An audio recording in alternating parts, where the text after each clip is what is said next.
I stop here and play? I mean, take a stroll. I won't go too far.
Each day is a new page in my story. I want to savor every scene, every footnote, before I...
Phantasmagoria.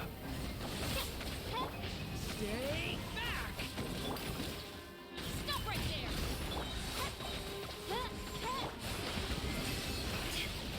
Story has only just Hands where I can... Like royal to ashes!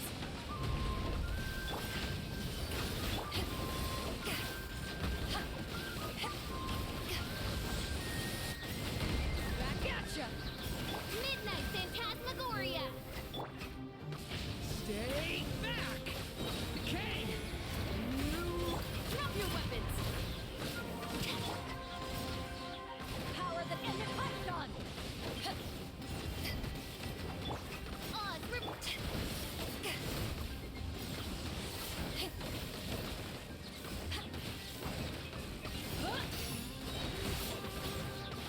Wings of Darkness! Come, Severus! You asked for it! Stay back! Story has only just... To ashes!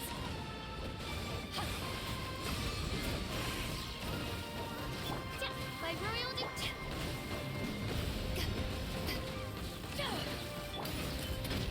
Hands where I can see 'em!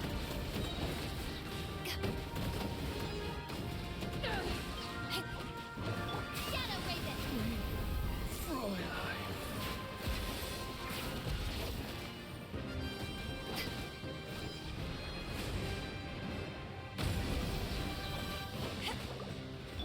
Leave it to me! Decay! You... Stop right there! Justice will Oz, reveal thy... Eyes on me! Ha!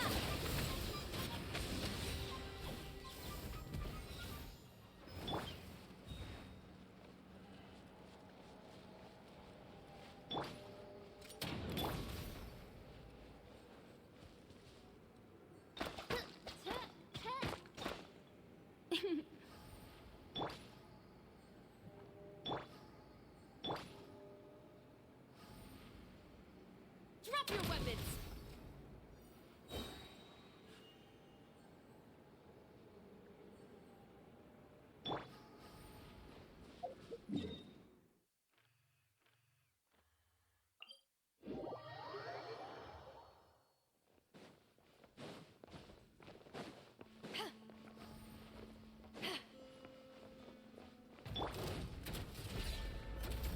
Leave it to me! By royal You asked for... Story has only just... To ashes!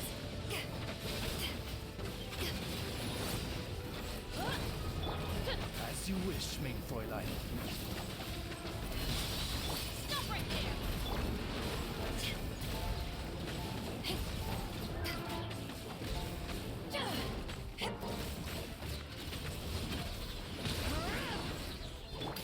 Justice will stand down! Leave it to me! Oz, repeat!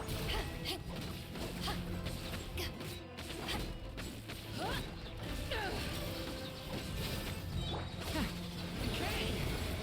New life! Stay... Drop your weapons! Midnight Phantasmagoria!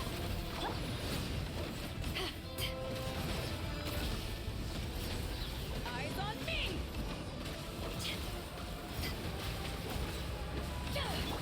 You asked for it! Stop right there! A turning point in... By royal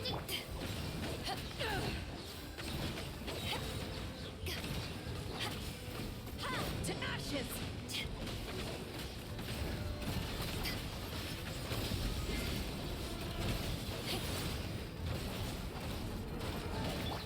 Midnight Phantasmagoria. Watch out! Final warning! Justice will prevail! The story has only just... begun.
Maguria.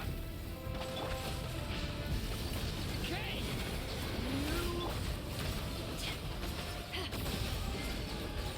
Eyes on me!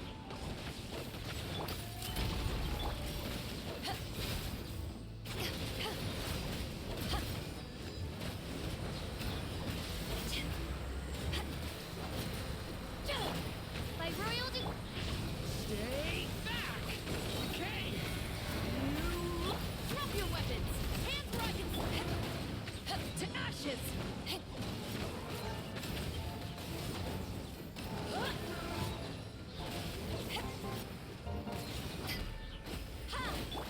As you wish, main Fräulein.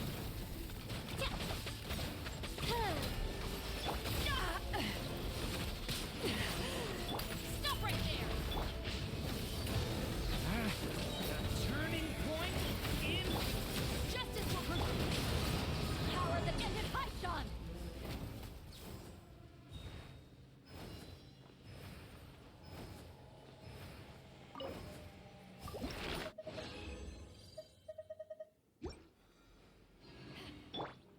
Final warning!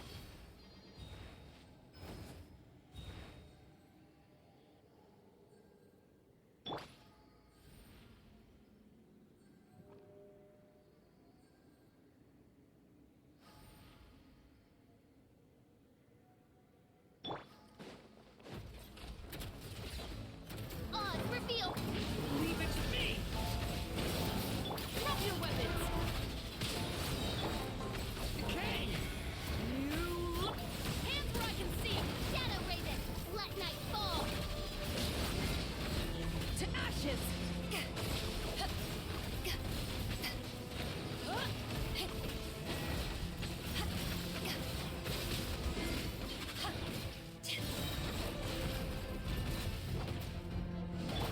By royalty! Leave it to me.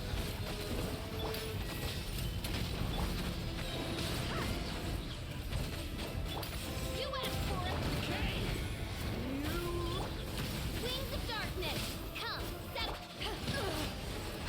Not bad. Power that ended Haishan!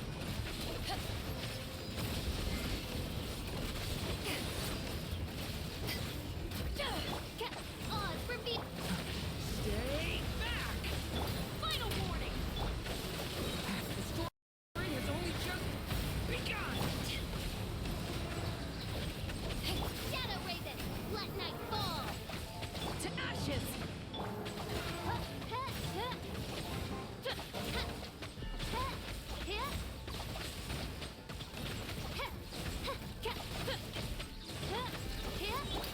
Justice will prevail! Drop your weapons! By royal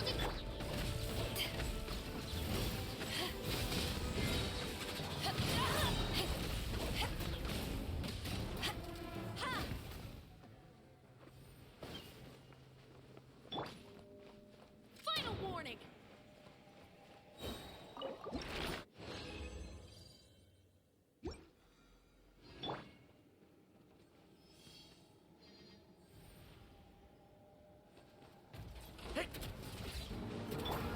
Odds reveal them!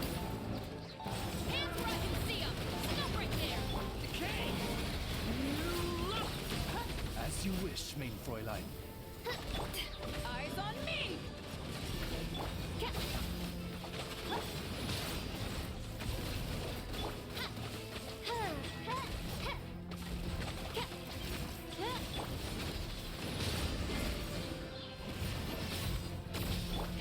Stay back.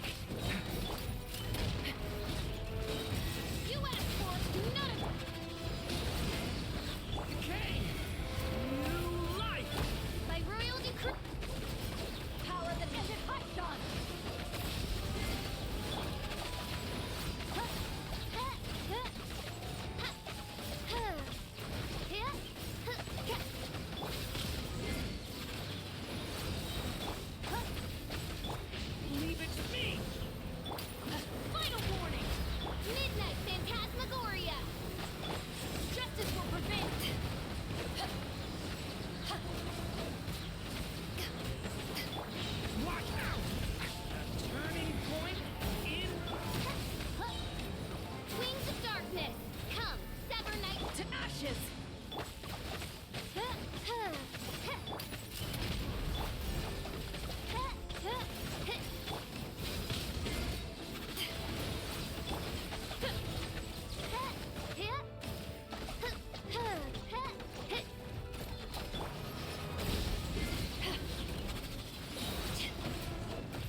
one.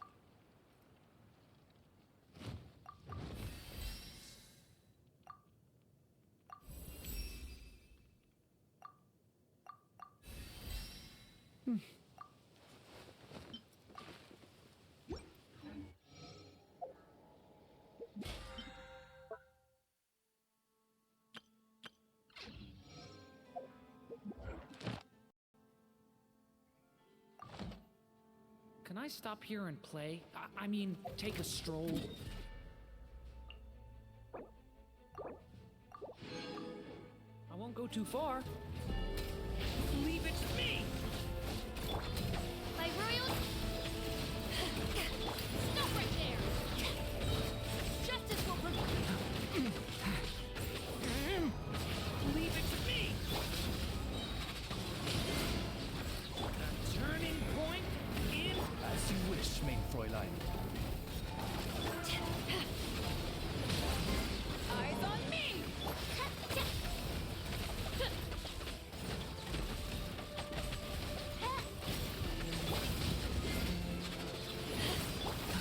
Leave it to me! Hands where I can see 'em! Okay! Midnight Phantasmagoria!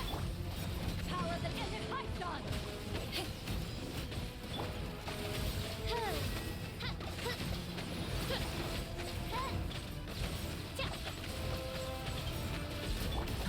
Leave it to me!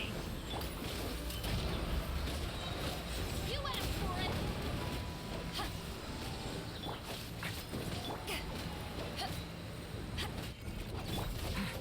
Watch out! A turning point in...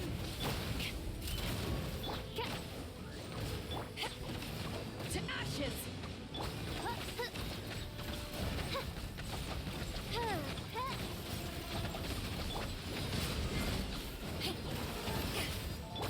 Justice will prevail!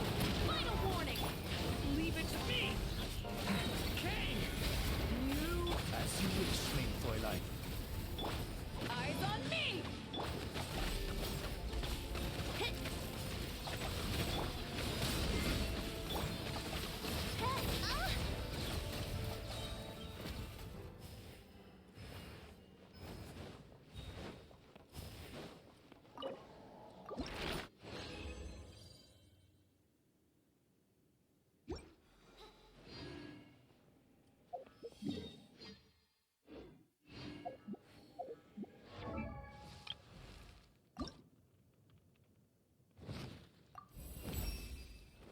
The hero threw down his sword and spoke with open palms.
traveler from beyond this world, will you witness this tale unfold?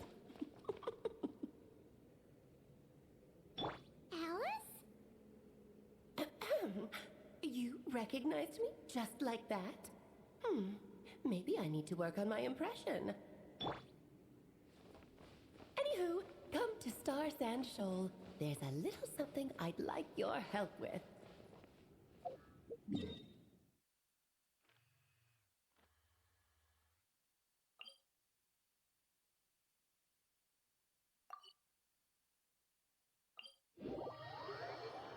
Well, it wouldn't be Clay's mom without a hefty dose of mystery, huh? Let's go see what this is about.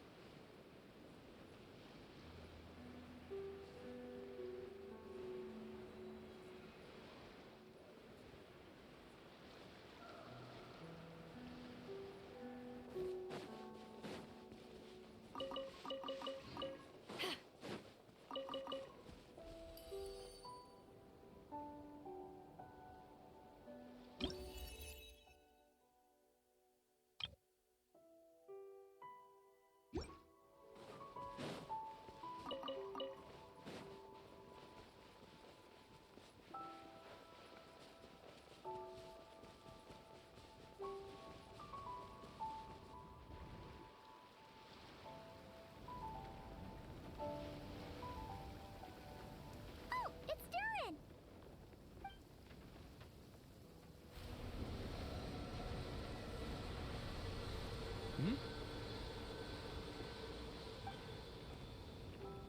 Traveler in Paimon? Ah, I'm sorry. I hope I didn't scare you.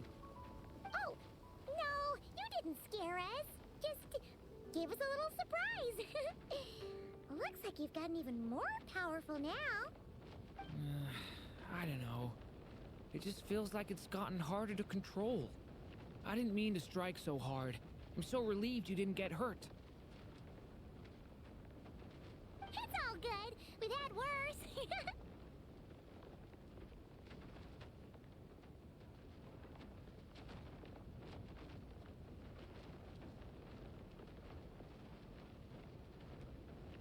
Ah, no, don't worry about that. It's been very stable ever since I got this body. Albedo made sure of that. What you saw just now is something that only started happening recently. Maybe I'm still acclimating or something. I'm sure it'll clear up over time. Anyway, what brings you here? Did you need something? Well, The day that the writer and the watcher crossed paths was the day that the magic known as storytelling was born. so, she asked us to come. Miss Alice? Oh, you too? I guess I really do need to work on my impression. Well, never mind that. It's been too long, Mini Durin. And please, that's Aunt Alice to you. I have brought you and the Traveler together here for a very important purpose. It has to do with your mom. My mom?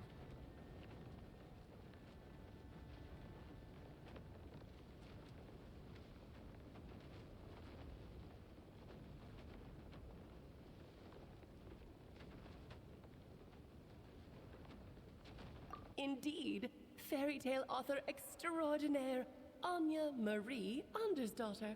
See, I knew this would be right up your alley. Now then, if you'll open the book, I will begin narrating.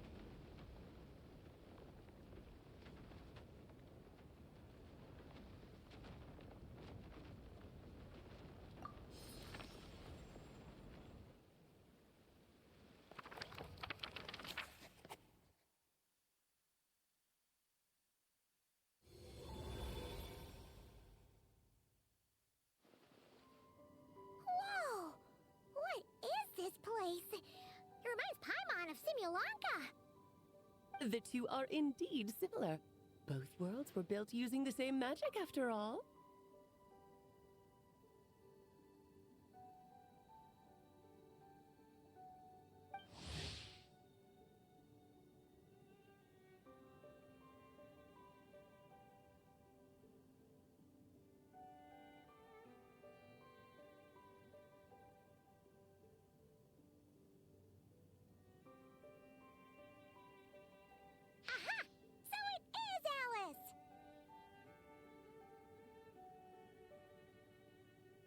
hello, Aunt Alice.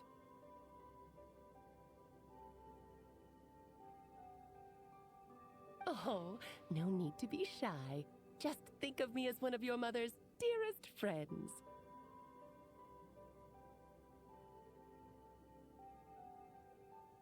You keep talking about stories and magic. What's this all about? Simulanka 2.0 or something?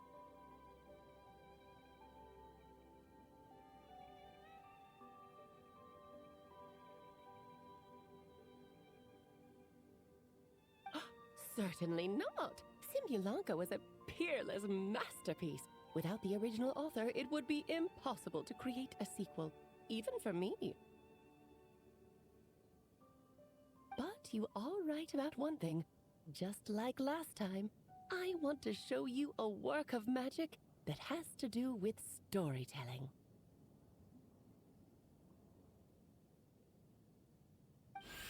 What's this?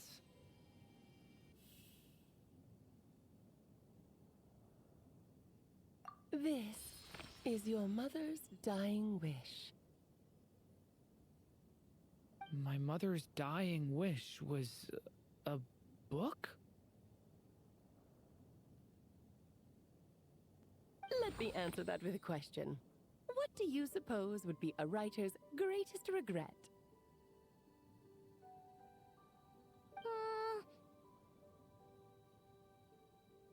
Have you ever read a book called The Little Witch and the Undying Fire? Oh, that's because it was the work of more than one person. It began as a little game at our tea parties. Each of us took turns writing the next part of the story. I wrote the first volume, then the other mages took their turns. Em was tasked with writing the final volume and tying everything up. But by the time everyone had finished writing their parts, Em had passed away. Oh, it was a terrible shame. A true tragedy. And that is the answer to my question. A writer's greatest regret is to leave a story unfinished. But all is not lost. I couldn't stand the doom and gloom of it all, so I went ahead and wrote an ending myself on her behalf. Then what's this book? This is the answer your mother gave to the same question. In her eyes, this was her greatest regret. She made me promise that I would bring it to you, because she believed the only person who could resolve this regret is you. So my mother's greatest regret is another unfinished story? You could say that. And I guess resolving the regret means finishing the story? That's one way to put it. Ugh, is a straight answer too much to ask for? Her answer was quite the opposite of what I'd expected. But oh, how touching it was. I'd love to tell you what she said, I really would. But that would spoil the plot, and we can't have that. Spoilers ruin everything. Oh.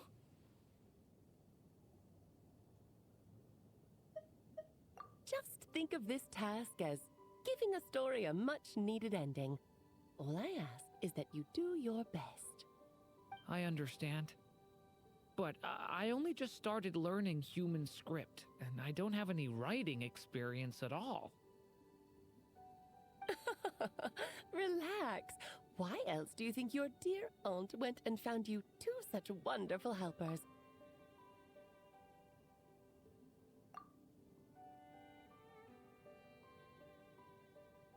With their experience, you'll have so many story ideas you won't know what to do with them. So don't be shy to ask lots of questions. Yeah, if it's to help Durin fulfill his mother's dying wish, then we're in. Aunt Alice, could I ask, what kind of story was my mother hoping to write? I had a feeling this might come up, but that answer isn't mine to give. You'll have to find it yourself, here inside this book. Don't worry, we'll help you come up with loads of ideas. Yeah, let's find a nice spot where where we can settle in and read through this thing. We could even get some snacks, too. Ooh, the actual process might not be quite the walk in the park you're imagining, Paimon. Why's that?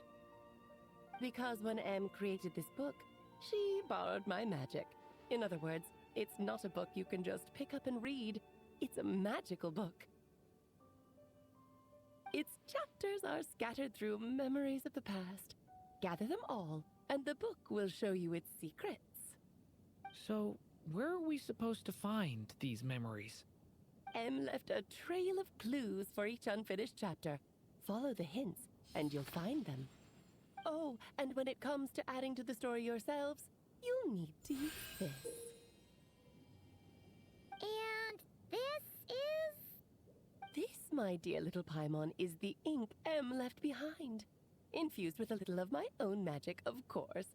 If you're planning on writing something inside the book, you'll need it. It's extremely precious, so be sure to use it sparingly. This is all that's left. So, we need to search for the memories and keep an eye on how much ink we're using.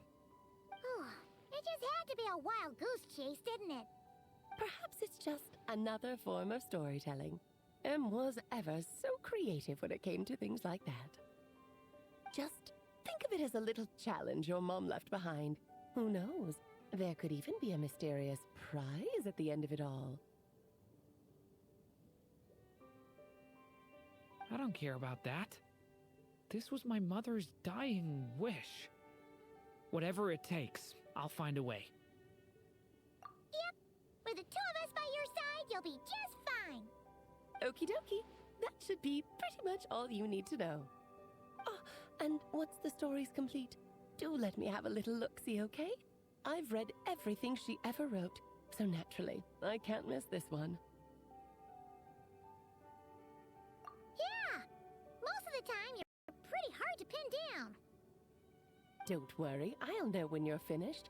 Just wait for me to reach out. All right, off you go. I can't wait to hear how the story ends.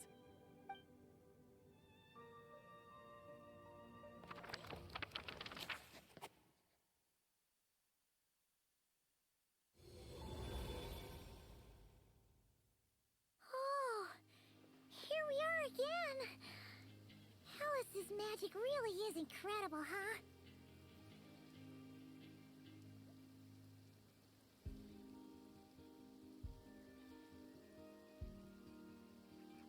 Right.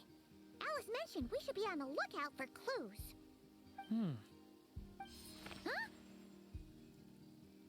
A corner of repose for countless tales, watched over by the honor of knights. A place for stories to sleep, perchance to dream of ancient cities and the epics of ages past. There, a witch once spent a sleepless night, and all to bring forth a story yet untold. Find the place I speak of, for it is where the seeds of this story lie. Was that a riddle? Where do you think this mysterious place could be?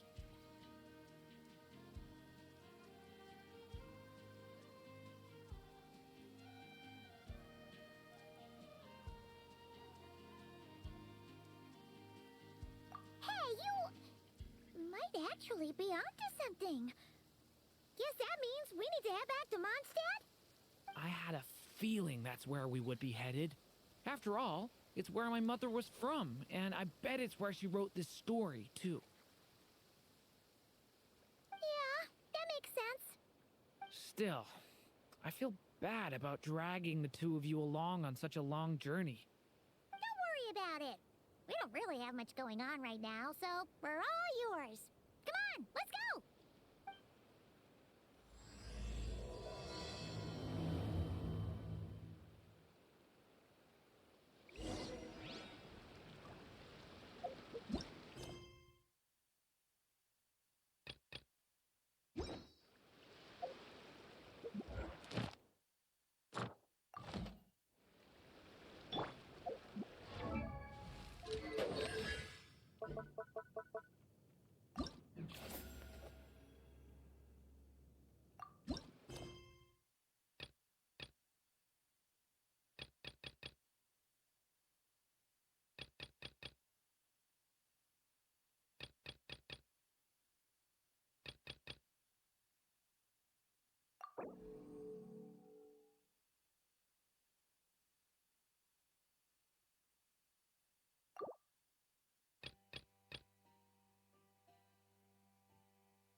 Oh, Traveler, Paimon. What are you doing here? The real question is, what are you doing cooped up in here reading a book? The weather's nice out there, you know. Oh, well, ever since I've had more chances to interact with the people of Mondstadt, I've been having trouble telling when people are joking. For example, I saw a beautiful flower the last time I was at the florist, so I told the shopkeeper, and she said, "Ah, if you like these weeds so much, you should add some mint and sweet flowers and make it a bouquet." So I did as she said, and when I showed her the finished bouquet, she gave me a frankly terrifying look.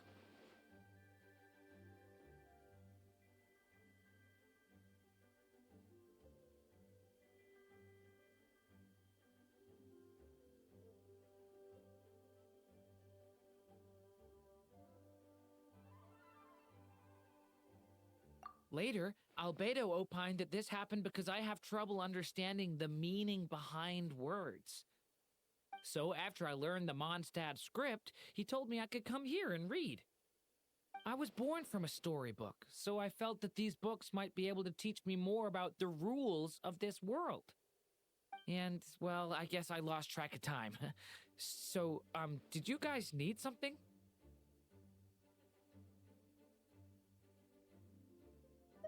Yeah, we have a message to pass along from Rhindaughter. Oh, it's from Aunt Rhindaughter? No, I'm just surprised. Rhindaughter is my mom's friend, and the mother of the dragon that once existed in my stead. I supplanted him, took the fate that should have been his. So if she dislikes me, well, I'm not sure what I'd do. Yeah, we're here for you. But seriously, Paimon doesn't think it's anything bad. That does make me feel better. Well, I guess I should open it.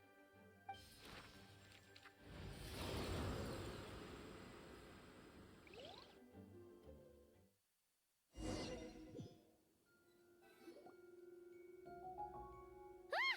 Where are we? Did this stupid dictionary transport us to some weird place again? My mom's scent. I sense it here. Whoa! Here comes a strange cat.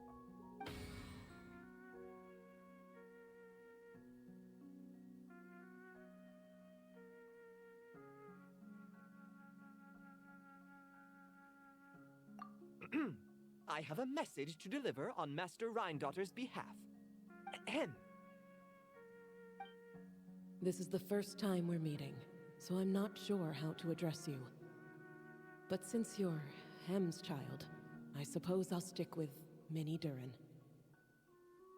Though you appear smaller than the Durin that came before you, that same strength flows through your veins, not a drop less.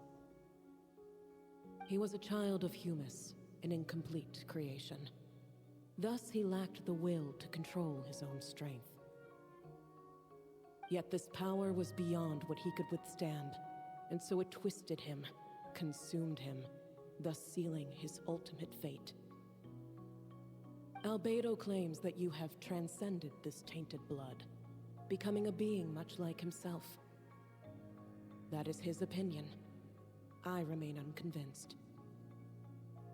I trust only the facts, only that which I see for myself. So take this chance, child of M. Prove yourself to me. Ah! Where did all these monsters come from? Is this the proof you need, Aunt Rhindaughter? Very well. I'll show you what I can do. Power that ended The power within me is surging to the surface. This is getting easier. Let night fall. Looks like Albedo wasn't mistaken after all. Next time, maybe don't ambush us with a bunch of monsters just to prove a point. Still, I do feel like I can control my power more freely now that we've defeated them. After hearing about you, I prepared a technique that would seal the dark power in your blood. I had planned to take this opportunity to pass it on to you. Of course, using it comes with a price. While it would maintain your existence in Tevat, it would also weaken your connection to this world. And you are M's child, when all is said and done. How could I allow that uncontrolled power to send you down the same path as the child who came before you? But seeing you now, it appears my concerns were misplaced.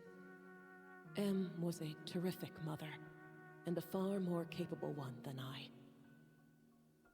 And I must admit, I'm rather curious to see how far you can go. How will you, an alchemical being truly integrated with this world, find your place in human society? I've never conducted an experiment like this before. As such, you may yet hold the key to some unexpected answers. Hey! You got one thing wrong there. Dora's not an experiment. He's our friend. I'm not sure I understand, but I appreciate your kindness, Aunt Rhindaughter. Ahem. And that's all Master Rhindaughter has to say.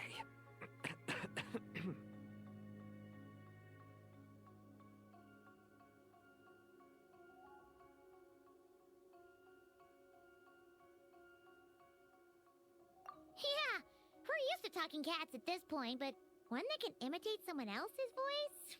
That's a first. I don't see how that's important, but if you must know, I am Sebas, a simple butler. You're friends of Albedo, yes? Strictly speaking, I am his elder. So make no mistake, I am no ordinary cat. In fact, from a biological standpoint, I am no cat at all, but rather an alchemical being. You wouldn't consider yourself a specter simply because you float in the air like one, surely. A specter? What are you trying to say, mister? Oh, I know. Sabaz is implying that you are...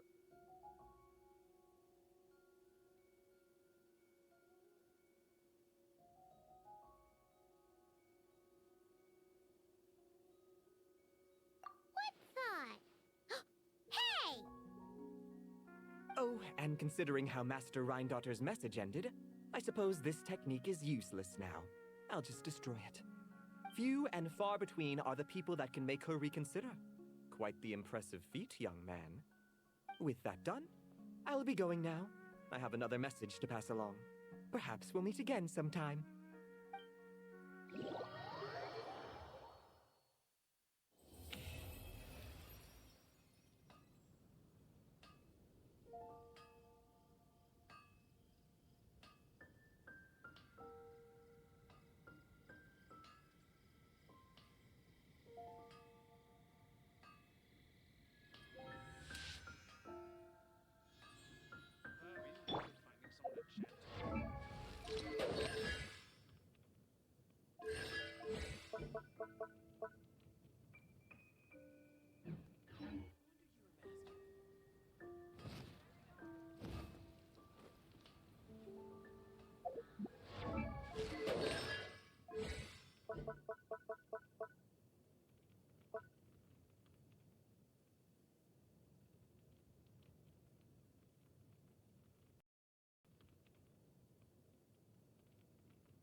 Thank you for waiting.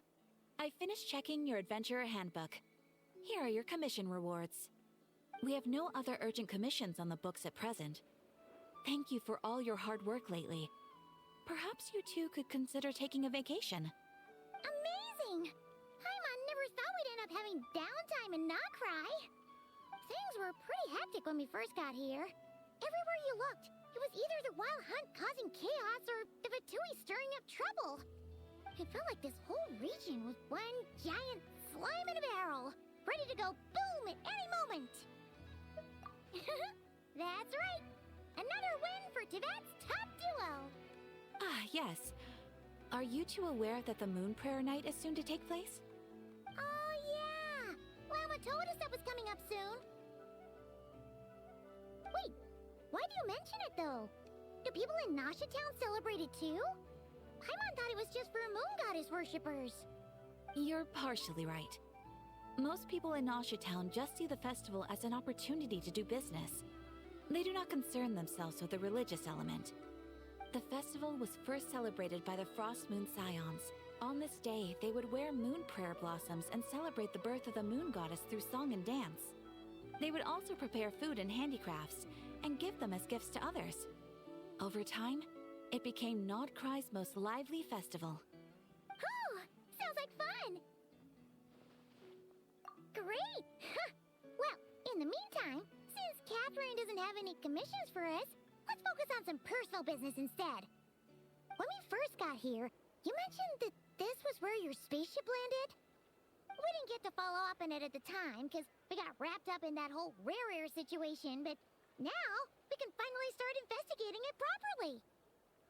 Well, there's a saying Paimon's heard around these parts, which goes, if you lift up a rock, you'll find something you weren't looking for. By that logic, you'll never find what you're looking for while you're searching, but the moment you stop looking, it'll jump right out at you.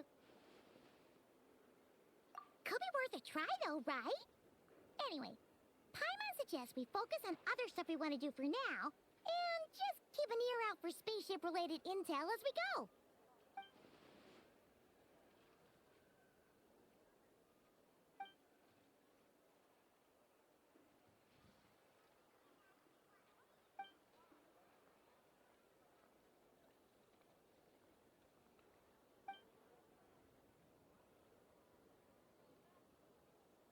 What's wrong?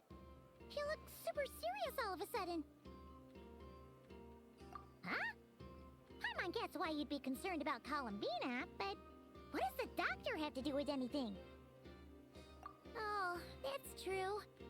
And now that you mention it, we're definitely overdue for a showdown with the Vatui. It is weird that he hasn't shown himself this whole time. What could he be up to? True. Paimon would much rather deal with Marionette anyway. She says the meanest things, but when it comes down to it, she doesn't seem like a bad person. Maybe it's the pressure of being a Fatuse? Especially as a Harbinger. Does she feel like she's gotta act tough to keep up appearances or something?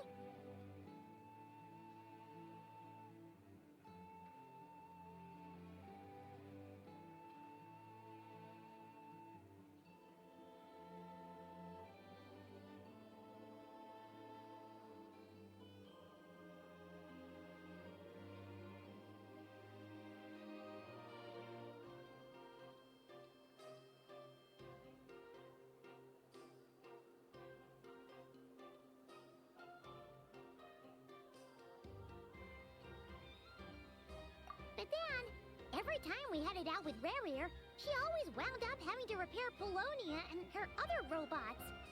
That's gotta sting. Losing face always hurts more for people who care a lot about their image.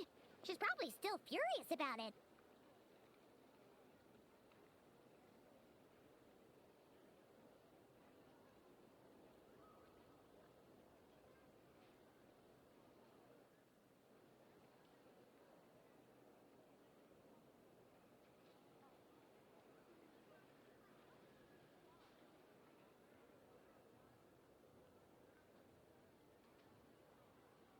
What? Relax! She's not even here! Huh?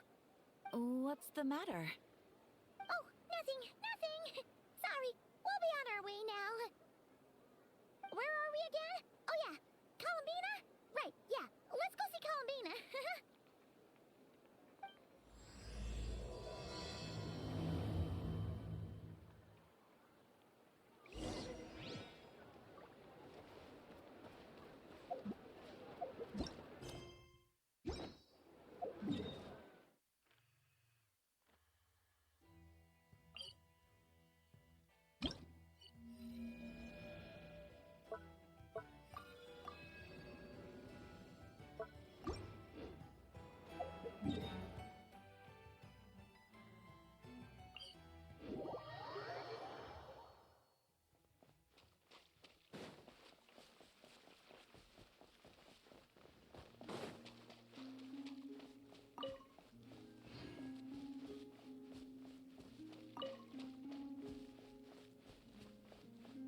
she's sitting up!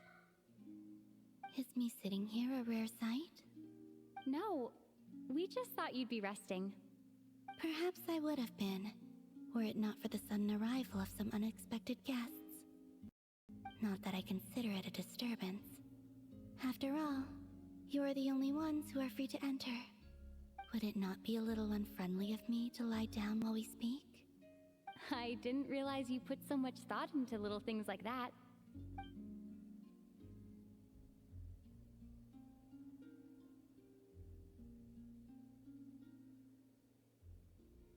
Only sometimes. There have been moments lately where I think about you and your companions. They are warm, mysterious, and cozy memories. Very few of my past memories are anything like that.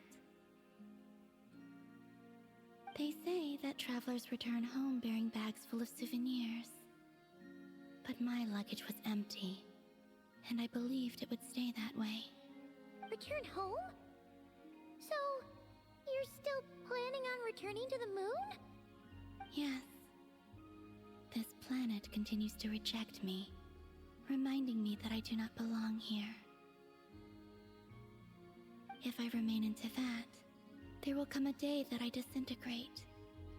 And I don't mean reduced to dust, or turned into food for the flowers. I mean, I will cease to exist entirely. Alright then. Well, we're sure gonna miss you. But it sounds like we'll have to say goodbye. How do you intend to return? The Moon Prayer Night is soon to arrive. On that day, the moon will be closest to Teyvat. The Kuvaki in this land will reach its peak at that time. I merely need to grasp the tide, and with relatively little effort. Oh, Paimon gets it! It'll work like a slingshot! You make it sound like she's gonna get blasted up to the moon. If I did that, I suspect I would crash into the false sky. I will be using a much gentler approach. But I do like the analogy. It's fun.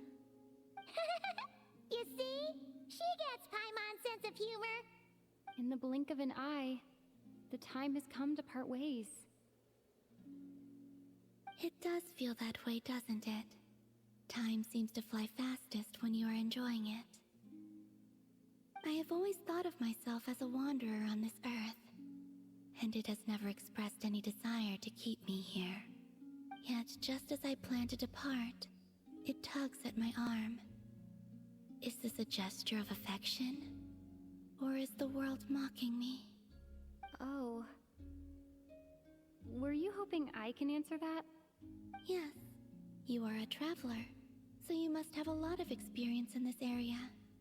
Then, what I would say is, enjoy the moment. That's right! Don't overthink it! Happiness is happiness and joy is joy! The point is to enjoy it, not analyze it! I see. Then what I would say is, even though I am very tired right now, I am still happy. I can't tell from the tone of your voice. Oh, really?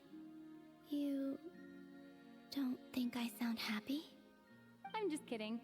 I could tell you were in a good mood today from the moment we saw you. Ah, a joke. Albeit not a funny one. Anyway, I assume you're here about you-know-what. Give me your hand. Actually, it's not that. There's something else we wanted to discuss with you. Oh, then do you still want to give me your hand? Or not? Sure.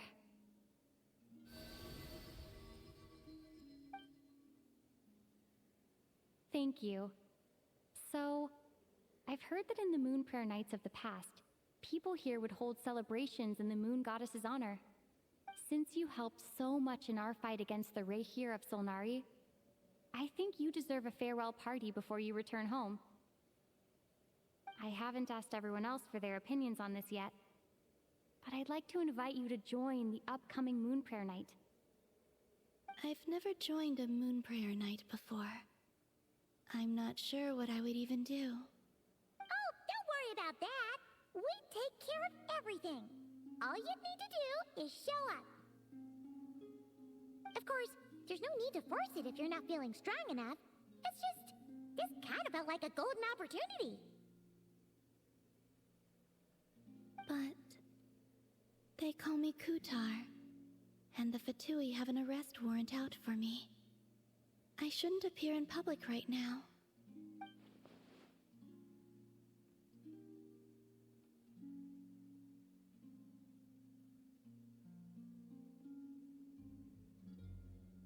I'll make it work.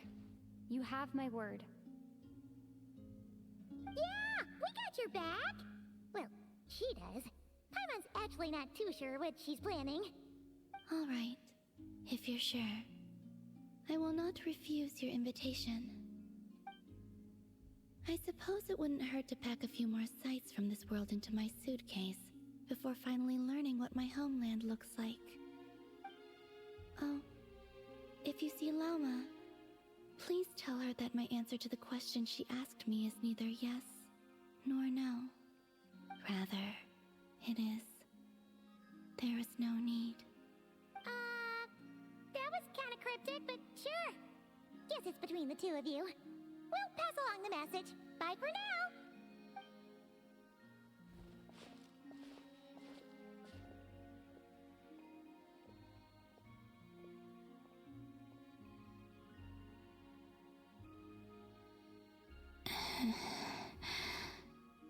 And also, I do not know.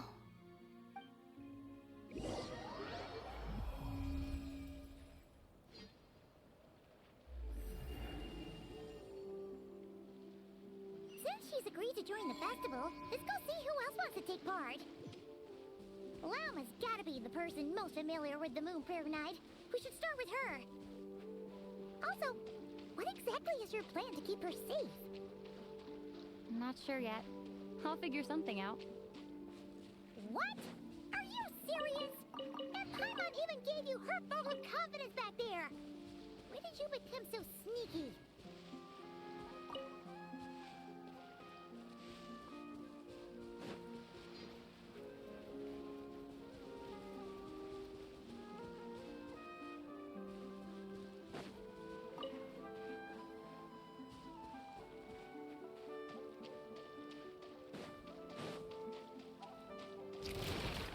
Leave it to me! By royal decree! You asked for it! To ashes!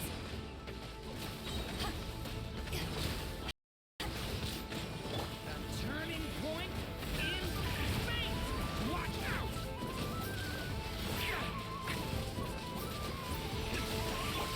Wings of darkness! Come, sever night from day!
Beats me. I had a bit too much to drink last night, and when I woke up, I was on Hisi Island. Mr. Varka is helping to oversee Nasha Town's preparations for Moon Prayer Night. He is here to go over some details regarding the decorations and custom cloth designs. Right, yeah, that too. What do you mean, that too?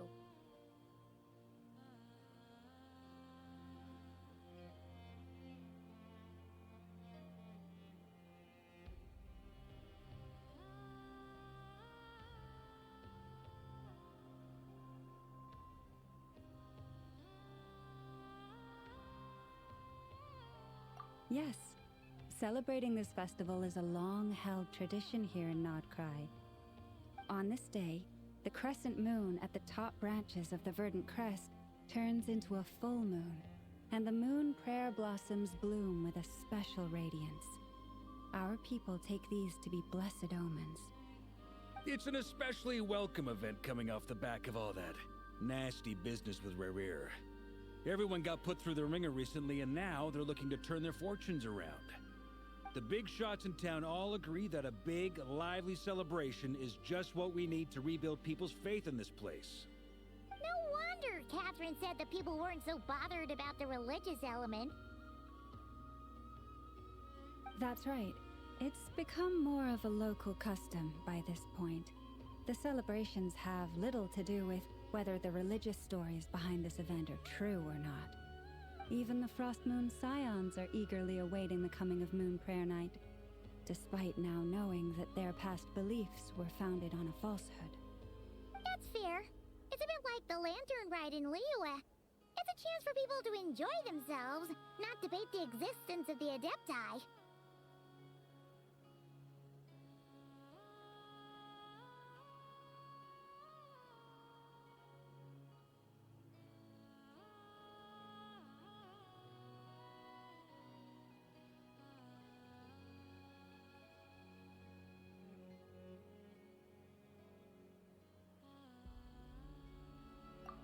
One other thing, we just went to see Columbina. We went ahead and invited her to take part in the festival this time. Hope it's okay. Wait, so... you mean she agreed to it? Huh. That's quite a surprise. Then, I suppose that she intends to return to the moon on that day. Oh yeah! It's kind of a complicated process, but basically, it's like a slingshot.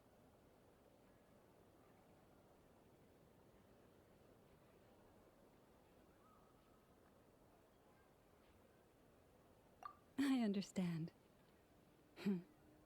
In truth, I had a feeling that she might make such a decision.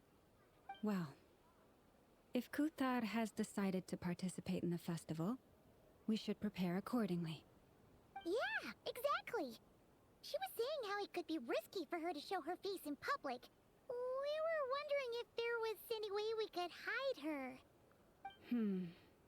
Unfortunately, the people who carved the statues did an excellent job of capturing her likeness. It will be very challenging to hide a goddess whose face everyone is so familiar with. Darn! We may have bitten off more than we can chew here. Nah, don't sweat the small stuff. We can handle that. Huh? Are you saying you have a plan? Not as such, no, but the most important thing with a festival is to keep the mood light and your spirits up. You can't go preparing for a festival with those long faces.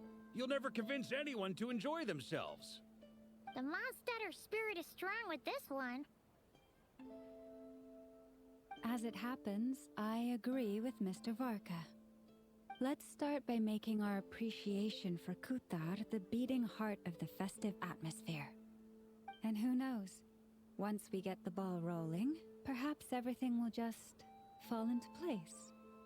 Hey! Did you catch that? Llama said the thing! Or close enough, at least. I'm looking forward to the Moon Prayer Night already. We have a festival in Mondstadt called Windbloom, and you can always tell which couples are celebrating it for their first time by the smiles on their faces. big, beaming smiles like their whole face is glowing. And I have a feeling we'll get to see that same smile on the moon goddess's face at this festival. Not quite the same, surely.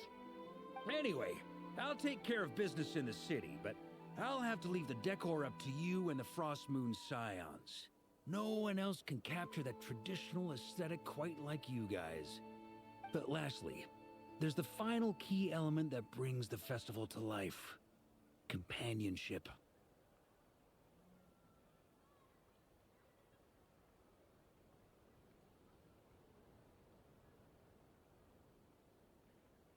Before you leave, let me show you something that we've been preparing. Mr. Varka had asked to see it already, so you may as well tag along. Also, I have some further questions about Kutar's decision.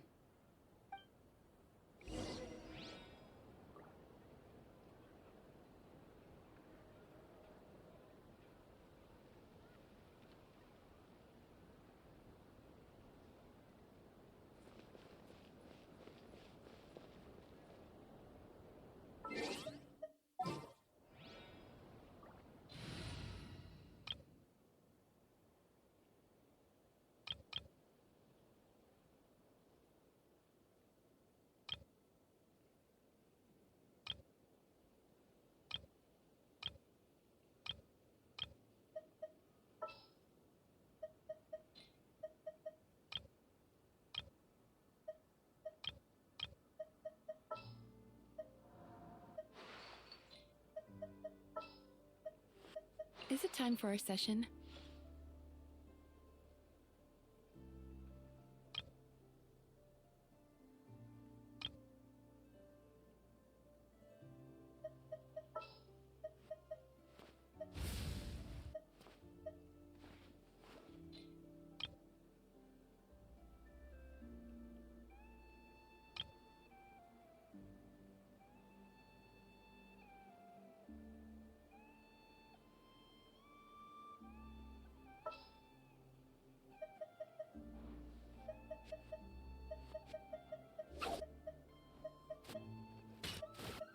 I'll be right behind you.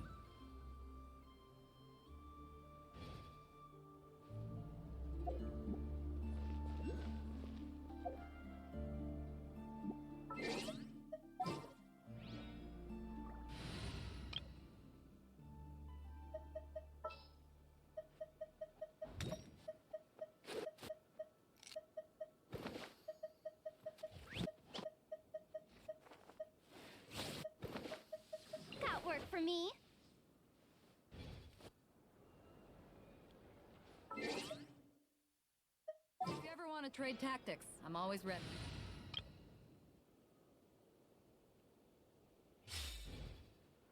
You're not going anywhere.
like they're having fun. I believe so. Kuhenki seem very skilled at playing drums like these, although I'm not sure where they learned it from. Maybe it's an innate talent? In their eyes, they're probably just playing with toys. Wanatar!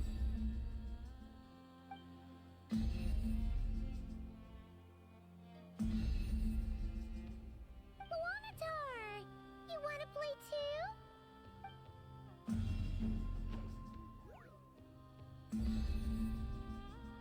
Yeah. She looks more confused than anything. Maybe we can teach her next time if we get the chance.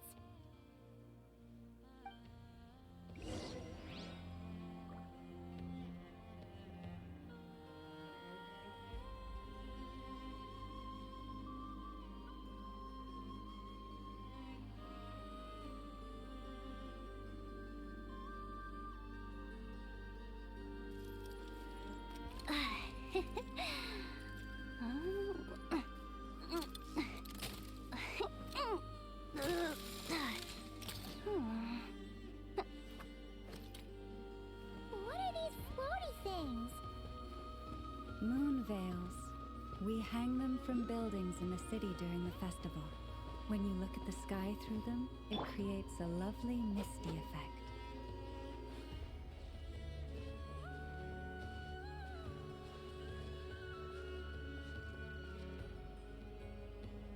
Everyone seems hard at work. They're preparing items for Moon Prayer Night. For instance, the sculpture being made over here. Mr. Varka and I were just finalizing the details of where it will be placed. Ah, there she is. I didn't know the finished article would be so large. Not to worry, though. All the necessary arrangements have been made. Just let me know once it's ready, and I'll get some people to ship it over. You have my thanks. And over here, we are preparing a very traditional confection. Oh, look at all these colors! It looks great! Can Paimon try one? Of course. I have a feeling you'll like it a lot. You bet! Sweets and treats are Paimon's favorite! If you included those in the Feast of the Moon, I bet Paimon would have joined the Frost Moon Scions by now. There will also be verdant crests like this present in Nasha Town during the festival. The timing of Moon Prayer Night is not completely set in advance. We make a rough estimate, then observe the changes in the verdant crests and Moon Prayer blossoms to guide us. As such, the wait itself is a fun feature of this particular festival.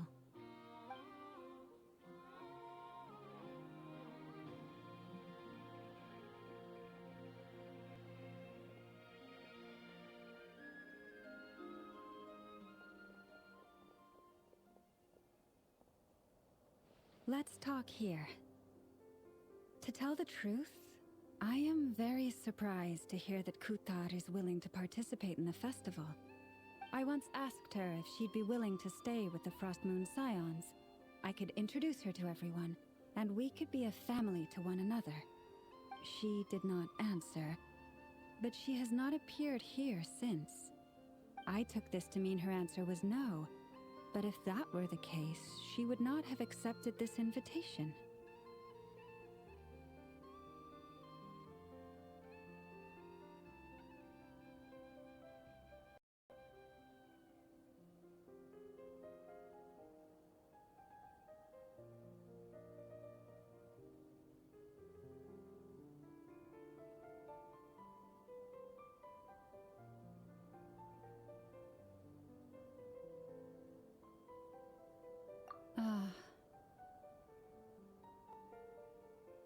I see.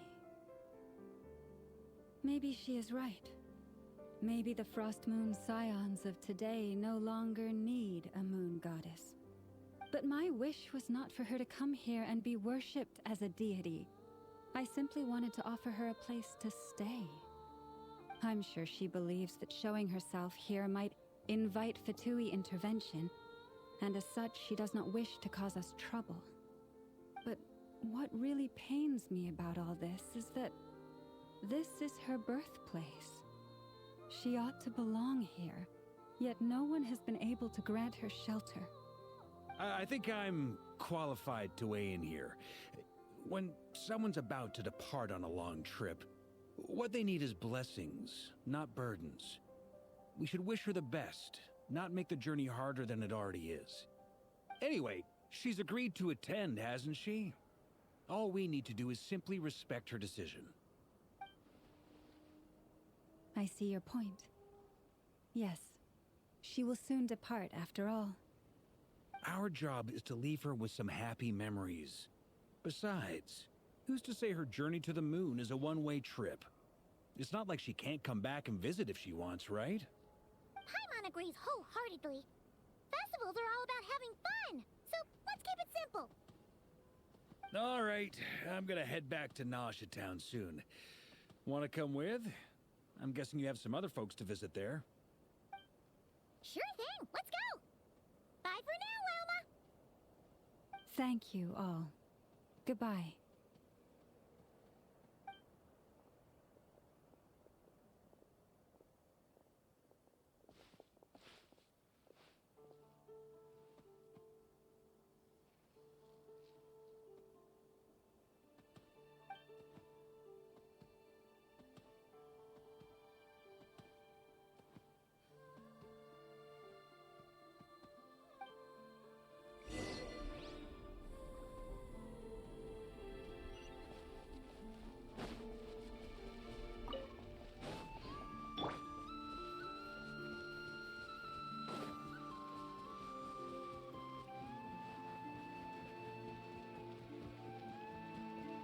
Smash and grab! Huh.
Ready?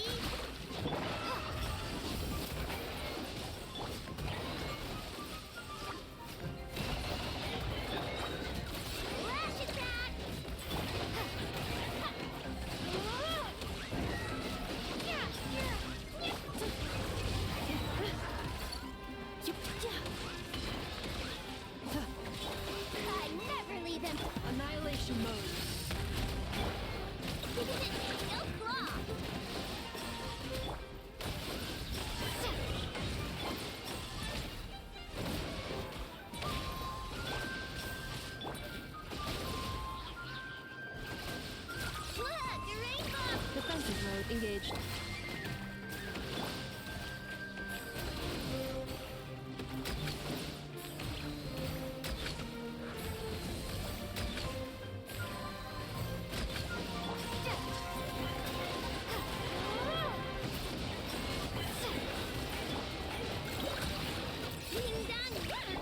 Cleanup sequence initiated. You're not going anywhere!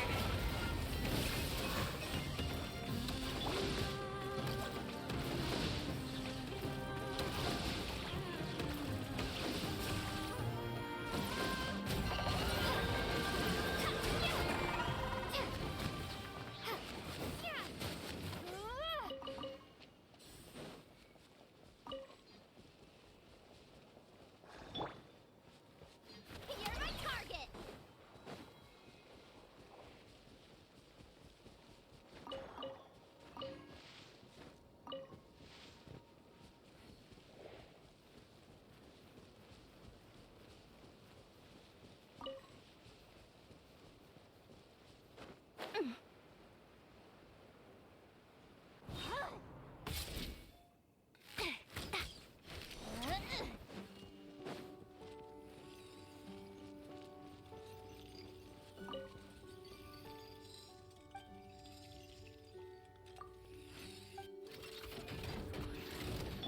You want this? Defensive mode engaged. Ultimatum protocol. Come on! Flash attack!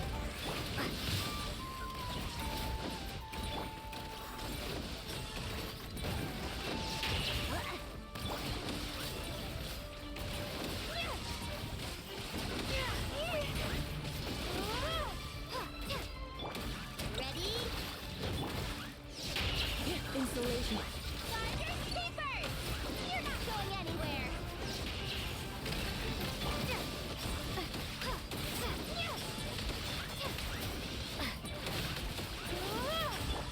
Use it! No claw!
Little Chard, I think you're getting smarter. You actually the trash now. I'm 1,000 times smarter than you. Oops, I was wrong. It's your arrogance that's been skyrocketing. Maybe I should take that flower back. Looks like someone is getting a bit too big for their britches. I won't let you. And it's not a flower. Yeah it is. It's the one I put on you last time. Well, I won't let you take it. Why? Because it makes me smart.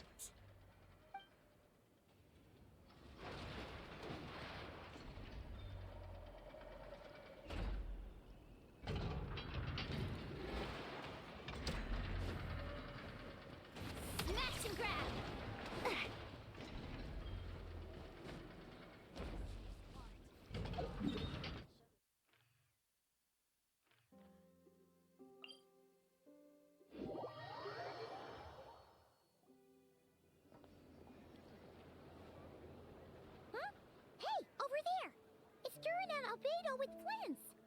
What could they be chatting about?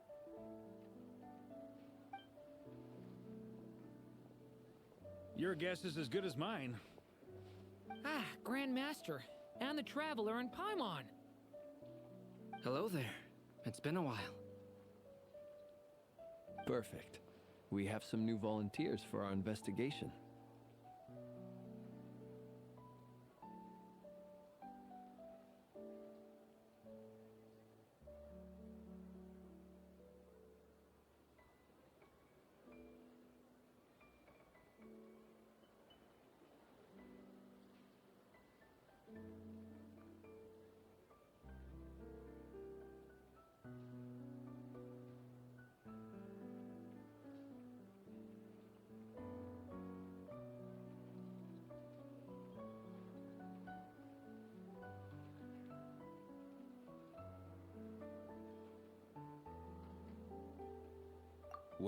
Wait, let me guess. The righteous Lightkeepers are finally ready to hunt down the Abyssal Dragon? Yes, that too. Yeah, right. Oh, wait. Why does everyone keep saying that too? Well, to be precise, the facts match, but not the causality. Wait, so I guessed right? Half right. Don't act so impressed with yourself. Maybe I can explain. We ran into Mr. Flint's north of Nosha Town. At that time, we just noticed a few abyssal creatures out in the wild, but the strange thing was, I didn't detect any traces of abyssal energy on them at all. On closer inspection, we realized that they were not real monsters, but something akin to reflections in the water, or perhaps a mirage. Huh? What do you mean? Like, you could see them, but not touch them? Exactly. It was very peculiar. They roared and tried to attack us, but we could not make any physical contact with them. I think I've heard of things like that happening in Nocturne before, but I don't know much about it. Yes, it's a known phenomenon. Mirage-like illusions tend to appear in Nocturne in the run-up to Moonprayer Night. From a distance, they appear quite real. I myself thought that Misters Durin and Albedo were locked in battle with abyssal monsters when I first arrived. But after sharing intel and investigating a little further, we can confirm that these illusions are harmless. There is no great cause for concern.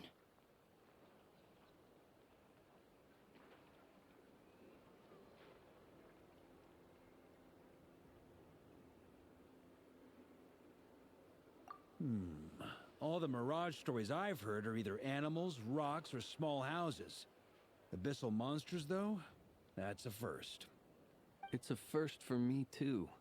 So I'm planning to look into it further just to be on the safe side. I intend to inspect a few more locations. What about you two? Any plans? Alice contacted me a few days ago. She'd like me and Durin to assist her with an experiment. But we lost contact shortly after receiving the message. I'm sure that comes as no surprise to anyone familiar with her. We don't know when the wind will blow, yet when the wind blows, we will know. That, in a nutshell, describes how Alice operates. Yeah, that tracks. Okay. Well, I suggest we investigate this Mirage business in the meantime. It's piqued my curiosity, and I'm pretty sure I know someone who will already be 10 steps ahead of us. Well said. Right? Whatever's happening in Nocturne, she always seems to be the first one to know. Let's go see what she knows. We can invite her and her staff to the festival while we're at it.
everything here is good.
You're my target!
You're right, I have noticed.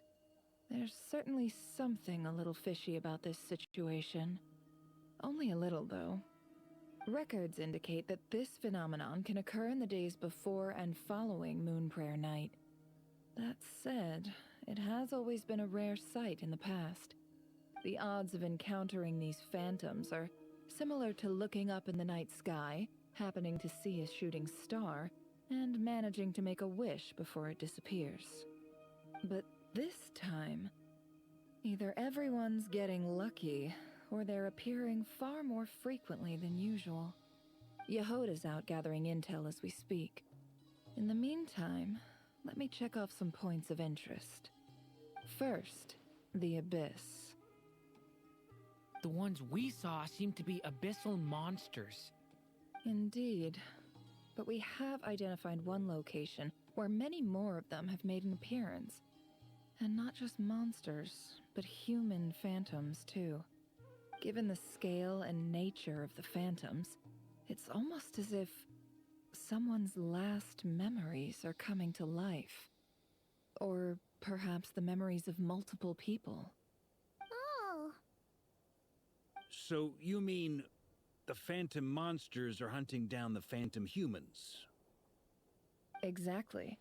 The phantoms can interact with each other, but we have no means of intervening. In addition, some of the human phantoms would seem to be from the very distant past. This is clear both from the clothing they wear and the stories they tell. They claim to be from Hyperborea, a name which I've heard from Lauma before. If this is true, it means they must be from 6,000 years ago. Did Paimon hear that right? 6,000 years? It sounds like this merits further exploration. That'd be a big help. I'll leave it with you, Albedo. My knowledge of ancient history is non-existent. I used to doze off every time the pre-Knights Favonius era came up in class. It's quite a miracle that you were able to understand these phantoms' speech, given how long ago they lived. I suppose you're right. But I'll leave the archaeologists to ruminate over that conundrum. As an intelligence broker, my sole interest is in the value of the information I gather. Which, in this case, hopefully means earning myself some good favor with our dear Lady Moonchanter. So calculating. Whew, this intel broker logic always catches Paimon by surprise. Sounds to me like we could split the work up. I think the abyssal phenomenon is best left to Albedo, Flints, and me. Agreed. It coincides with my duty as a lightkeeper. For my part, I'd like to understand the abyss better. Even a little knowledge would go a long way. This is certainly a rare opportunity to study the abyss. But even rarer, perhaps, is the chance to make contact with the ancients. The Curatorium will take the lead on investigating the Hyperboreans. We put in the work to learn what we know so far. It seems only fair that we get some quantity of exclusive intel. That just leaves our trusty team of 2 unassigned.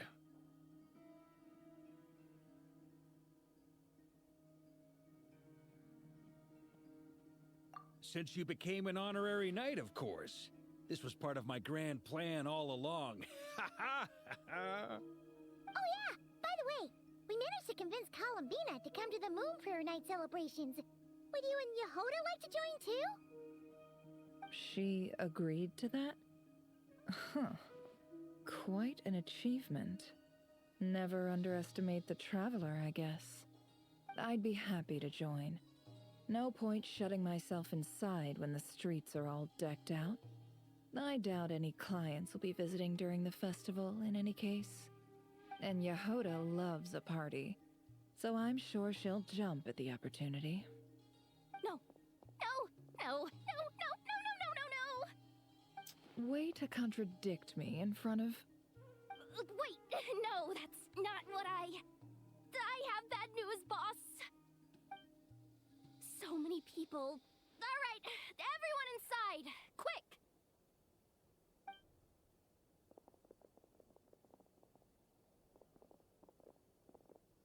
This is gonna sound crazy, but hear me out. I saw one of those phantoms at Star Sand Shoal, and it was some sort of flying ship. Like a spaceship? That's gotta be the one you came to Tibet in. You said you saw the same thing through the moon marrow, right? Huh? You already know about it? Ugh, I thought I was gonna blow people's minds. Turns out I'm the last to find out. Wait. Back up. You came here in a spaceship? Now my mind is blown! What's it like on the inside? Was it like flying through space? I want to know everything! Yep, exactly. Huge discovery. You're the best. Second best intel broker in the world. After your boss, of course. Wow. Really? Well, I don't know if I'm all that, but... I guess that decides where we're heading next. Come on, don't look at me like that. I know the spaceship doesn't have anything to do with me, but you don't want to leave me as the only one twiddling my thumbs, do you? Please?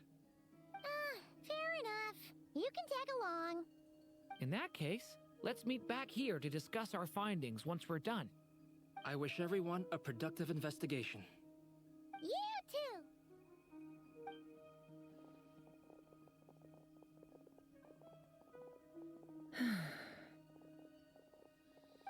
What's up, boss? Aren't we gonna head out? Tell me, Yehuda, when did the curatorium start giving out intel for free? Oh, sorry, boss.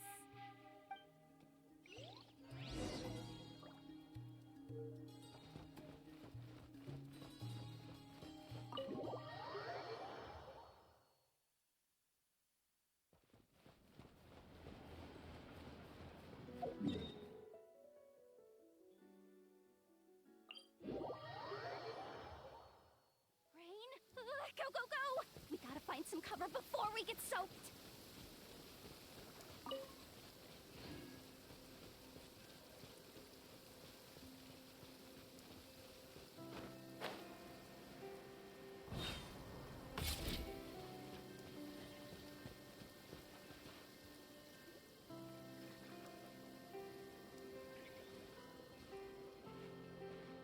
Wow, what do you know? Yehuda was right on the money.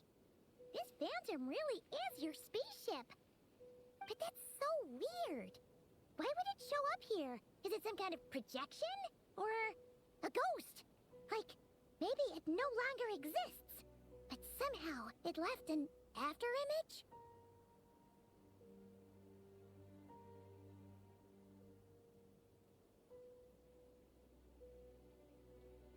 Ah, you're already here. Miss Lauma, what a surprise. I thought you were busy with festival preparations. I was, until one of our people informed me that a strange sight had appeared at Star Sand Shoal. No one's ever seen something quite like this before. I thought I should see it for myself. Same here. Oh, so we heard that these things appear around the festival period. Any idea why that is? Unfortunately not. We have very limited information about them, since they can't be interacted with. And no human phantoms have ever made an appearance before now.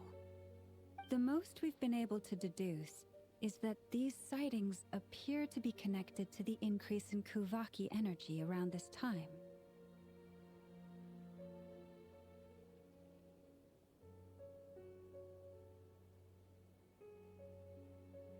Yeah, seems like that's all we can do.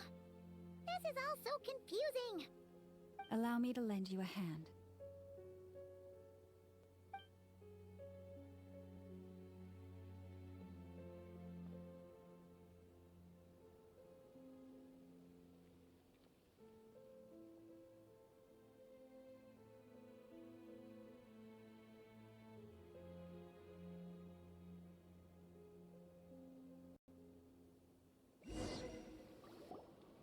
Everyone, our friend here should be able to provide us with some information. Is that a phantom Rhymehorn deer? I've heard about how the Frost Moon Scions live in harmony with the animals and can even communicate with them. That's coming in handy now, for sure. Okay. Yes, I understand. Then how about this?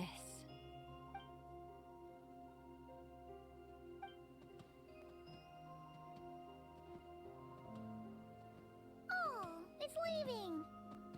It appears to share our curiosity about this giant spaceship, so I asked it if it wouldn't mind investigating along with some friends.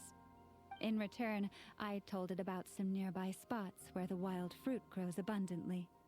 We may live in a different era from these phantoms, but I trust that the terrain, climate, and ecology here are more resistant to the effects of time than some things are. Let's give them a moment and hope for the best.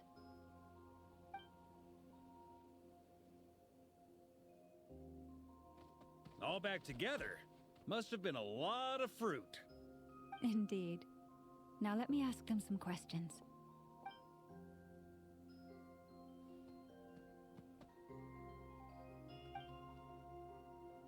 It did find a lot of wild fruit, enough for them to feast for a long while. This puffin circled in the air several times, but didn't spot anything out of the ordinary.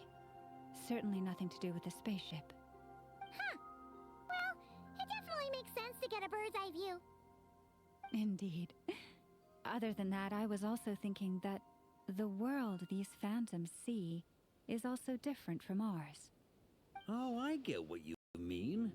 The wild fruit exists in both times and spaces, but there might also be things that only exist in that space-time, which we can't see.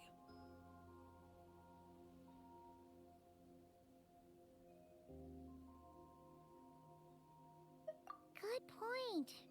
Great thinking, Llama. Blunthorn rhinos can use kuvaki to shift great rocks, but this one says it couldn't get that ship to budge by even an inch. The sniffer mole tried too, but despite being a skilled digger, it could not get through. They say that the spaceship looks robust and undamaged. It seems completely impervious to any and all attacks. Whatever lies within is well defended from harm. So, just like us humans, there was nothing they could do about this spaceship either. Yes, still, they deserve our thanks. We are grateful for all your efforts, dear friends. Now go, and enjoy your feast. I've noticed some other human phantoms gathered nearby. Come on, let's go talk to them.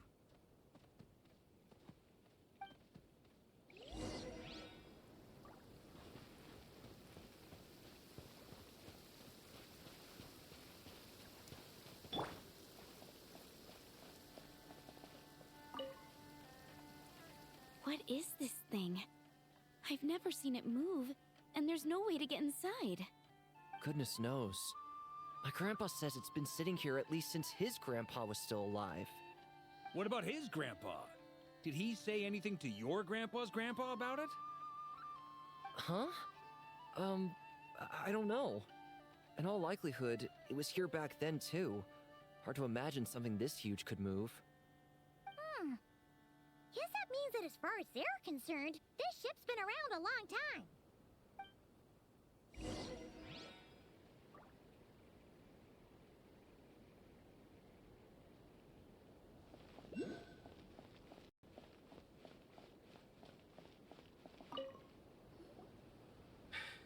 Come on, brothers. If we can get even a small chunk off of this thing, it's gotta be worth a fortune. Today is the day we strike it rich. Huh? You mean Paimon? Yes, brother, I shall join you. Let's make our fortune. We should go with them. What the? This thing is crazy tough. I can't even scratch it. What's it made of? Sorry, brother. Looks like we'll have to seek our fortunes elsewhere.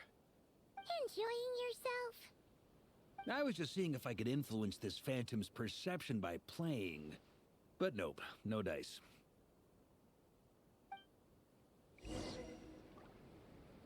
I'm sure we're all starting to build up an idea of what's going on here now that we've spoken to some of the people. These phantoms are reenacting real historical events in Nodcry.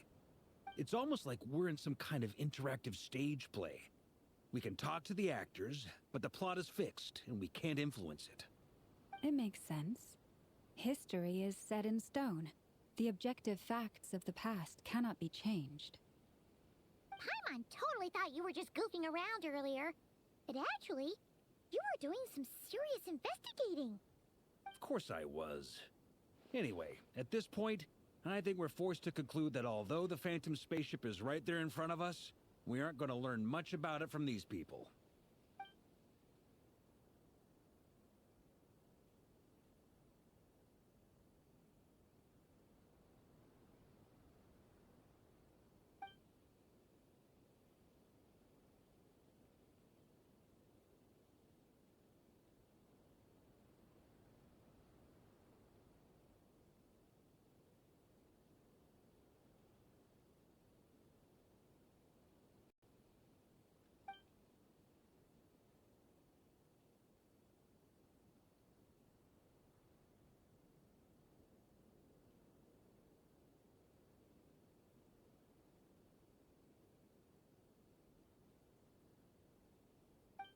Don't be discouraged.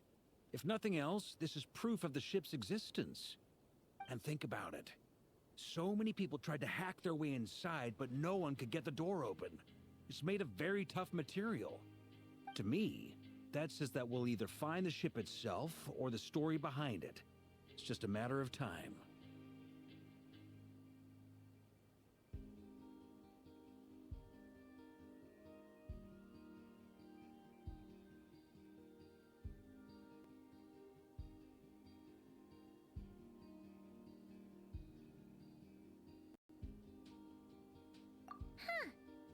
Every now and then, when Varka gets serious, he actually does seem like Grandmaster material for once.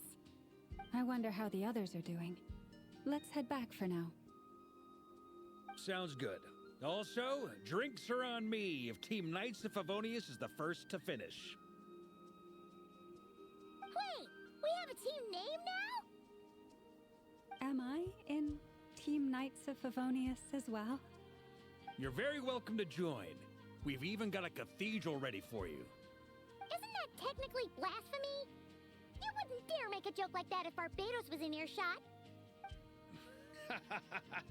Nah, I'm sure Barbados doesn't mind a little harmless blasphemy once in a while.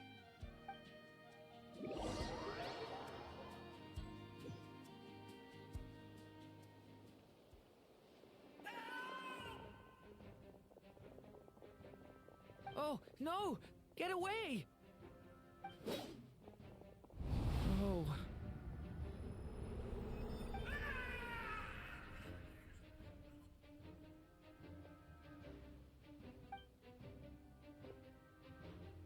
I know it's hard to stomach, Mr. Durin. But as I'm sure you've noticed, there is nothing we can do to intervene in that which unfolds before us. But we have to at least try. And try you have. But are you aware of how many unsuccessful attempts you've made now? I wasn't keeping count. I'm afraid this is the 39th failure so far. Or the 5th if we're only counting this particular victim. There are no indications that these phantoms may be altered in any way. You seem to have calmed down a little. I'll make us a fire. You should rest and have some water. Feeling any better now, Mr. Durin? May I ask a few questions? Be my guest. What exactly are we witnessing here? What happened to those people? My guess would be that we are seeing Nocturne during the Conrian Cataclysm. Would that be accurate? Conria. That is correct. As you know, once the Abyss senses even the tiniest crack, it floods in and spreads like wildfire. There was a time in the distant past when it permeated all of Nocturne, causing immeasurable harm. The people paid a terrible price to heal this land. Then, 500 years ago, the whole of Teyvat suffered an abyssal disaster. Once more, Nocturne was dealt a devastating blow. I see. In the face of the abyssal onslaught, all were like grains of sand tossed around by a tidal wave. Be they human, fae, or god. The moment you witnessed is but one drop in a whole ocean of catastrophe. All right. I guess that answers my second question, too. I wanted to know why there's nothing I could do to help them, and that's because what we are seeing is history.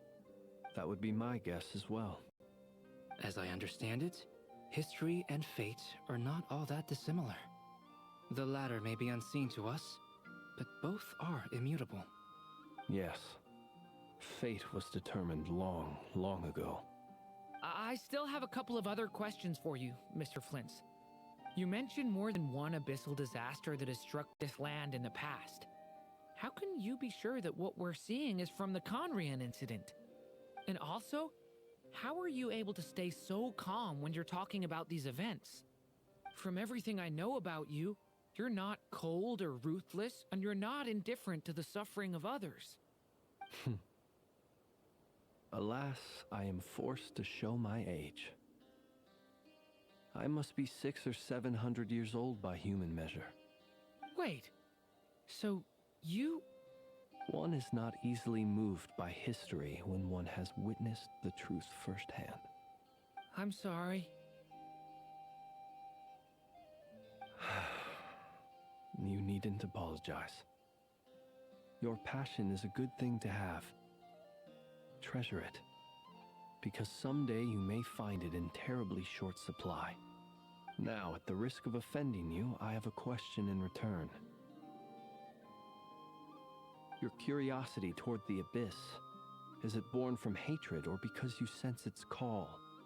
I only ask because I kept a fragment of Rerear's body in my lantern for a short time. Specifically, his heart. So I know what a burden it can be to carry the abyss with you. And I hear its power growling from somewhere within you. In my eyes, your mere existence is a miracle. My honest answer is... I don't know. I don't think I have the confidence to say for certain. What I will say is the abyss is not the only issue that haunts me. Even before I became who I am today, the question dogged me constantly. Should I even exist at all? My doubts remain unresolved. But when we fought Rerear, something became a little clearer to me. Sometimes it is the darkness within us that allows us to achieve the impossible. I certainly got the sense from your 39 attempts that you were trying to achieve the impossible. It sounds like you've resolved to see the truth for yourself. Absolutely. In that sense, he and I are quite similar. Then I wish you every success. I look forward to the day of your transcension. Well, if everyone's caught their breath, I suppose we should head back. Oh, and one last thing. I'd appreciate if you kept our discussion about history a secret.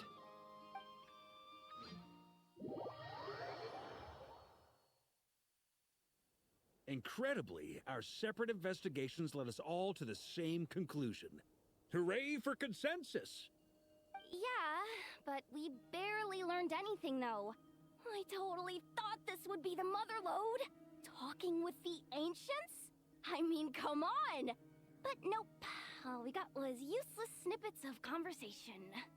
And all this stuff about moons and hyperopia. What a load of baloney. Seems like people back then had a few screws loose. I understand your frustration. We found the same issue. Each phantom only showed a very brief moment in time. There isn't much value to be found in these miscellaneous fragments of a civilization's history, no matter how glorious it may have been. If there's a silver lining, it's that these phantoms are harmless to the present reality. They shouldn't get in the way of the festivities. Paimon agrees. And not just because it's the first thing she understood in this whole conversation. You look disappointed, Nefer. Is something the matter? What do you think? We all worked our tails off, but the only one to gain anything from it was you, Lady Moonjanter. Well, please do share the Hyperborean records with me. I will gladly inscribe them in our people's documents. Oh, duh! Yeah! That was it! Hyperborea! Hyperborea. I'm serious. Only an expert in the Frostmoon Scions and their history can turn these records into valuable research material. The alternative is to let them gather dust on the Curatorium's storage shelves until the pages turn yellow. Nefer, you're wise enough to know that cooperating and sharing the profits is the best course of action here. Well, that goes without saying. Sure, let's do that. Huh? But didn't you say we aren't supposed to give out intel for free? Sorry.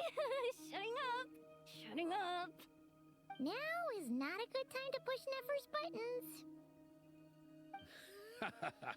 Anyway, back to Moon Prayer Night.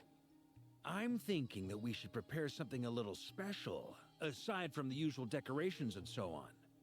You mean a parting gift? Can't go wrong with food. Although, does food go bad on the moon? Perhaps a lantern would be a better choice. It might be dark up there. It could prove difficult to light a lantern on the moon. Magical stones might serve that purpose better. What about a clockwork mecha model from Fontaine? I've got a whole bunch at home. I use them for fighting practice in my free time. None of these sound like things she would be even remotely interested in. But we don't interact with her enough to know what she likes. Yeah.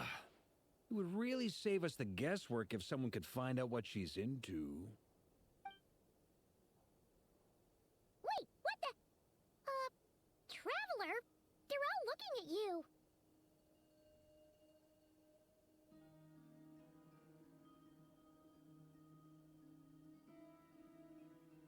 Great! Haha, problem solved. Now, I need to stop by Dory's. Gonna need her help sourcing a bunch of stuff for the festival. Then let's leave it there for now. We all have our own business to attend to. Traveler, if you find out what Kutar likes, let us know right away.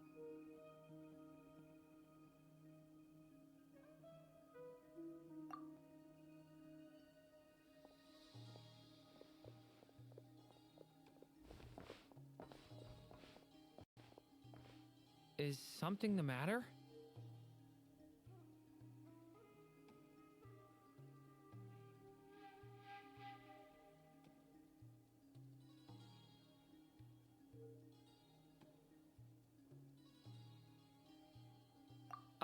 I'm fine.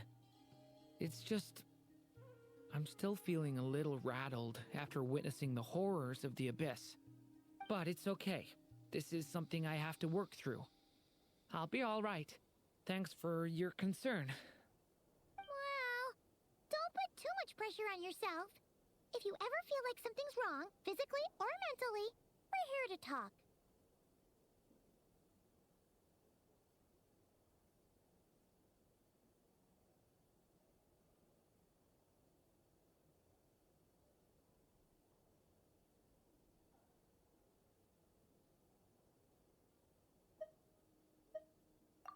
Come on.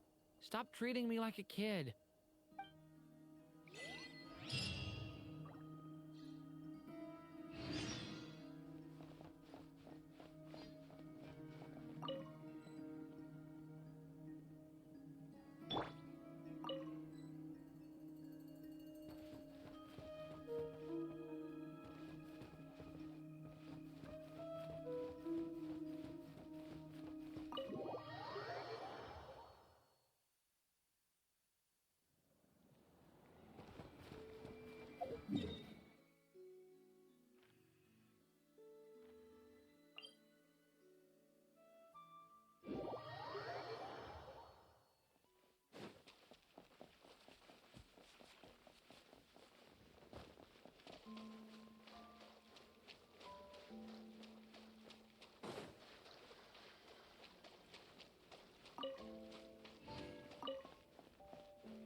Weren't there a few Kuhenki here last time, too?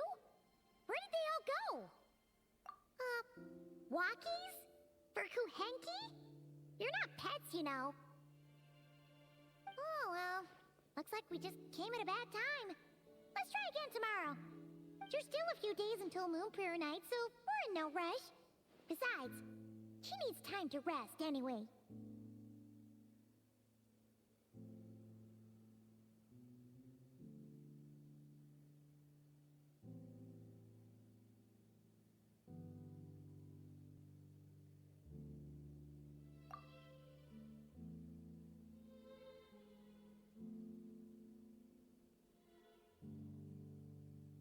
Kalamina!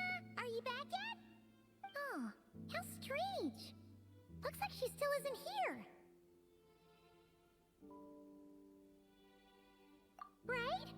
It's not like her to spend so much time outside. Especially since she's worried about attracting unwanted attention.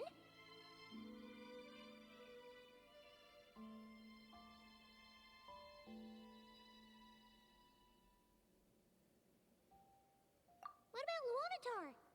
Luonatar, you there? Hey! Do you know where Columbina went? Sorry, didn't understand. But if you know where she is, could you take us to her?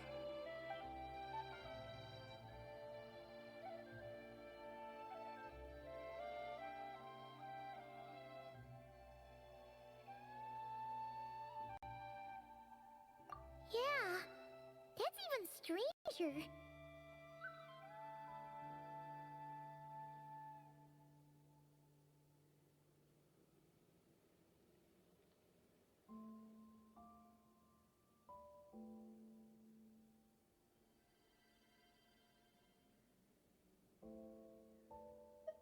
What about him? Oh, that's not good news. They change color when Columbina gets weaker, right? And they look super pale right now. Good idea. She might know what's happening.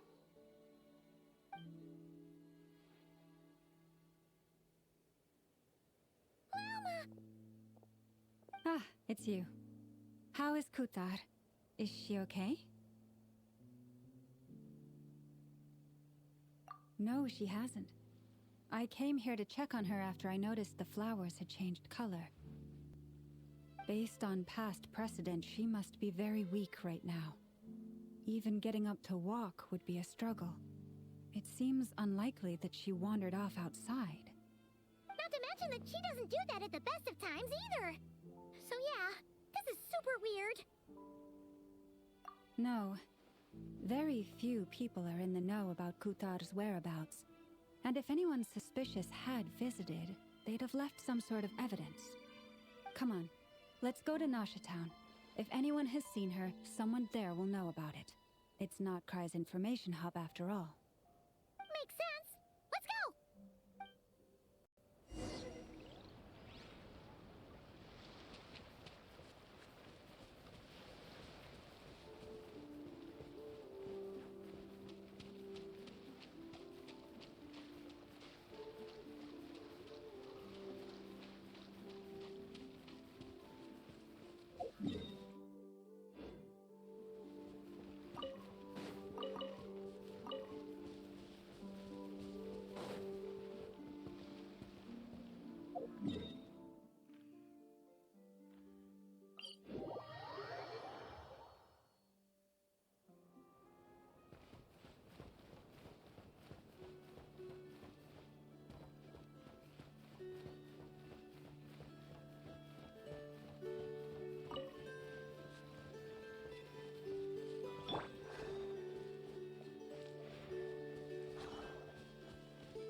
Moment. Is it just Paimon, or is this stall kind of suspicious? It's never been here before, right? No, I don't recognize it. Alas, your free and easy adventure time is over. Now, prepare to face the final boss of Nocturne. Whoa! Where'd that voice come from? Not sure, but it's definitely hostile. No, no, no, not that way. The final boss is right here. The sniffer mole? That's the final boss? Surely not. Also...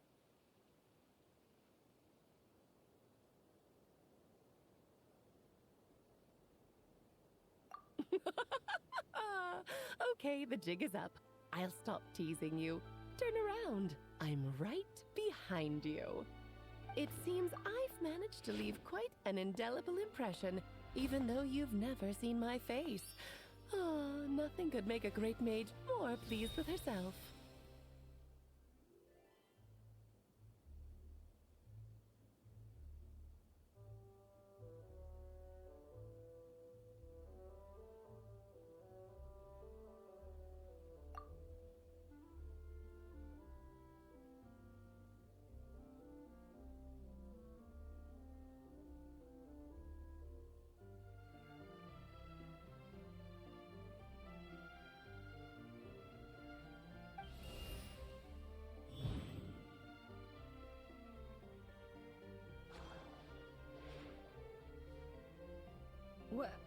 What is going on? I've heard that all the big shots in Tevat have long, wordy titles that stun people speechless when they make their entrance. Unfortunately, none of them are affiliated with the Hexenzirkel, and we ourselves keep a very low profile. The notorious name-dropping doesn't quite work for us. Still, I, for one, think I'm really quite amazing. So that didn't stop me from coming up with a title anyway. Alice! It's really you this time? Not a lantern or a Dodoko, but Alice in the flesh? Ah, that's right. So, what do you think? How does it feel to finally meet me? You look like... Oh, that's the first thing you thought. A little surprising, but that actually makes me very happy. Because that means that when Klee grows up, she'll be just as stunningly beautiful as her mother.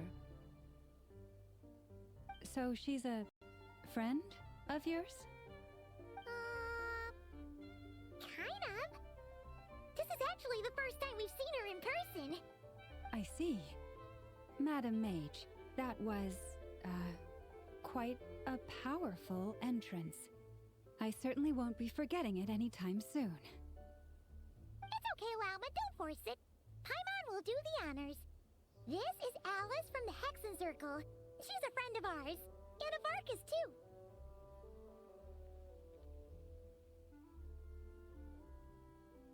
That's right. She's a good person, just kinda unpredictable. Well, what is the human heart if not unpredictable? Hmm? If we could not do as we please, how would we differ from machines? I am Lauma, Moon Chanter of the Frost Moon Scions. It is a pleasure to meet you. Oh, I know. Before you got here, I spent a good, 15 minutes getting up to speed on Nodcry's present situation. In other words, I've read the whole in the last episode part, so we can skip the pleasantries. Fair enough. Well, Miss Alice, I can already tell that you have quite a unique personality. He'll get used to it. Paimon sure is.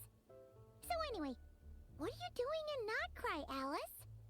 Oh, I thought I told you already. This time, I'm the final boss. And what a formidable foe I shall be. Powerful, confident, decisive, and good luck finding my weak spot. You will never succeed.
Oh, drat!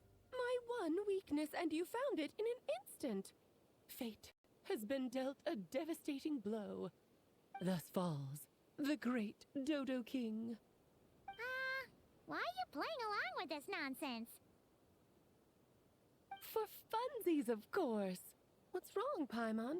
Are you disappointed in me? Am I a gigantic letdown? No, it's just...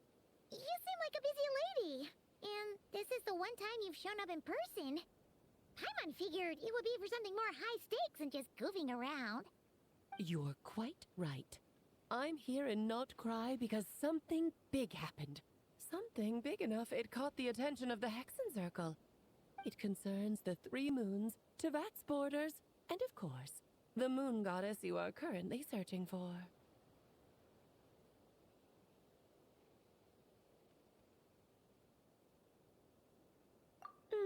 Kind of.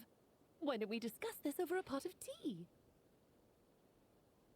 My main reason for coming on this trip to Tevat was, of course, to have some fun. But I do technically have a job to do as well, namely, maintaining the stability of Tevat's borders. I'll skip over the complicated parts, but to sum it up, abyssal energies are all that lie beyond Tevat's border. We'd find ourselves in a real pickle if they ever made it through. And the phantoms you've been seeing are a sign that the border has been disturbed. Ah, no wonder they tend to show up around Moonprayer Night.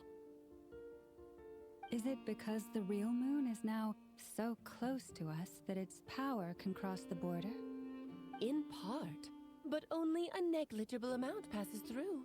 Just enough to influence the verdant crests and so on. And as you've noticed, there has been an unprecedented number of phantoms appearing this year. The influence of the moon beyond the border cannot explain this. No, there is another far greater factor at play. The trilunar syzygy. A trilunar syzygy. Eons ago, before the heavenly principles came to Tevat, it was the then 3 moon goddesses who controlled the laws of this world.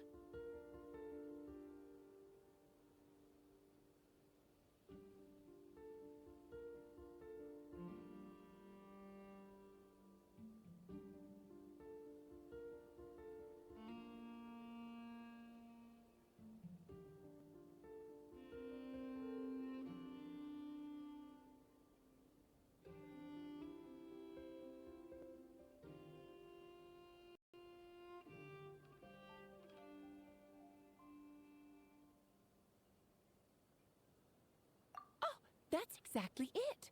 The 3 goddesses split these powers amongst themselves, promising never to consolidate them into one singular body. This was meant to keep the world stable. But, fast-forwarding to the present, the eternal moon's marrow is with you, while the iridescent moon's marrow, which should never have appeared in this world, has been retrieved. Add that to the presence of a moon goddess in the flesh and... the power of all 3 moons is gathered here in Not Cry. There hasn't been an event like this since the War of Funerary Flame. And it's having a noticeable effect on Tevat's borders. Because I wish to give my darling daughter a peaceful, sunny environment to grow up in. Is that a good enough reason? Kinda sounds like you're dodging the question, but it does make sense. Well, that's one reason anyway, and the most important one.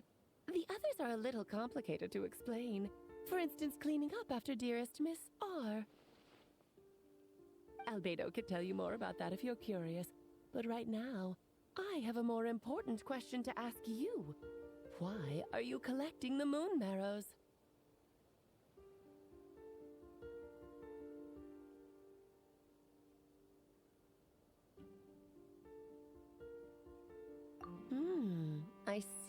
I see. Nicole told me about that legend once. Nicole?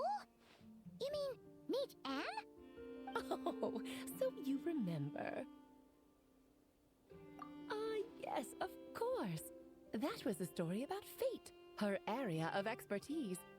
But back to the story of our dear moon goddess. I'm afraid her intended method of returning to the moon is unlikely to work anymore. What does that mean? She may be missing, but she hasn't gone anywhere. She has disappeared.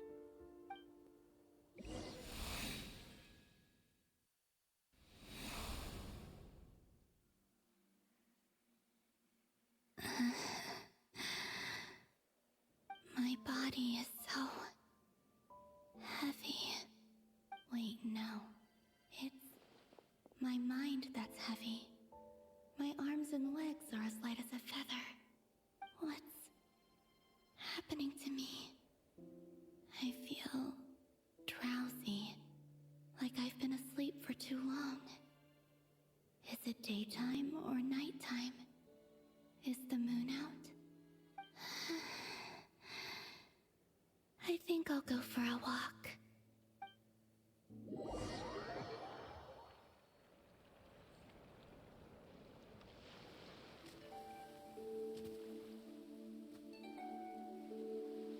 Are you out for a walk too? Huh?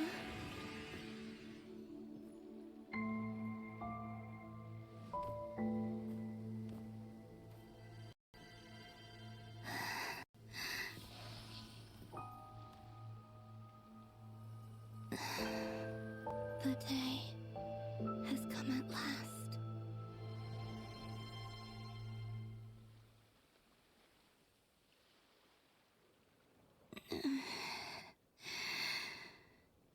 Have I grown so weak that I can't even sustain my physical form? But Moon Prayer Night is nearly here. I was so close to returning home. Death is near. Is this how it ends for me? Will I return to the moon after I disappear? Or... I don't want it to end like this. So far, at least, I still exist. Even if not physically, I can still feel. But as my power wanes, I'm sure that too will fade. I suppose I might take one final look at this world. The world where I was born.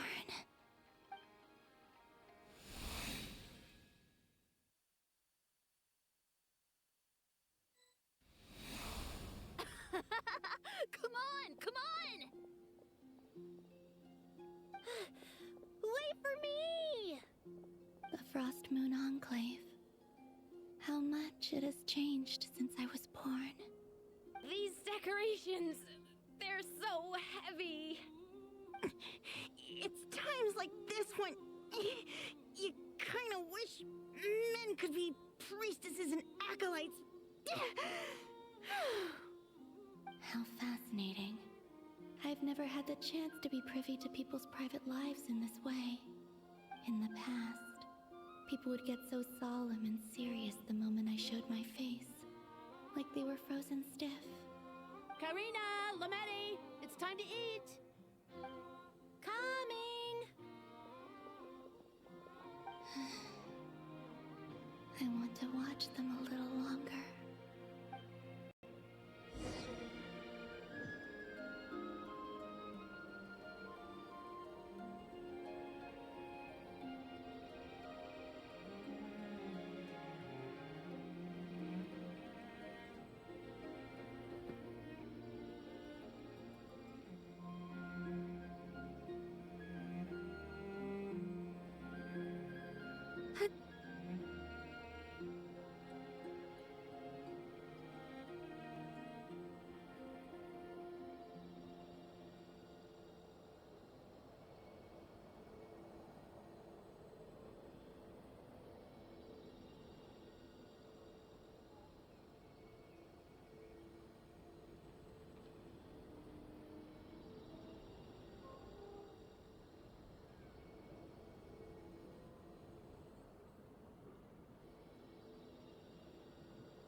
So just fill these balloons with air, right? Yep. Try a couple now to test things out. The rest can wait till Moon Prayer Night. Think fast. Rita! Teasing an acolyte of the Frost Moon Scions? Surely that's a punishable offense. Take this!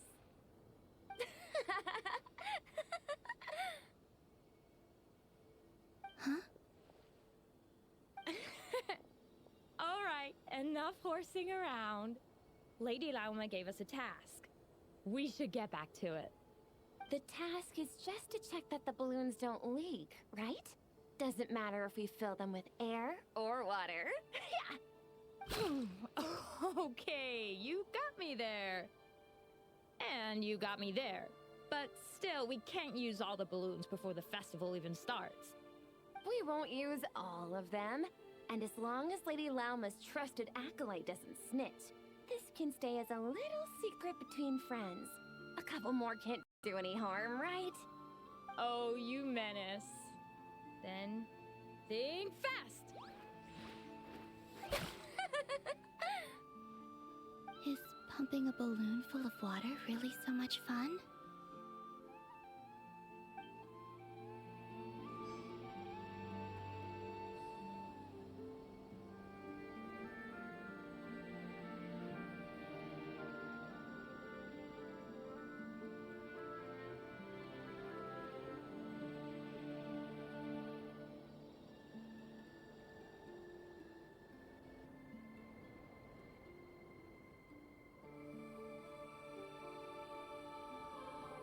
I'm sure you're both tired from playing all day. Come on, eat up.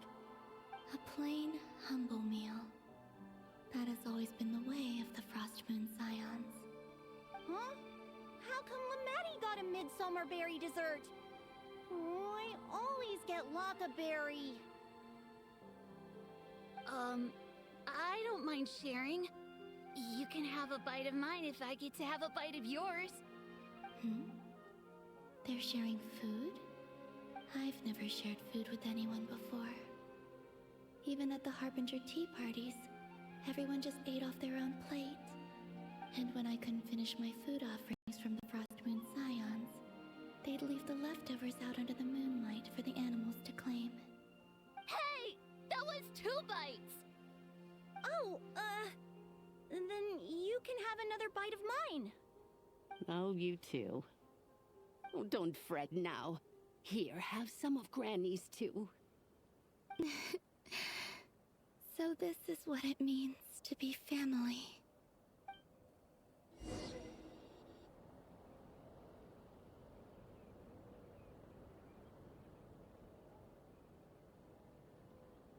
I'm seeing so much that I'd never usually get to see. They'd never act like this when I was around. It's nice, being able to just watch people in peace in these final moments. What a rare opportunity. I think I'll go take a look around Nasha Town, too. Maybe the Traveler will be there.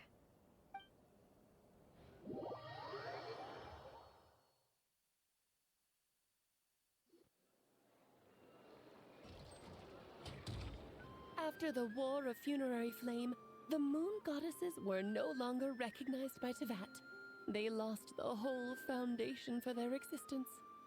That's why the Moon Goddess's strength is fading. She cannot withstand the world's rejection of her.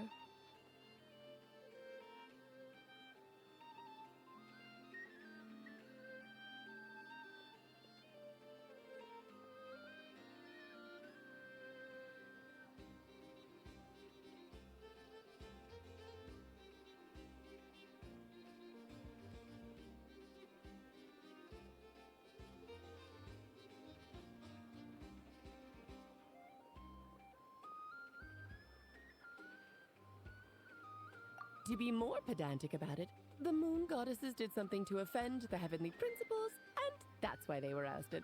Something of a recurring theme in Tevat's history. Theoretically, speaking so candidly should put me in their crosshairs too, but they can't tell me what to do. I'll say whatever I want. Anywho, the Moon Marrow energies were but a drop in the bucket for her, and that battle against the Ray Hair of Solnari only weakened her further. Fortunately, it happened close enough to Moon Prayer Night when the Kuvaki concentration here is high. That's the only reason she managed to survive this long. What do you mean, fortunately? You said she disappeared. We're too late. Oh, what a headache. I thought this was all common knowledge. I guess I have some more explaining to do. Okay, buckle up. It's time for another lecture.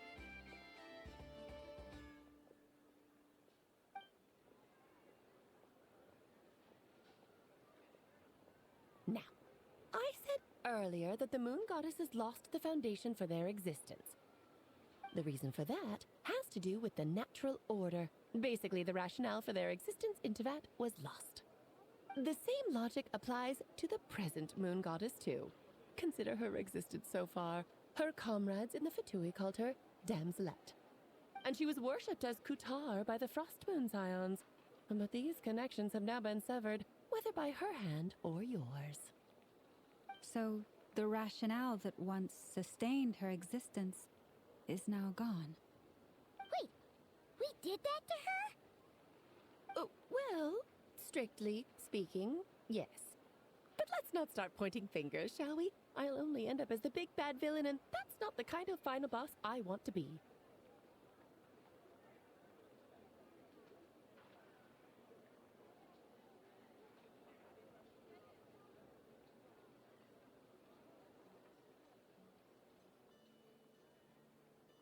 Of course I do. I'm only the greatest mage in the whole entire world. Now, if you wish to find your moon goddess, there are two problems we need to solve. Firstly, we'll need to strengthen the connection between her and Tevat, at least enough to sustain her until Moon Prayer Night. Strengthen her connection. But does that mean I'll have to rally all the Frost Moon faithful behind this? I'm afraid a bygone faith and a former home won't be of any help to her now. Do you know her name? Her name? Oh, yes. Names are very important things. A name is a fundamental concept that anchors one's entire existence.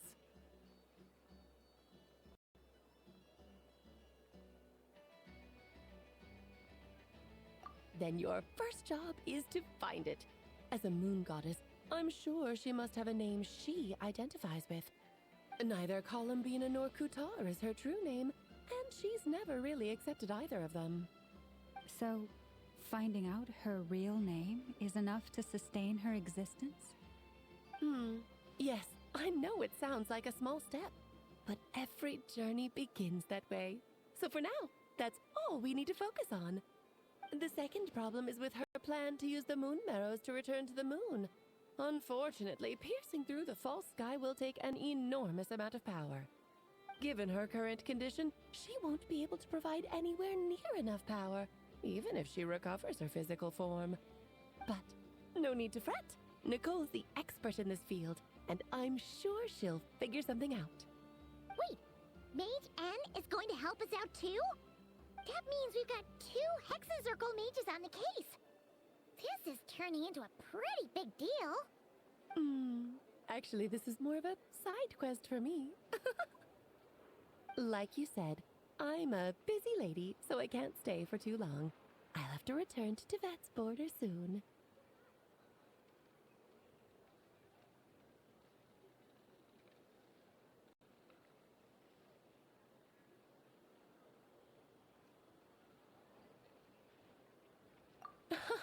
That's the upside you get for looking out for my little Klee. Hopefully that will incentivize you to carry on keeping her company in the future. Anyway, jokes aside, you'd better get moving. It will take quite a miracle for the moon goddess's consciousness to hold out till Moon Prayer Night. Oh, I suppose I might as well tell you where Nicole is before I leave. Off you go now. Time to meet your new friend. Oh, yes, and a little suggestion. Don't forget to mind your heads. What? I wonder how Durin's doing. I should really go see him before I head back. You really are super busy. I most certainly am. There's so many children I have to keep tabs on just in Mondstadt. Durin, Albedo, Venti, Varka. Klee didn't make the list, huh? Of course not. Klee is my pride and joy. I have no qualms about her, because she's the best child in the whole wide world.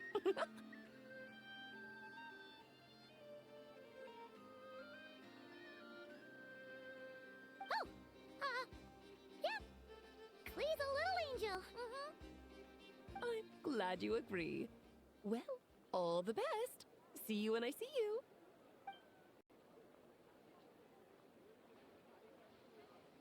She left in a hurry. Yeah, she didn't pack up her stall.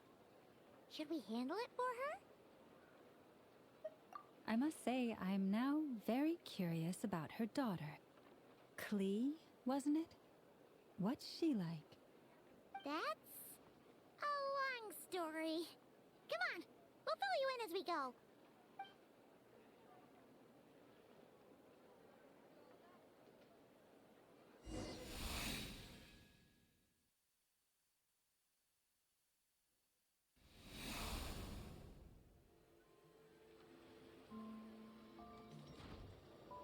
What a lively place. I've never experienced Nasha Town like this before. Hey, you old geezer! Your hammer's rusted through! Who are you calling old geezer? Are they quarreling? I'm looking right at him! You've really gone downhill since giving your daughter free rein in the workshop. Can you even swing a hammer anymore? It shouldn't take you days just to fix a single chair! You might as well use that hammer to massage my back for all the good it's doing. Don't run your mouth, or you'll get a back massage that'll put you in bed for the rest of your life. Look, the materials haven't arrived yet, all right? You know how busy it gets in the days before Moon Prayer Night. I'll bet you send all the materials to your little princess. Blood's always thicker than water, huh? All right, you've made your point, Uncle Koski. As soon as the materials arrive, fixing your chair will be the #1 priority. And Dad, if you've got time to chat, why don't you lend me a hand, See? Lolka knows what the score is. I guess they're friends. But the way they spoke to each other was so ugly. Then again, it wouldn't be the first time I've seen something like this. Columbina! Sing outside my door in the middle of the night one more time, and I'll unscrew your vocal cords. You hear me? Oh, Sandrone. So that was her way of trying to be friends with me. What a pity. I won't get the chance to say any ugly things in reply.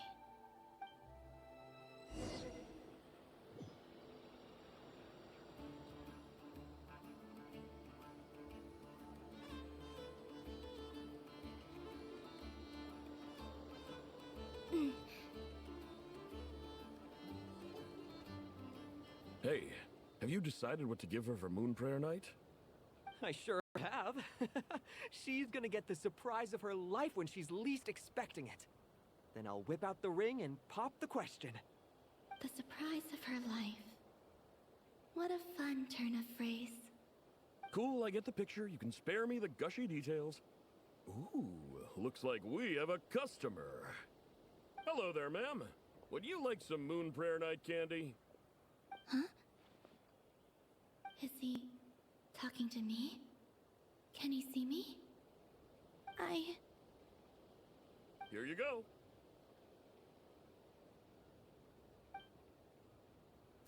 Oh.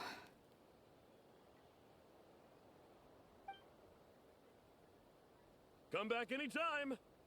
Right. Now, where were we? I don't know why, but I still held out hope.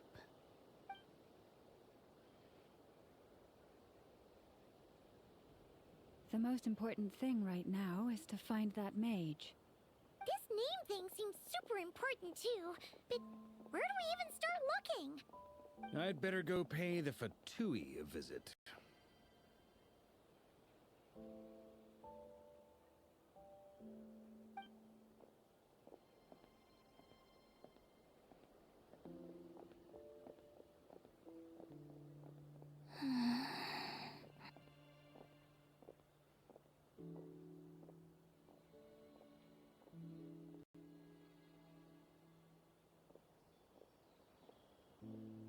Columbina?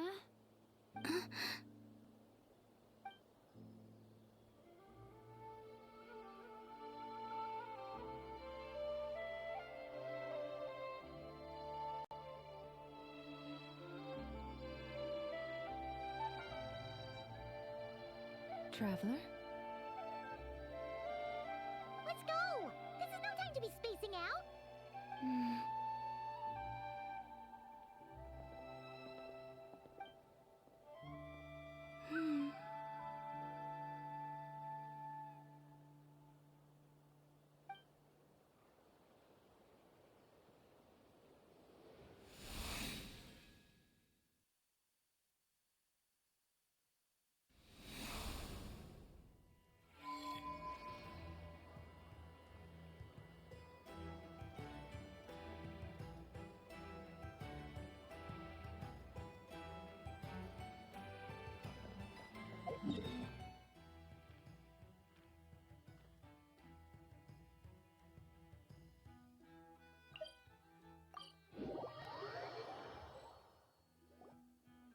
Where are they going? They mentioned a mage and... a name? So, Mr. Varka, are you acquainted with this Nicole? Or should I call her Mage N? Ah, not really. We've never met, though she has come up in conversation. From what I've gathered, Alice kinda took Nicole under her wing. Taught her how to speak in a more ladylike fashion, that kind of thing. Huh. Hard to imagine Alice as an etiquette coach. Yeah, Alice is a larger-than-life personality, I'll give you that. But then again, that's why she's able to draw such an eclectic mix of people into her inner circle. If I remember correctly, being an interesting person is actually one of her main entry requirements.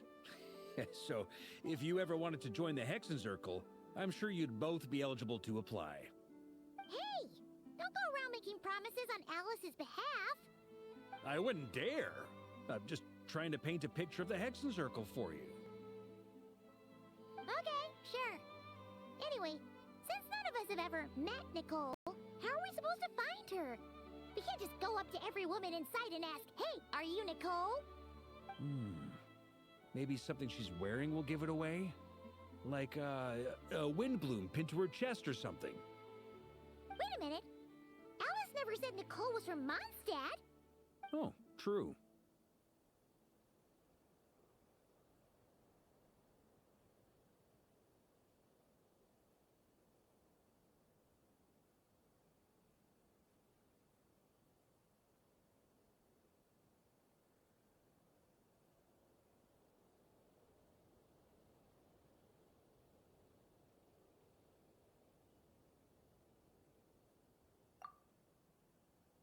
That would be... this young lady, then?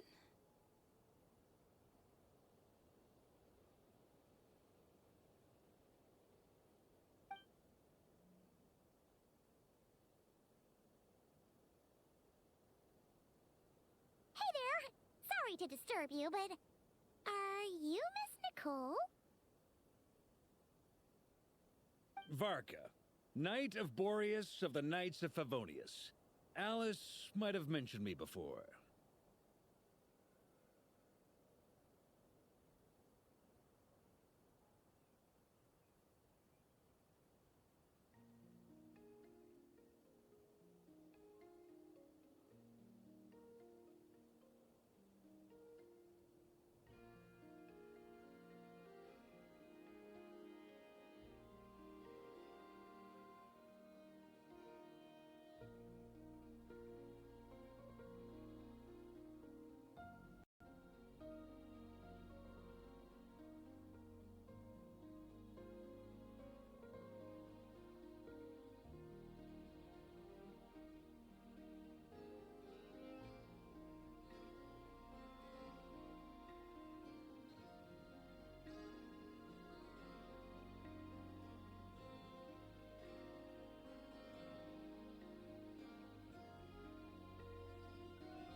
If we got the wrong person? Sorry. Well, this is awkward.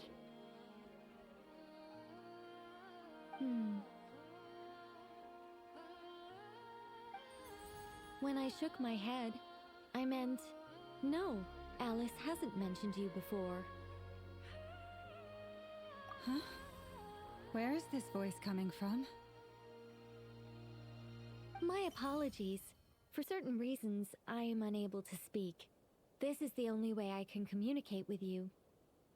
It might take some getting used to, but I hope you can understand. Hey, it's fine. I'm more shocked by the fact that Alice never speaks about me.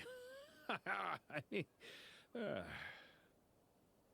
As for you two, we have crossed paths twice before, but it is nonetheless a pleasure to finally meet you.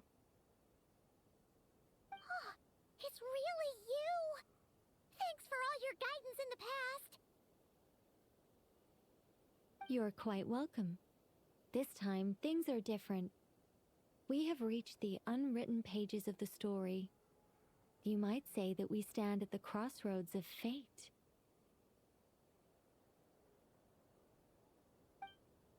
Now then, allow me to formally introduce myself. My name is...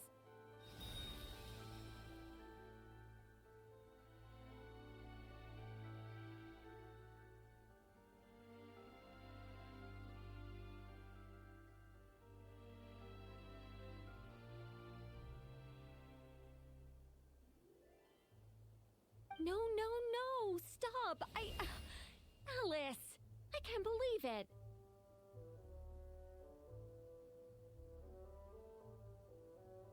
I had a whole speech prepared. I'd agonized over every single word.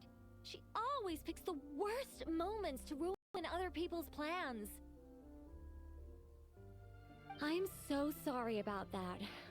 Alice took the liberty of devising some bespoke self-introduction magic for each member of the Hexen Circle.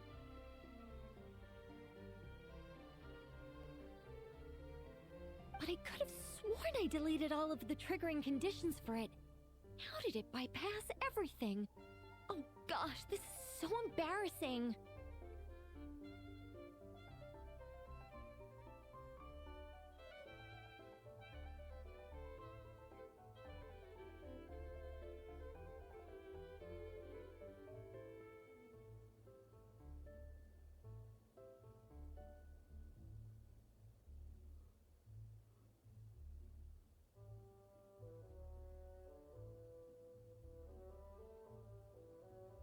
This is a very different side of Nicole than what we're used to. Is she not used to face-to-face interactions? Don't worry about it. We've seen that introduction magic once already, so it wasn't too much of a shock. Please go on, Miss Nicole. We'd love to hear what you have to say, or, well, communicate. Huh? Are they talking to this lady? But... Will you all promise to forget that horrendously embarrassing introduction? sorry, embarrassing. When?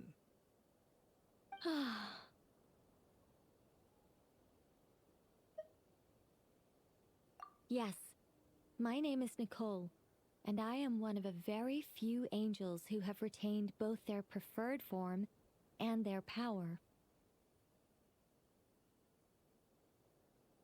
The Traveler and Paimon should be no strangers to this concept. There is another of our kind in Natlan. They call her the Lord of the Night. Alright! Paimon remembers her! Yes. Well, I have retained more of my power than she. It's because I don't have a long-term duty to fulfill. To be more specific... no. We'll be here all day if I get into the specifics. Moving on. If I'm not mistaken, you are here because you wish to learn how one might reach the moon beyond the sky. That's right. Is that something you can give us any guidance on? Yes, I do know a way. It began with the Hyperboreans, who lived after the War of Funerary Flame. Blank looks. Maybe I should start with the background of the war. Or maybe not. It shouldn't be an issue. I'll fill in the gaps for you when we have more time. Anyway, after that war ended, the three moons retreated to beyond the false sky.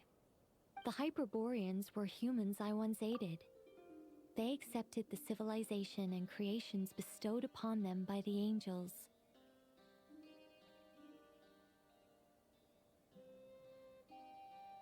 But despite accepting many blessings of the angels, many among them still held on to their faith in the moons.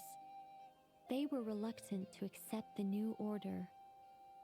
Even after the War of Funerary Flame, they sought to contact the moon goddesses beyond the sky and receive their guidance. But all three had passed away by that point. This mage has a unique method of communicating. Is she talking about the moons? Yes, but they did not know. And so, still they prayed for the moon goddess's mercy. After building titanic structures that consumed vast amounts of Kuvaki, at last they glimpsed the moons and heard their voices. But of course, they were gravely disappointed, for it was then that they realized the three moon goddesses were dead. Oh, that's such a sad story.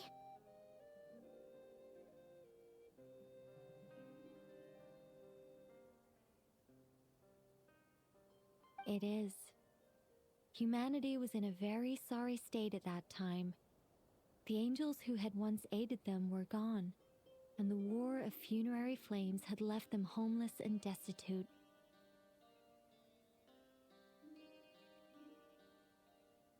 Just a second, I gotta ask.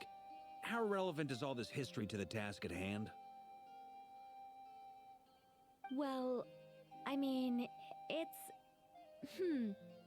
Okay, it seems we've drifted into irrelevant narrative waters.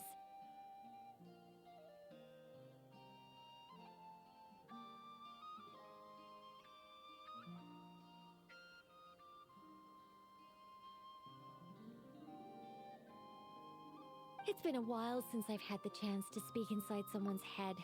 As soon as I got started, I lost control and the words just flowed out like a waterfall. What I'm trying to say is... Right, yes, that's it. The relevant part is the ritual created by the Hyperboreans.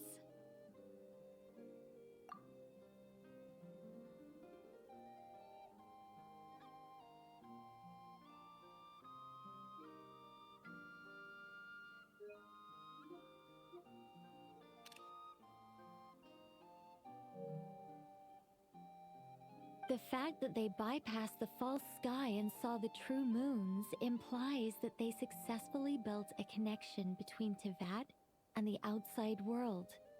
Which means, with enough Kuvaki and a sufficiently stable connection, it should be feasible to send one person over the border. Okay, so they built some kind of portal?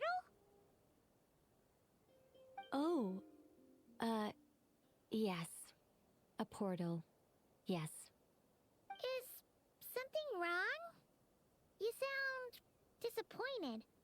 I just didn't expect you to summarize it so well. It turns out I could have said all that in one word, if only I'd managed to think of it. No, please, it's fine. This is invaluable knowledge. I'll be sure to record and preserve everything in writing. Oh, really? Well, in that case, I suppose I could backtrack and add some more detail. I did gloss over a few things so far. Whoa, whoa, whoa, time out. Let's summarize what we've got first. The Hyperboreans were the last ones to use this method, right? So we somehow need to find whatever structure they built and make sure there's enough Kuvaki to power it up.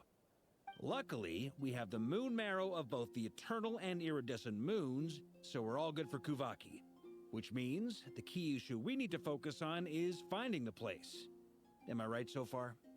Yes. Although I expect the structure is long gone by now.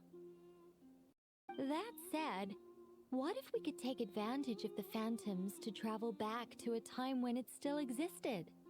Well, travel back isn't quite accurate. It's more like we'd be creating a handshake between 2 points in space-time. We wouldn't even have to pick a time when it still existed. It could just be a time when it still appeared in phantom form via projection, or we could project our own phantoms, fold them together, and... You look lost. Was that too hard to follow? Yeah, things got a little, technical there. Paimon's brain is reaching capacity. All right. Let me think about how to put this more simply. Okay, got it. Over the next few days, I'll search for phantoms that we can use. Once I find one that meets the criteria, I'll let you know and we'll regroup. By completing certain rituals, specific individuals will be able to enter the phantom and make it to the Hyperborean structure. If everything checks out and it looks feasible, we'll just need to wait for Moon Prayer Night, and we can send the Moon Goddess back home. I'm really skimping on the detail here. Is this making any sense at all? I think so. For now, we'll just wait to hear from you. Yes. Basically, yes. Great. Counting on you. In the meantime, we'll focus on finding the Moon Goddess's name. My name? Are they looking for a way to stop me from disappearing? Excuse me, Miss... Go on, Miss Nicole. This conversation was a little all over the place. I didn't catch your name. I am Lauma, of the Frost Moon Scions. Ah, I did wonder. I noticed that you listened very intently when I spoke about Hyperborea and the moon's history. If you'd be interested, I'd love to visit you this evening and go through it again in greater detail.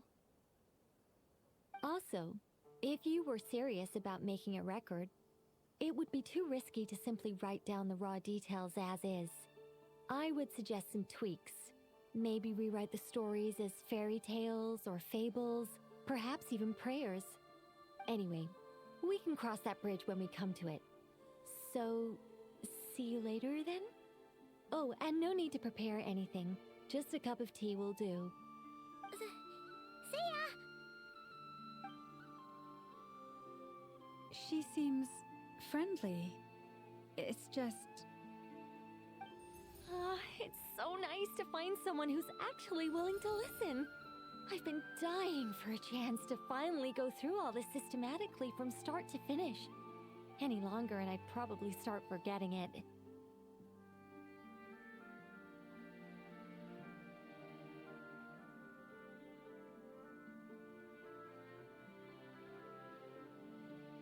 Now Paimon gets why Alice told us to mind our heads. Ha ha ha ha! What did I tell you? A lot of quirky people in Alice's orbit. Now then, the next order of business is, where do we start looking for the Moon Goddess's name? Maybe the rest of what Nicole has to say might give us some clues. Once I've heard her out, I'll summarize the salient points and share them with you all. I'm also inclined to review our other documents. Yes, our faith was first established by our Hyperborean ancestors, but many of the more factually accurate records are from after Kuthar's birth.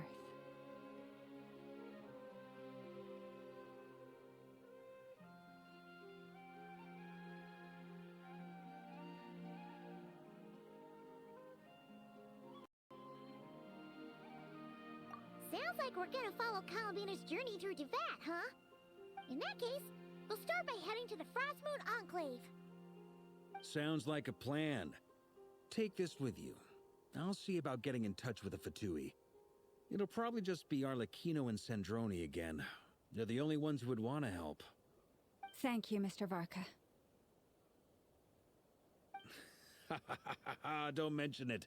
Honestly, I'm more comfortable dealing with the Fatui than prying into the details of a young lady's childhood.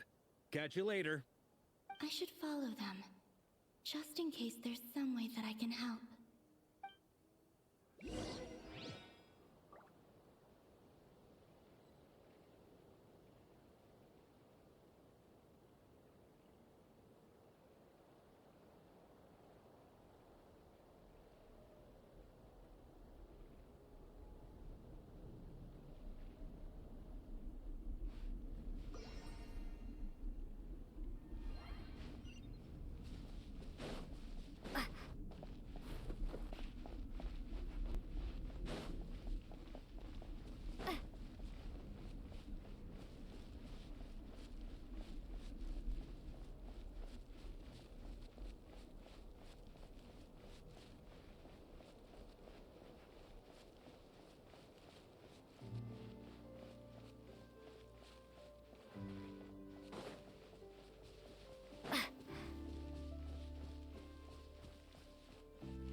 A while ago, I took the time to organize all documents in our possession that pertain to Kutar.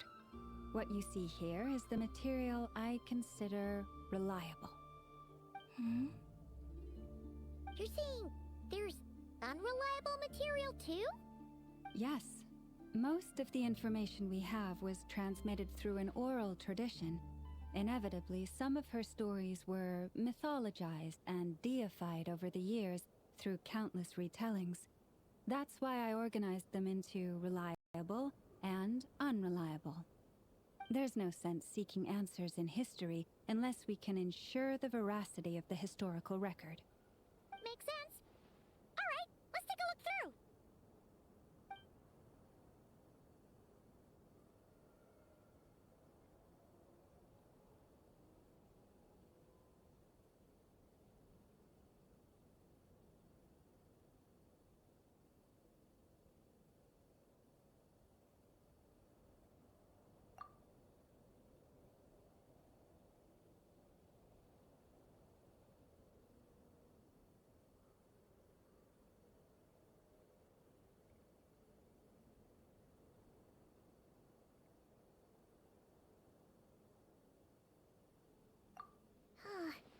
Almost all these records refer to Kutar instead of Columbina.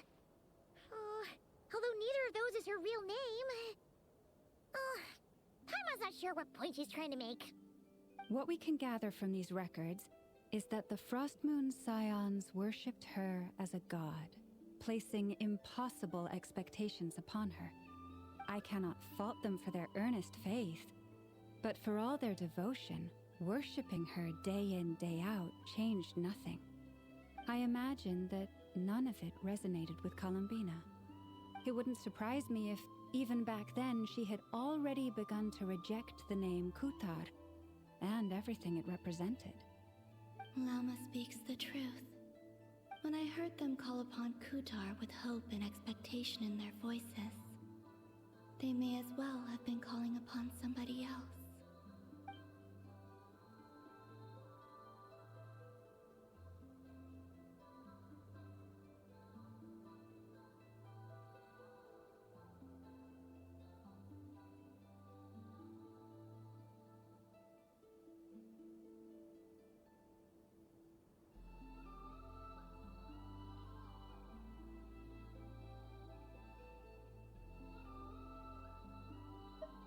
Well, that's a bit complicated. I looked at the level of detail, perceived authenticity, prose style, and how realistic their portrayal of Kutar seemed to be. Amongst the Frostmoon Scions of today, only I know of her existence, and I alone have spoken to her face to face. As such, I know that there are certain things she simply would never do. That being said, I have sensed some changes in her lately. Changes? Me? Seems like this is getting us nowhere. For what it's worth, why don't we check the unreliable sources too? Sure. Give me a moment.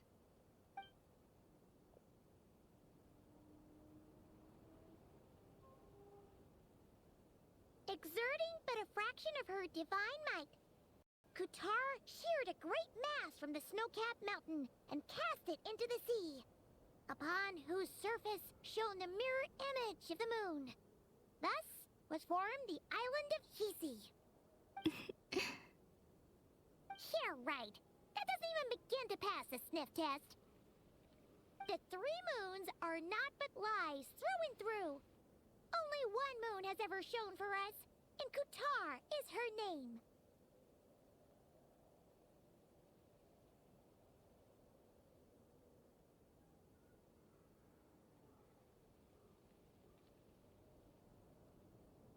The vast majority of ancient texts are filled with fanciful tales like these.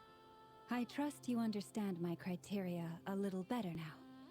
Kutar did not speak, merely gazing into the distance in silence. And where her gaze landed, this was her prophecy. Clearly, whoever wrote this text never even met Kutar. Otherwise, they'd know that her eyes are always closed. What about you, Traveler? What are you reading?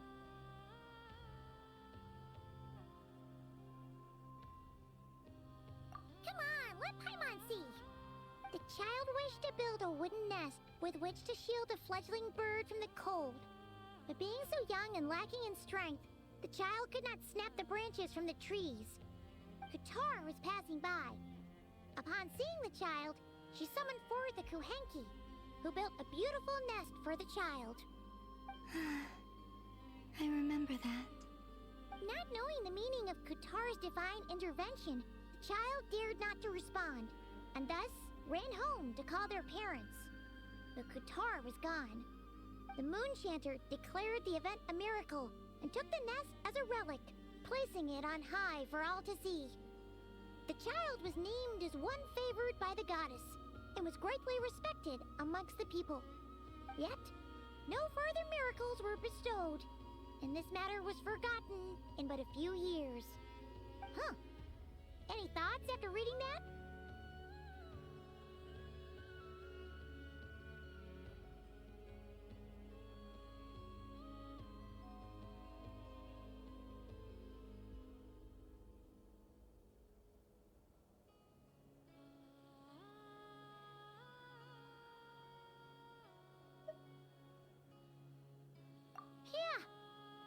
Probably just wanted to join the kid in making nests. Ah. I had originally considered this a fabrication, because Kutar did not perform any similar actions in subsequent records. But now that I think about it, it does seem like something Columbina would do. It's just that... She didn't know how other people would interpret her actions. She was probably worried about making things difficult for people. So, she gradually stopped joining in. Yes. Oh, that's so sad.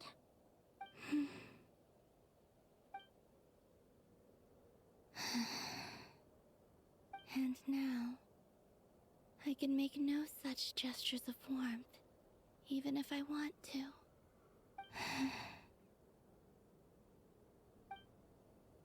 Still no name. That's a bit of a shame. But we did learn some interesting stories. That's gotta count for something. Barca said he was gonna set up a meeting with Arlecchino and Centrone, right? Let's go back to Nasha Town and see how he's doing.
Let's see.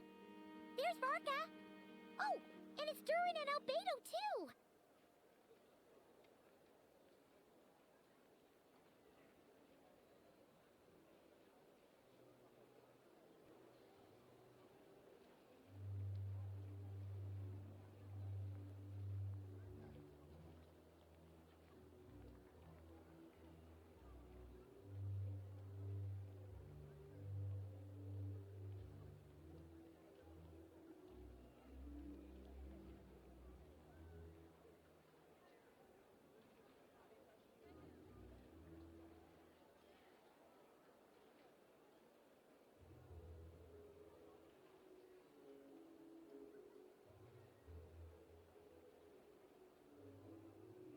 Yeah, this is pretty much the same place we bumped into each other last time. I convinced them to stick around a little longer.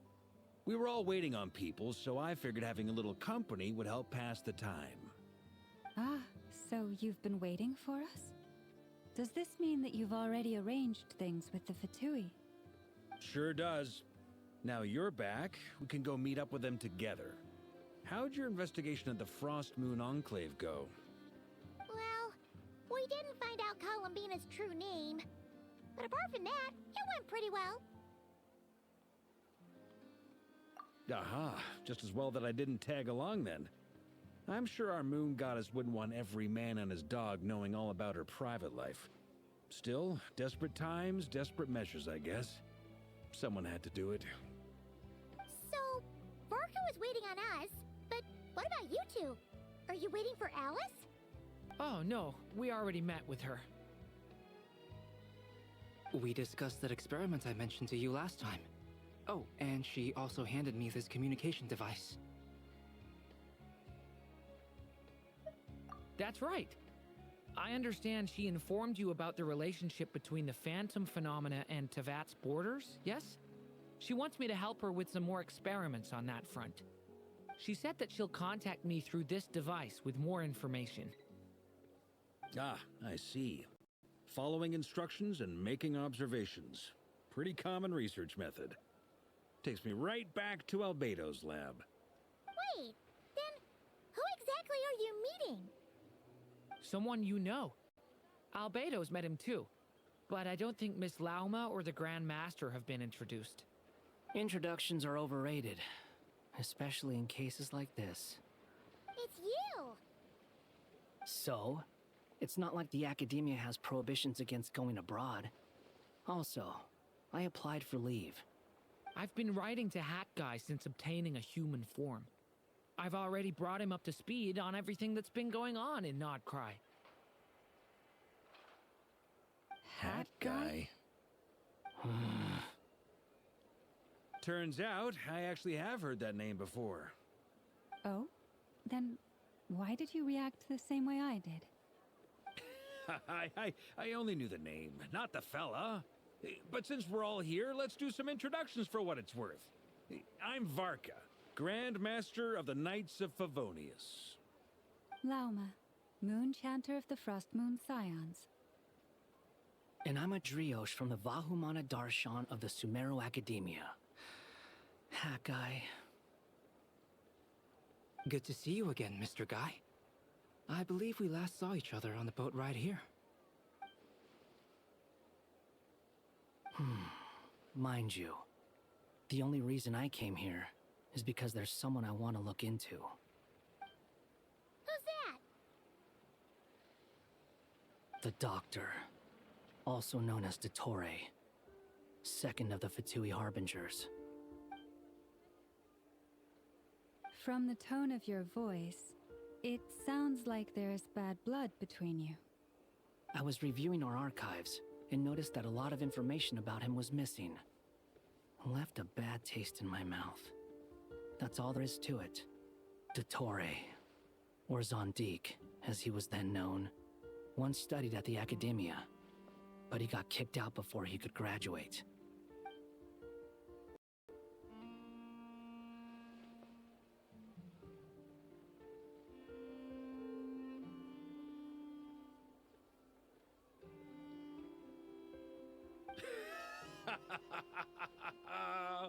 So the Harbinger's #2 man is a college dropout? How embarrassing for them. Last we heard, he was planning something. We actually heard that a few times before, even coming to Nocturne. But we haven't seen a trace of him since we got here. He only appears when something interests him. For all we know, he might have left already. But the fact he did something here at all is worth noting. It'll fill a couple extra lines in his file. Why does it sound less like a file you're writing and more like a criminal record? Anyway, we were just about to meet 2 of the other Harbingers. Want to come along? You might learn a thing or two about him there. Sure. Even though they're Harbingers, well, they're old acquaintances of ours, so, you know, when you talk to them, try to be... I got it. The Frostmoon Scion's relations with the Fatui remain tense. Forgive me if I do not attend. In that case, we'll continue assisting Miss Alice with her experiments. Good stuff. Everyone's having a fruitful time. All right, we better get going. I'll lead the way.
Well, yeah, that's obviously part of it.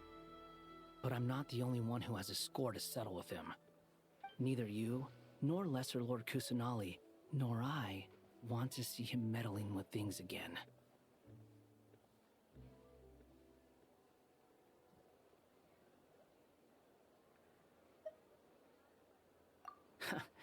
What's the hurry? Don't worry. Pigeons always know which way home is.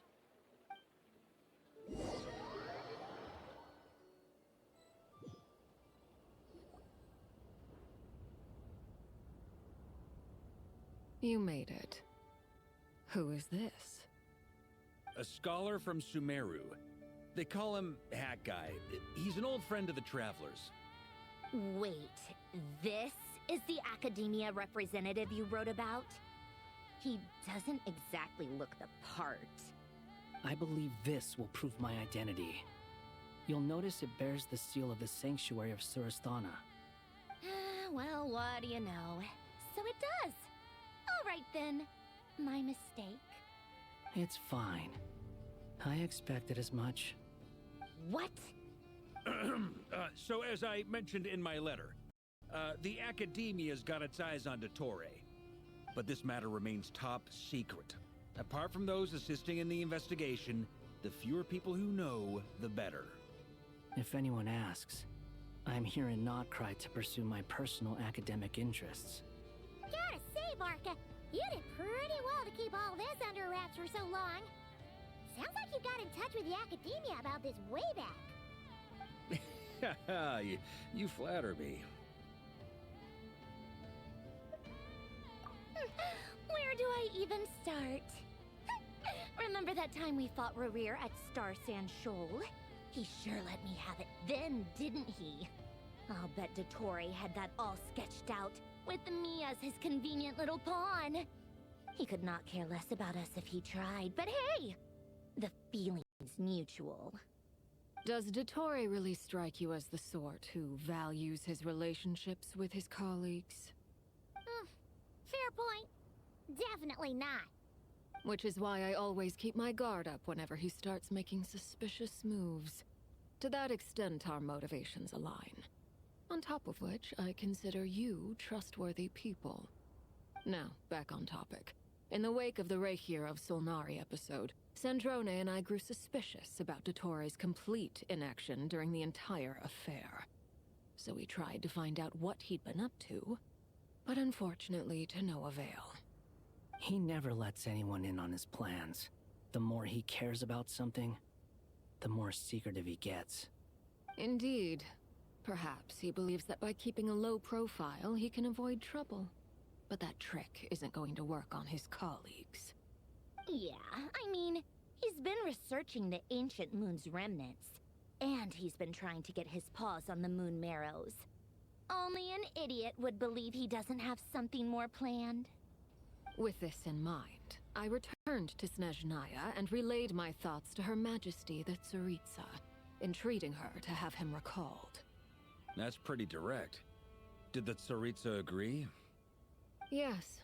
I made it abundantly clear that the Fatui's business in Nodcry is almost concluded, and we do not need 3 harbingers in this territory. Her Majesty concurred. Accordingly, Dottore has returned at her orders. I imagine he is continuing with experiments, which no one besides he would ever have any interest in. Common sense might mean nothing to him, but he's not stupid. He knows that no good can come from opposing the Tsaritsa. Smarts alone won't get him all the way. He needs the Rooster's resources and Regrator's Mora, both of which the Tsaritsa can strip from him by waggling a finger. But doesn't he have a track record of publicly following orders while going against them in private? He probably has it down to a fine art by now. Wouldn't put it past him. We worked together on a research project once. Only briefly, but it was enough to show me that we're fundamentally different people.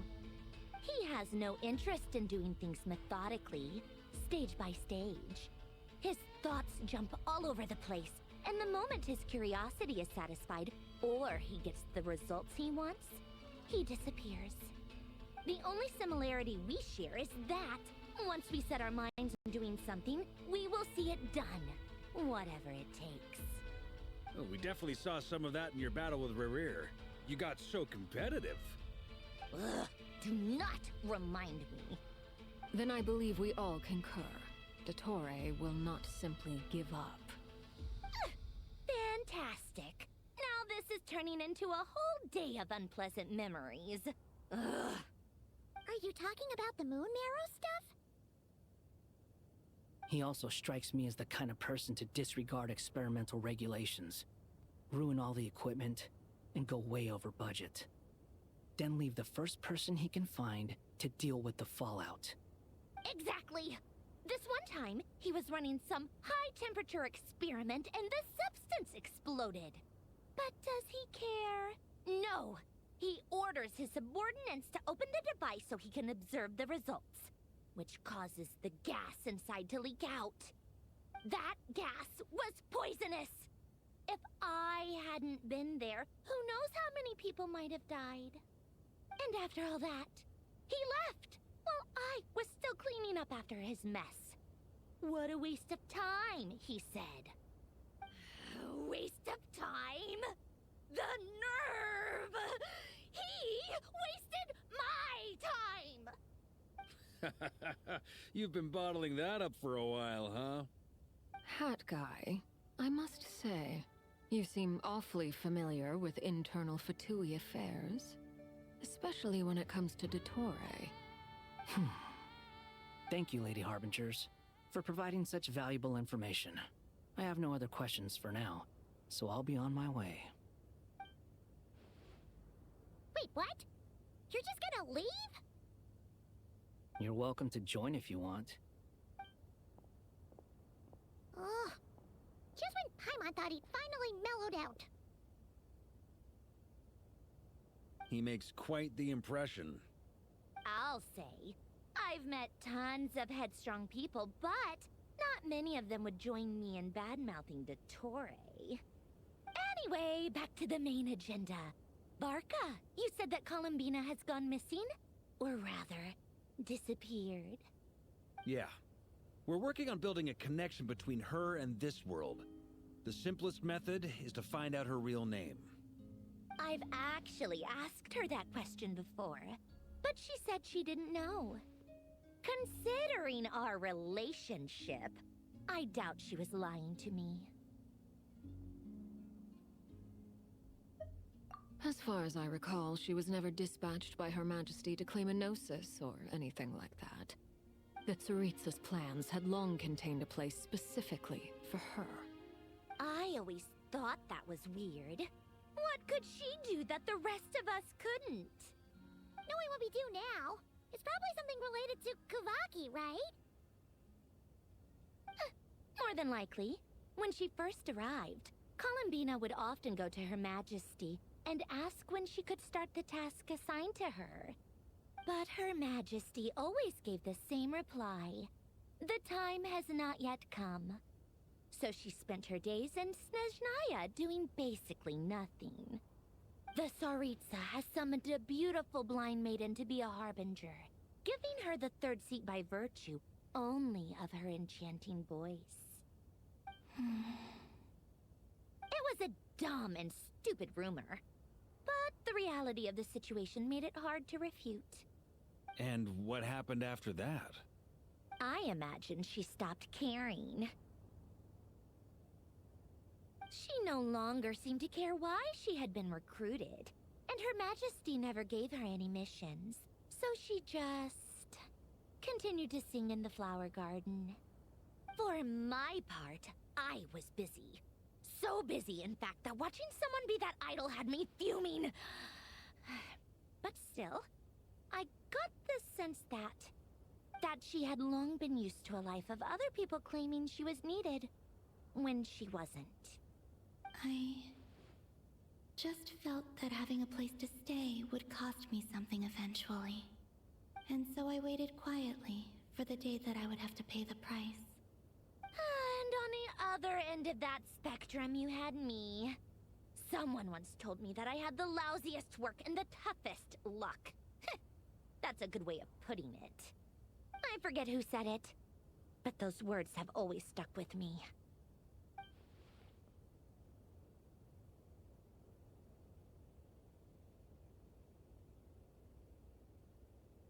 But you've done your job exceptionally well all this time. Because at heart, you are a conscientious person. What is it? Something come to mind?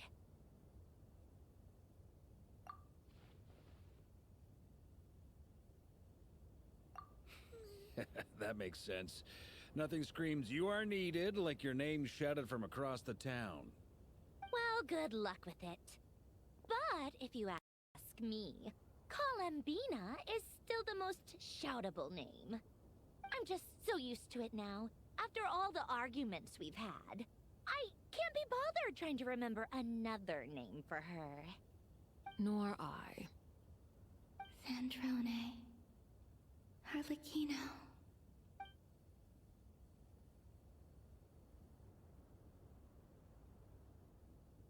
Huh! It's a Sealy! Does that mean Nicole has news for us? Ladies, I thank you for your hospitality. If the chance ever comes up, I definitely owe you both a drink sometime. I'm sure it will. You can make your own way out. Heck, you've been here enough times, you probably know your way around better than I do. Okay! Time to do what adventurers do best. Follow that Sealy!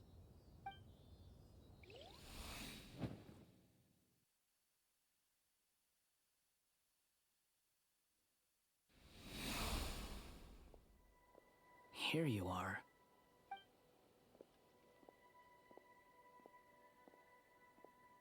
Oh, that guy. How come you're back so soon? Did things go all right with the Fatui? Fine. Totori's been summoned home by the Tsaritsa. Couldn't get much more than that. How about you? Any progress with the investigation? Unfortunately not. We've tried everything. Different phantoms, different locations, different points in history. But the results are the same each time. Abyssal monsters roaming the land. People crying out in despair, with no hope of being rescued. Every time I see it, I can't help but think, is this what it was like in Mondstadt when Dragonspine Durin attacked? And if I fail in the task I've been given, will I create yet another tragedy? That's just meaningless speculation. When we encountered similar phenomena previously, I tried to interfere with those illusions, using sounds and lights to guide them. However, we could not change their fates. At most, we were able to extend their existences. The events of the past are like fate that has been written into Irminsul. There isn't a living thing in Teyvat that can escape its past. But Miss Alice instructed us to try to find ways to change the outcome that these phantoms face. It's an impossible task. Can't you just refuse? Since she asked us to do this, I feel like it can't truly be impossible. Or if it is, well, mages can make the impossible possible. I could not have been born as Durin otherwise. But you also said that your past 39 attempts were fruitless. That's true. But you're still going. Yes. After this many futile attempts, surely you realize that you're not doing this because you still believe what some mage told you. It's because you want her hypothesis to come true. It's something you wish for deep inside. So, think for yourself about what you want to do. As long as you don't believe it's futile, it isn't. Yeah. Previous experience indicates that we cannot touch the phantoms, which limits the effectiveness of our interventions. If we want to clear this hurdle, we need to break this rule somehow. Same thought here. Following the same rules means repeating the same failures. Reducing ourselves to mere playthings of fate. So you mean we need to figure out a way to make contact with them despite knowing that we can't? Yes, and I suspect that's something only you are capable of. Everything in Teyvat is logged in Irminsul, but the withering that once occurred in Sumeru was a sign that the Great World Tree was being corrupted. This corruption allowed things that should not have existed in Teyvat to appear. This is tantamount to rewriting reality to an extent. You're saying abyssal power might be able to affect those phantoms? No one's ever tried it before. If you're gonna try it, it'll take courage. And you have to be confident that you can control it. Is anyone there? Has anyone seen my daughter? She's missing. I have to find her. I hear someone inside. Spargana? Are you in there? Ah! If I can use my abyssal powers to warn him that there is danger here, maybe it'll change his decision. Maybe he'll stay away. Yes. The important thing is not the nature of the power, but rather how you use it. To intimidate and obstruct. Sounds about right for the Abyss. Well, let me try. I should be able to influence that thing. Have you seen a little girl? What? This isn't the time for that! Just run!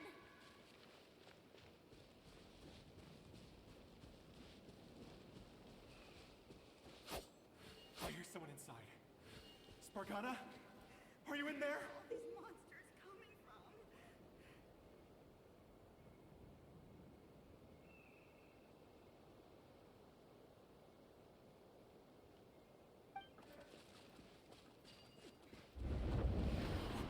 What is this? Looks dangerous. I should get out of here.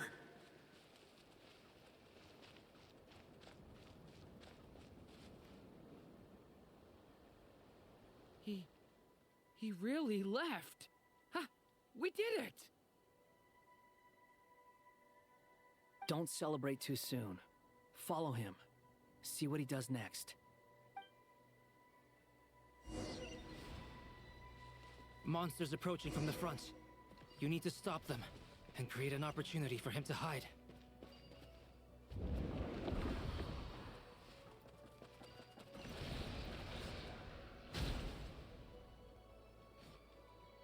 Help me!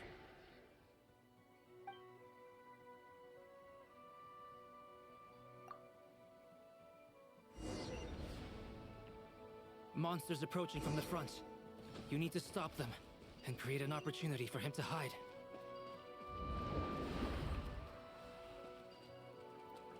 No! There's monsters ahead!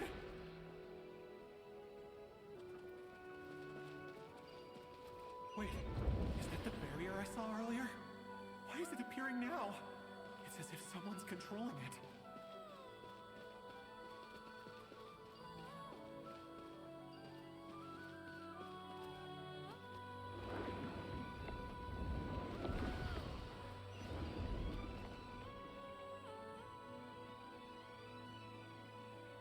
The monsters are gone. Is it safe now?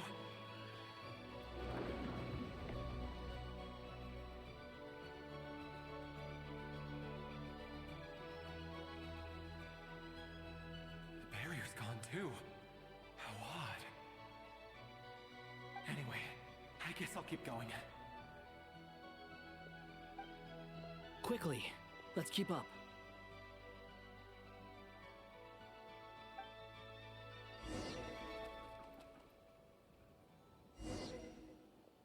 Wait, there was someone else here?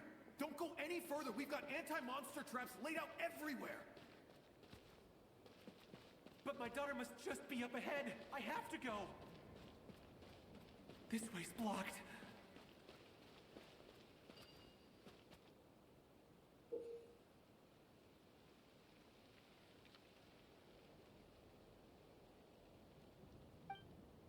We might be able to use the explosives over there, but we need to take care not to hurt him. I'll use the barrier to keep him at a safe distance.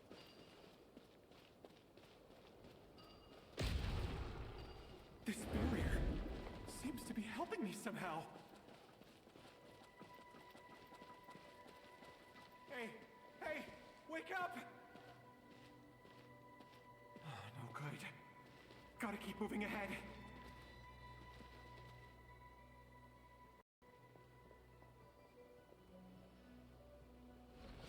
So many monsters! There's still a chance, Durin. Use the traps.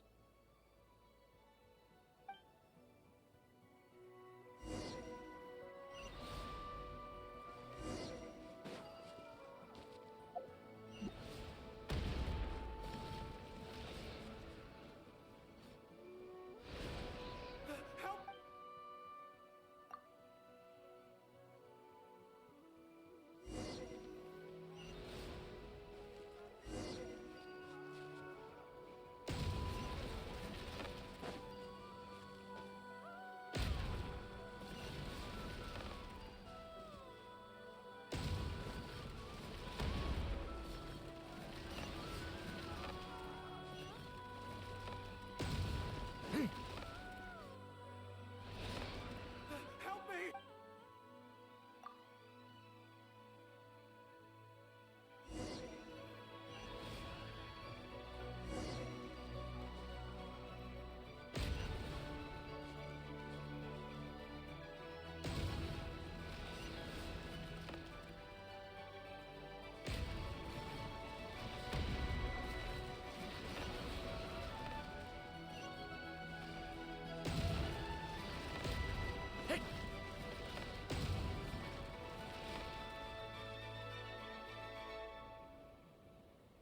This is a new development. I've never seen this happen before.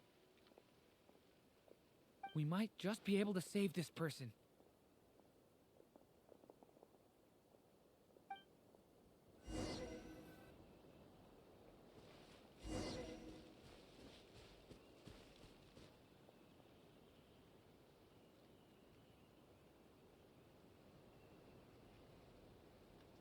Hello there. Have you seen my daughter?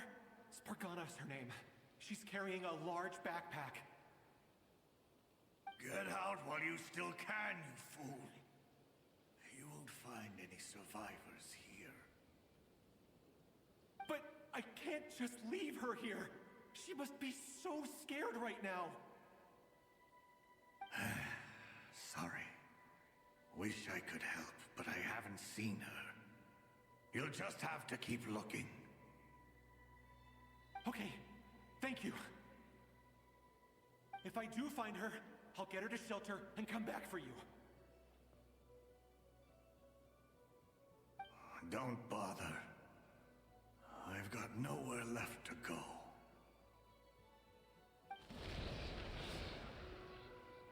What's that noise? Monster! No, if he goes inside, he'll be walking into a trap. Let's try this once more. This time, we have to stop him.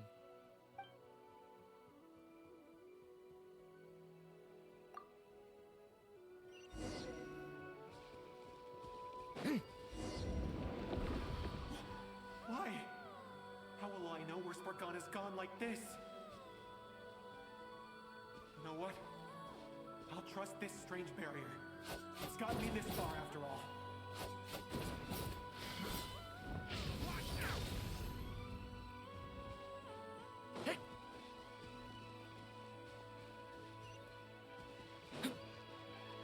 What?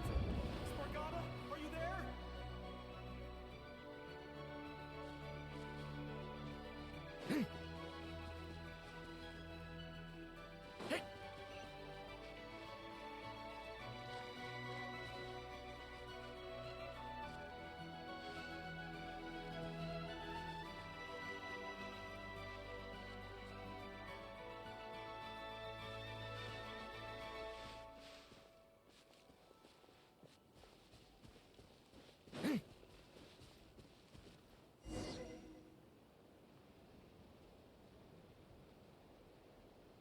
Huh?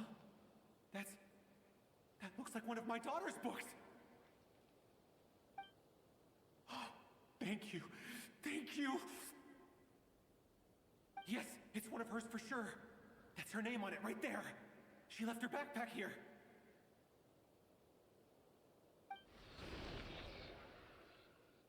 Durin, just like last time. Use the explosives.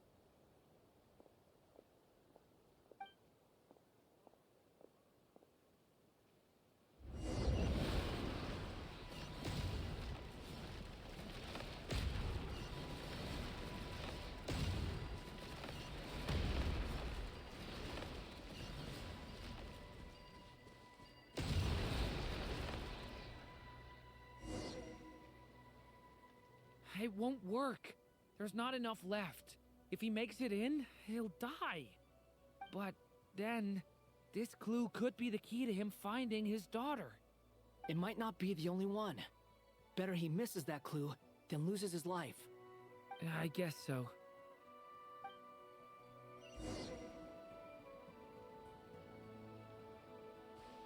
Stop him, Durin. We can't let him get any further in. That's my daughter's book! She's passed this way! Why? Why won't you let me go in? I've searched and searched and searched just for this! But how will I find her without any clues?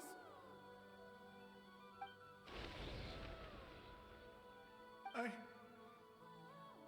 no longer have anywhere else to go.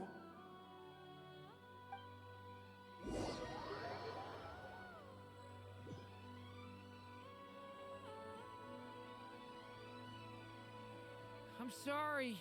I'm so sorry. He refuses to go anywhere else. Whether he opens this door or not, all that awaits him now is death. We couldn't change his fate. Albedo? Hat Guy? Let's try one more time. I don't know how we're gonna do this, but I don't want to give up either.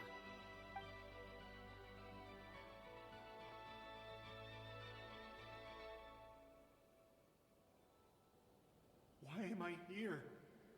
What's going on? All these scenes running through my head. Where are they from? Huh? What's going on? His reactions have changed. How many times have I... What's happening to me? Huh? Wait. Who are you? You can see us now? I feel like I always could, but that I only just realized you were there. I'm sorry, I don't know how to describe what I'm feeling. But you were the ones guiding me using that marked barrier, right? I haven't done anything yet, but those monsters, those deaths, they feel like memories. Like things I really did experience. I won't find my daughter. In fact, I'll ultimately die trying to find her. Isn't that right? Well, no, it isn't. Yes, it is. Even so, we're trying to find a way out of this. You've not seen my daughter either, have you? It seems she really isn't here.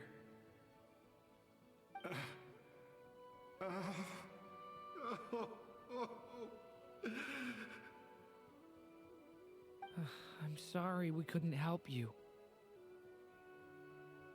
I'm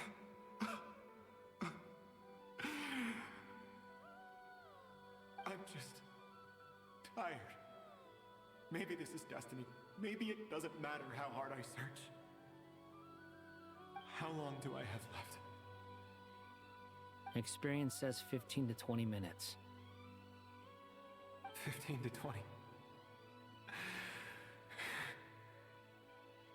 Thank you for all your help. Let's rest a while. You look exhausted too. Now's not the time for you to start pitying us. It's not pity. I'm just realizing that I've only got 10 or so minutes left. You know?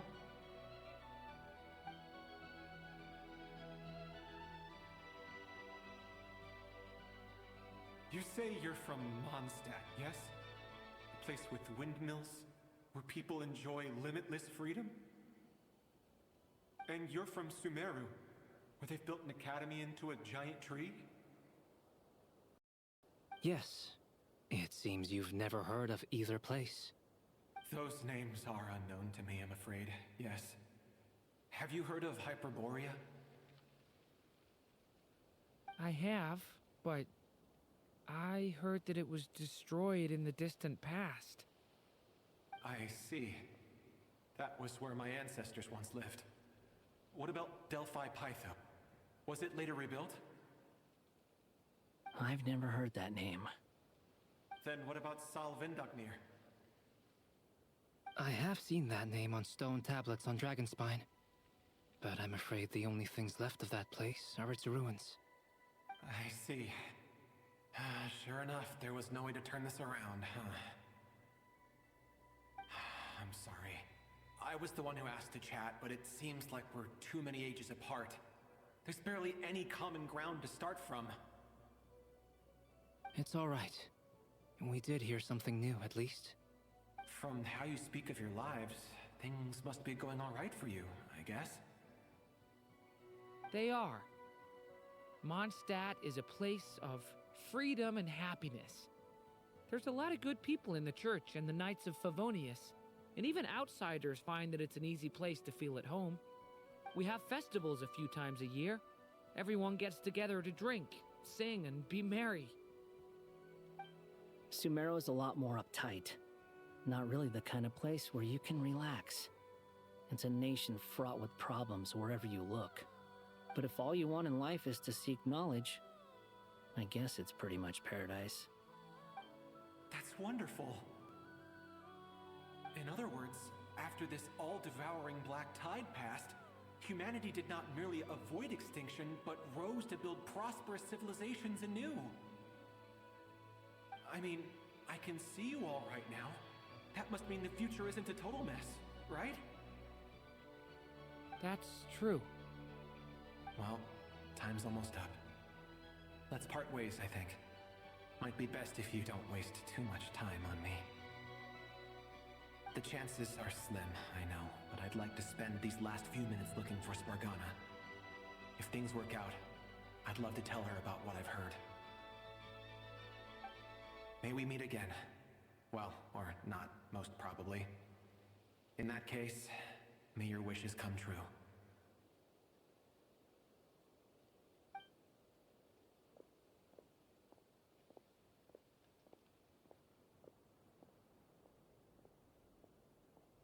He's gone. In a few minutes, he will meet the end that was his to begin with. The ending of this tale did not change, but I believe that we've just made the most progress we have yet. May your wishes come true. If only it were so simple. Hat guy, could I ask you a question? You've never talked about your past. It seems complicated, and it weighs heavily on you, too. Would you be willing to tell me about it? I mean, sometimes it's better to get things out in the open. Take that guy we try to help, for instance. At least he said goodbye with a smile, right? I know about Albedo's past. Our experiences are very similar, and he created me. As for you, you're my first friend, and you've witnessed every step I've taken. But by comparison, I know nothing about you. Either way, I mean, we're still best friends. But if I knew more about you, I might understand your thoughts a bit better. I've told you about myself. I'm a student at the academia. And what did you do before that? Prepared for the entrance exam? All right. If you really don't want to talk about it, I won't press you any further. I was a puppet built from the branches of a white tree, using technology left behind by the Conrian schools of mechanical engineering. A white tree? You mean an Irminsul tree? Yes. A branch of Irminsul that was once connected to the main tree. So you had a human creator too? Yeah. But my creator abandoned me after deciding that I was a failure. After that,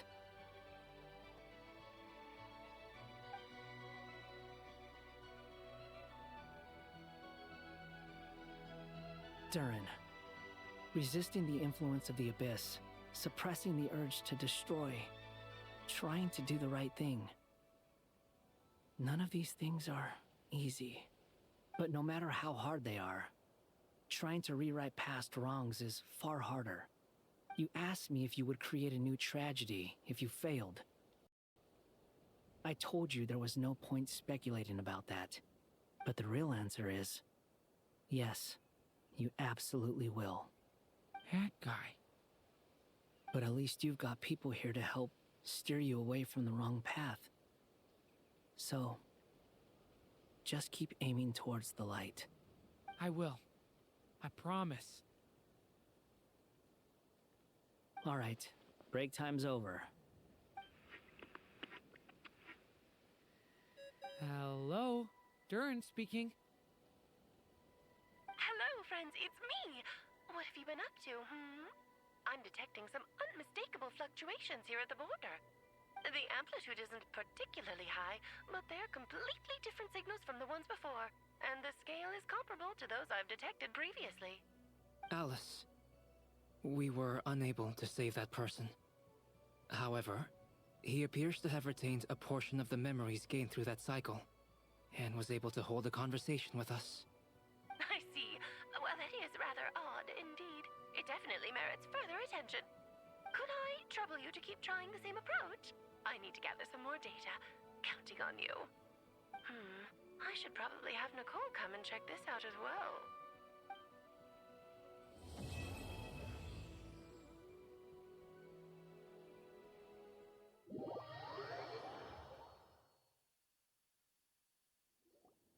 There you are.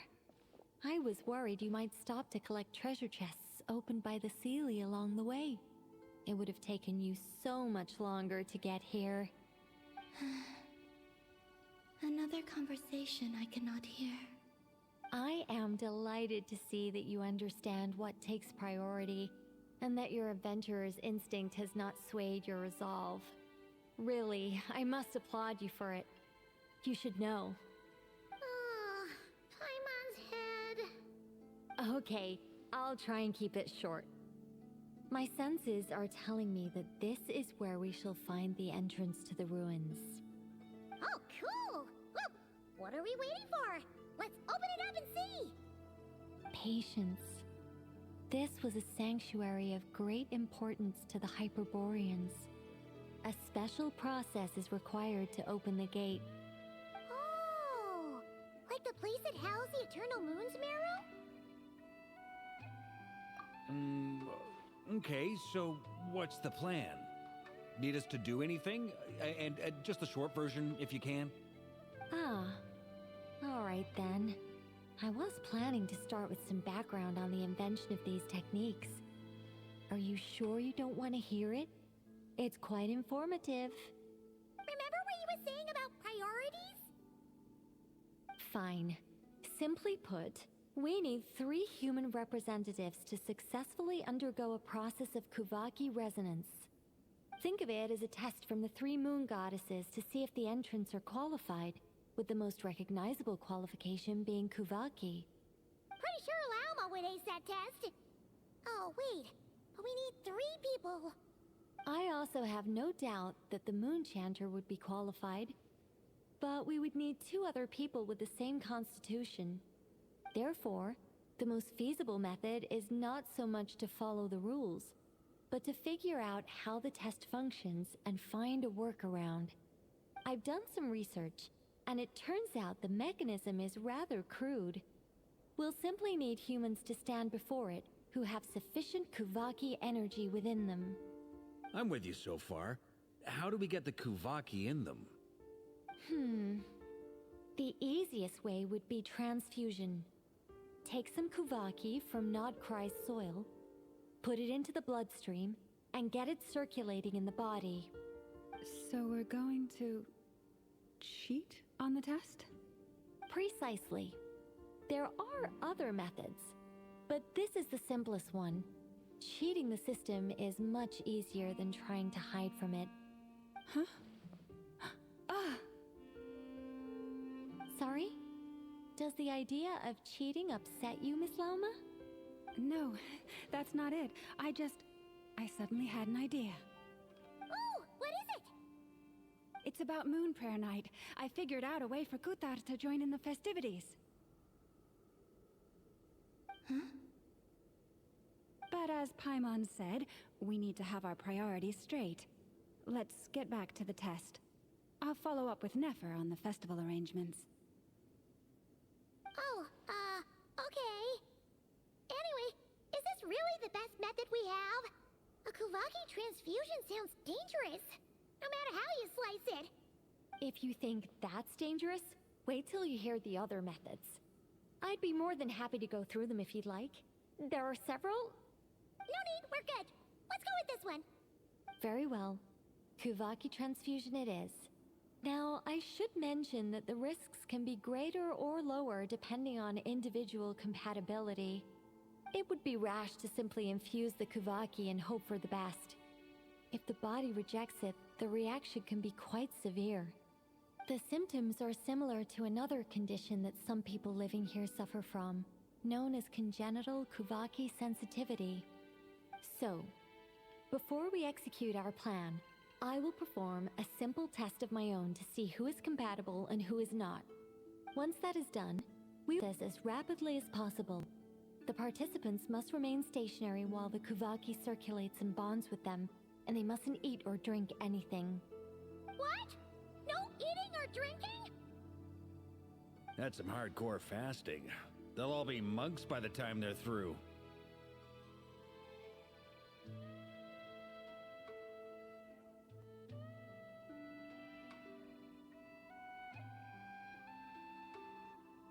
Three days. Oh, that's so long! And we still need to find 2 more people who are not just compatible, but also willing to volunteer. Fasting? What are they talking about? Really? Don't you want to think this through? Haha, count me in too. 3 days without food? I can handle that. Miss Nicole has made it clear that this is the easiest way. The way I see it, there's nothing else to discuss. It's time to step up. Yeah, you're right. In that case, Paimon volunteers to be Captain of Logistics. She'll keep the fires lit and grab some spare clothes to keep you comfortable. Then we'll start with you first, Traveler. Please step forward.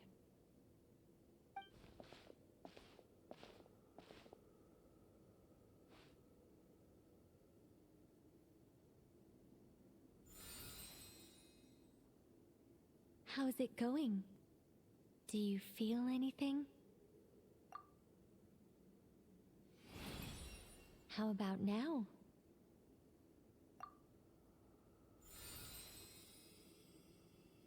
And now?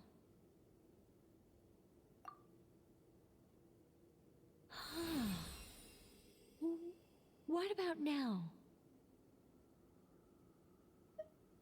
You guys, it's not a competition, you know. All right, I'm officially impressed.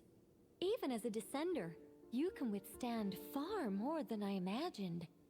It's like I summoned a giant stone titan to arm wrestle you, and your arm hasn't even moved an inch. In my last attempt, I infused 5 times the amount of Kuvaki required.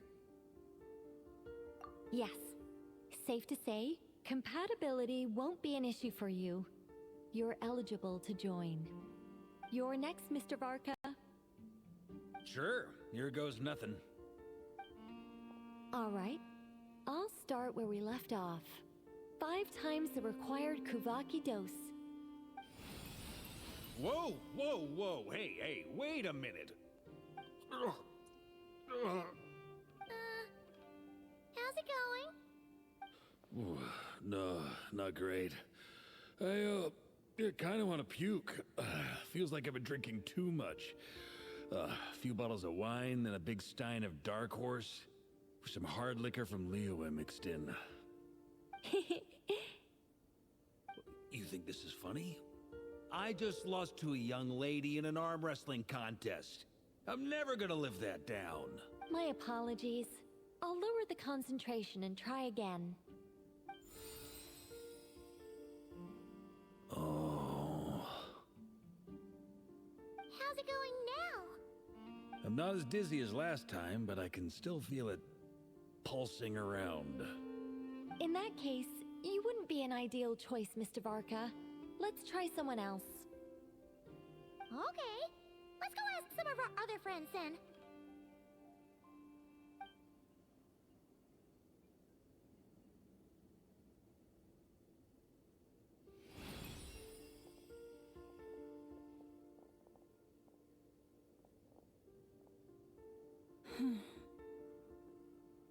No surprises here, Miss Moonchanter. You're perfectly compatible. You may join.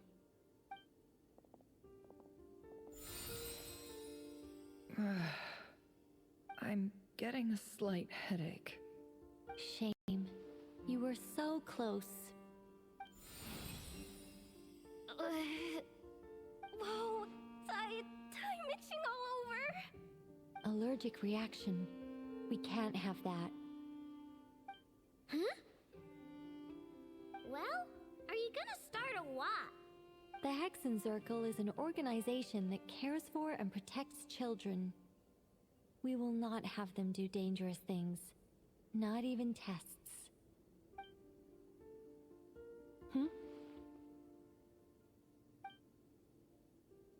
Is something the matter? The candidates have to be human. I guess that rules me out too. Huh. Everyone except the Moonchanter got beaten. Guess I don't need to feel so bad after all. I mean, Looks like this isn't gonna be as easy as we thought. Perhaps I could ask for volunteers among the Frost Moon Scions. I'll see about talking to some trusted Lightkeeper colleagues. Itloa springs to mind. In fact, I think we had some former Frost Moon Scions join our ranks recently. Can you give me the scientific explanation for how the test works? I can probably make some kind of test bot. Then, we can just zip through Nasha Town, going up to people and pressing a button to check their status. Wouldn't that be way easier? No. Wow! No elaboration for once.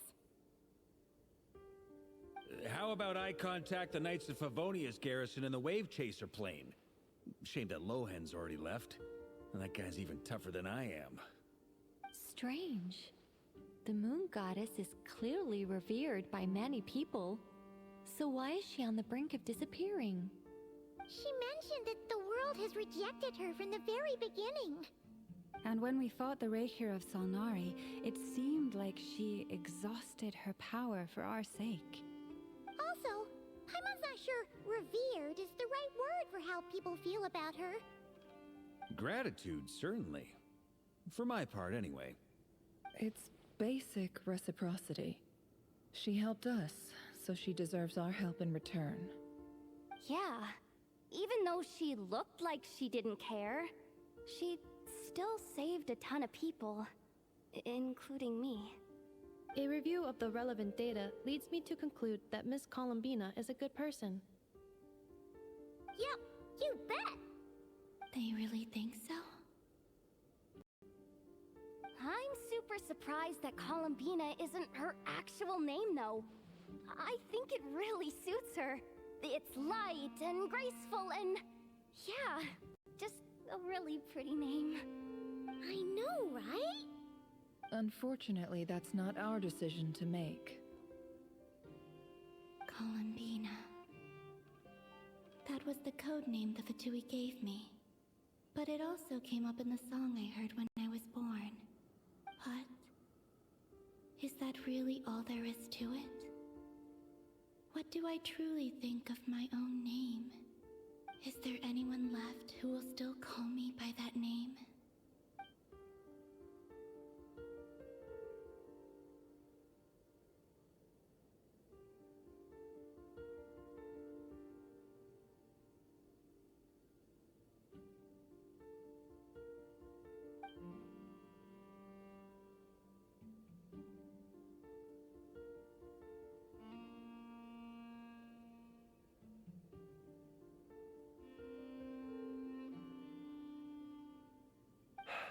Moonprayer Night is getting closer by the day.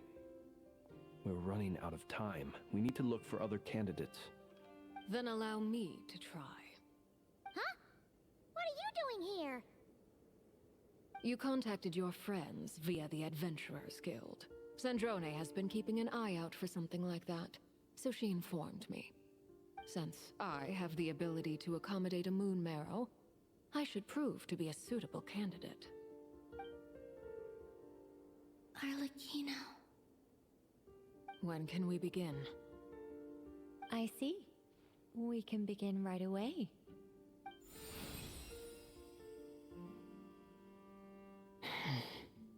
How was it?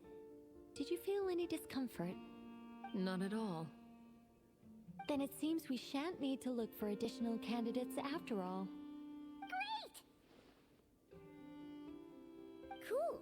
Alright, like Paimon said, the rest of us can take turns making sure the three of them stay warm and comfy.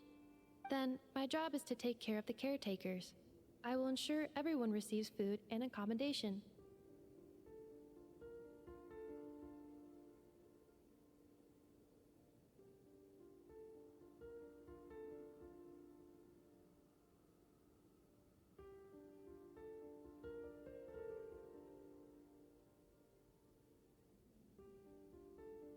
I'm ready as well.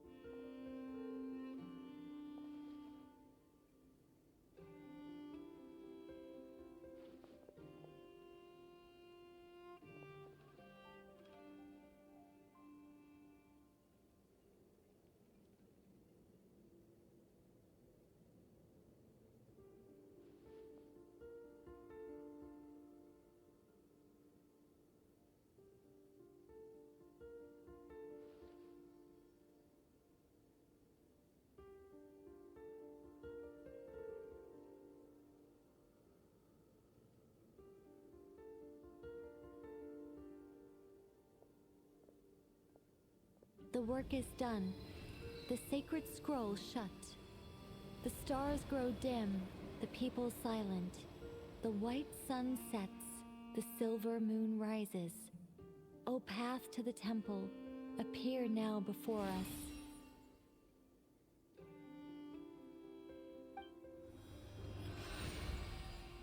Wow! It really opened! So that's what all this is about. They've been trying to open this gate. Come, let us enter.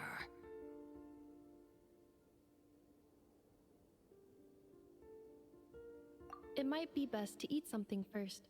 Take care to chew properly and swallow slowly. It will give your body time to readjust to the digestion process. They will head in soon.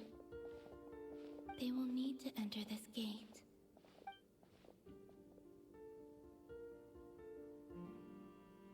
Huh? I cannot pass through. Is it because I have no physical body?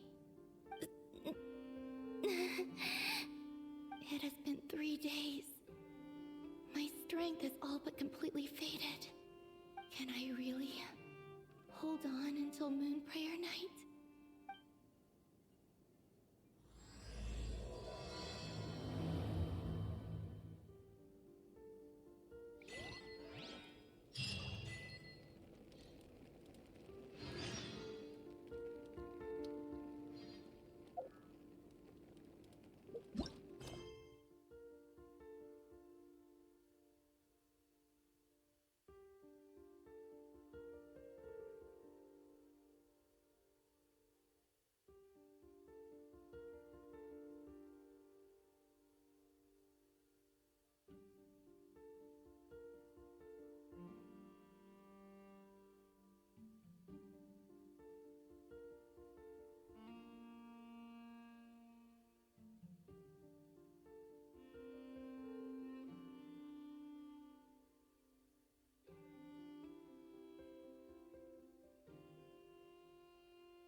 I have confirmed that you are all in good health.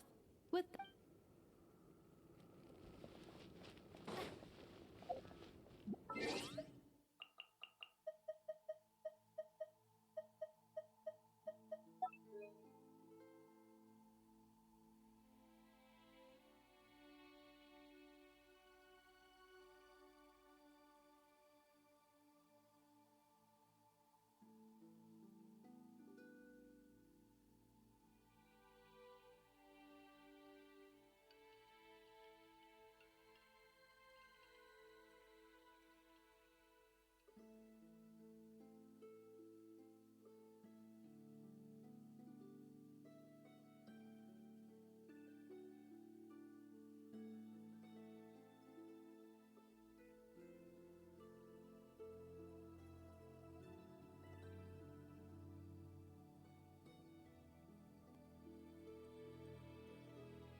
Leave it to me.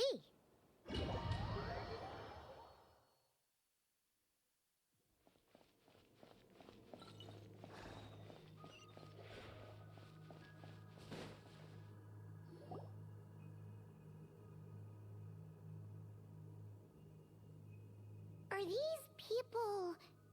Judging by their clothes, they appear to be phantom Hyperboreans from the distant past.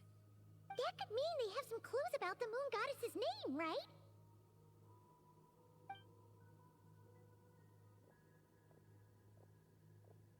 Hey there! Could you tell us what the moon goddess's name is? Sorry. That's probably a weird question, huh? How do we explain this? The moons are long gone, and their goddesses are dead. Their names no longer mean anything. When a new moon goddess is born, we will surely know her name. We have used every last resource at our disposal.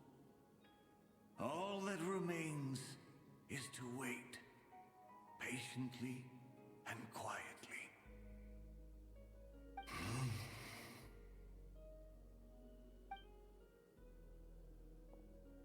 Were the people of the past all this devout? It looks like this phantom doesn't intend to converse with us any further. Surely the new moon goddess he speaks of must be Columbina. Alas, Kuthar's birth came long after the age in which he lived.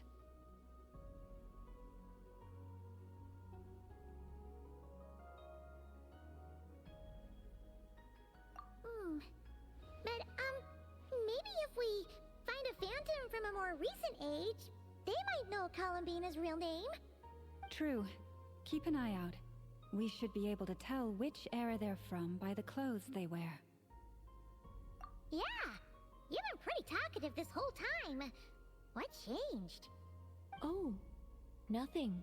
I'm fine. You all make good points. When the Hyperboreans speak of moon goddesses, they mean the three from truly ancient times. I can't imagine they would know anything about our current moon goddess.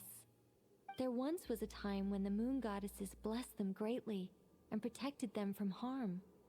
So, when the war between the gods and dragons plunged the world into chaos, it seems they looked once more to the moons for help, praying for a new goddess to be born. Yeah, that checks out. Let's continue on. Who knows what else we may discover?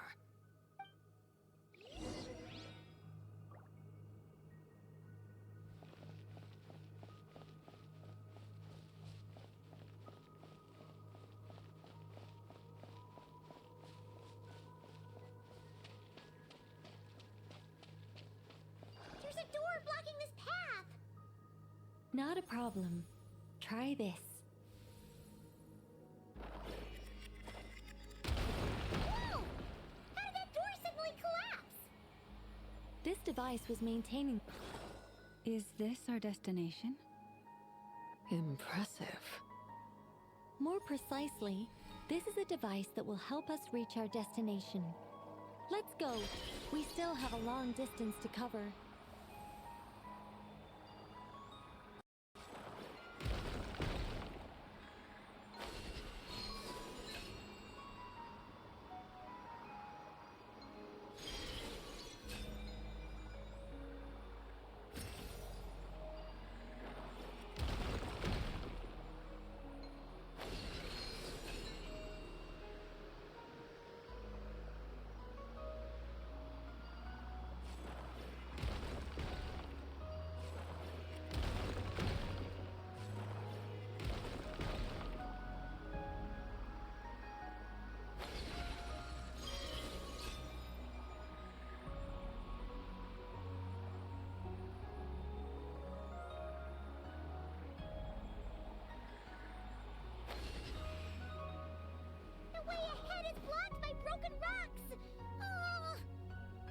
Let's try that device again.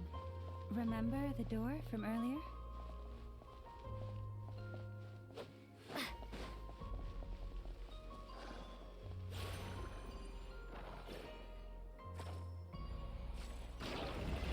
So it works in reverse, too! The humans we see are all phantoms, but the monsters are real. What a fascinating place. There'll be plenty of time to admire it later!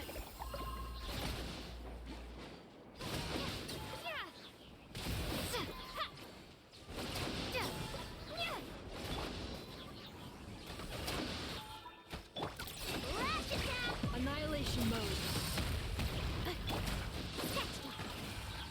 Can't handle your drink!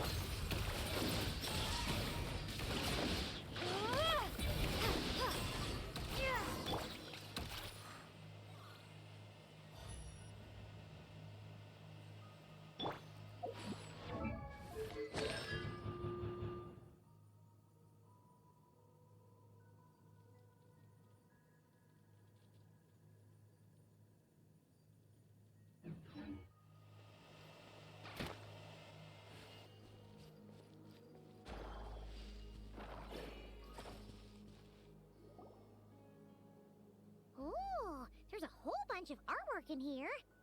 Seems pretty old. Nicole, this is probably your area of expertise. What do all these paintings mean? Let me see. To understand these murals requires some knowledge of the history surrounding the War of Funerary Flame. I shared a little of this with Lauma before. Yes, I think I follow. The dispute between the Moon Sisters, the transformation by Nibelung. Oh no, it's no trouble. I'd be delighted to share the tale again. Alright then. Tevat's 3 moons and their goddesses were brought into being by the will of Nibelung, the then ruler of Tevat. But when the heavenly principles came, they changed the world completely, down to its very foundations. The moon goddesses were nowhere near strong enough to challenge this entity. But the heavenly principles did not view them as heretical entities that had to be removed. Essentially, the 3 moons existed to keep this planet alive and operational, which did not directly conflict with the heavenly principles' aims. Nevertheless, the inherent precariousness of this arrangement would soon be revealed. Nibelung returned. Yes. He did, and thus began the War of Funerary Flame, a battle for dominance between Nibelung and the heavenly principles. Discord would soon emerge between the 3 Moon Sisters. One would voice the opinion that they should follow Nibelung, for it was he who first hung the moons in the sky. Another would argue that taking sides in the conflict would only bring the world closer to ruin. There was no telling where it would lead, especially since their creator had returned, bearing the perilous power of the abyss. Nibelung would eventually discover their disloyalty. He had all 3 imprisoned before transforming the moons into weapons with which to fight against the heavenly principles. What? Weapons? Yes. The very moons that had once defended the planet became instruments of death and destruction, striking terror into the hearts of all living things. And although the heavenly principles and the 3 Moon Sisters had once been at peace, it now seemed that the moons posed an unacceptable threat to Tevat. It is possible that the heavenly principles did not know of the goddess's imprisonment. If so, the weaponization of the moons would surely have been viewed as an intentional breach of the peace agreement.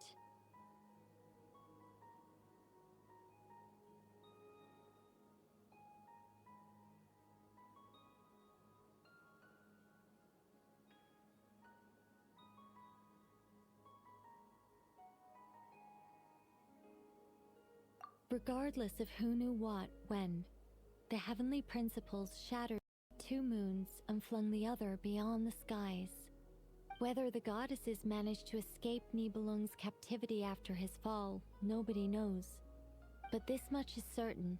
From that day on, the moons no longer belonged to Tevat. The rejections slowly drained their power until eventually they passed away. So that's the full story. You say the moon ceased belonging to Tevat from then on. Why then would Columbina be born here? That is perhaps due to the lingering connection between the Frost Moon, which was not shattered, and this world. You could see it as the three sisters' dying wish. They never desired war. All they ever wished for was to protect this land. I see. If the final fate of the three goddesses is as you say, then Columbina faces the same grave danger. Our investigation has yet to bear fruit. We must hurry. Yeah, you're right. Let's keep going.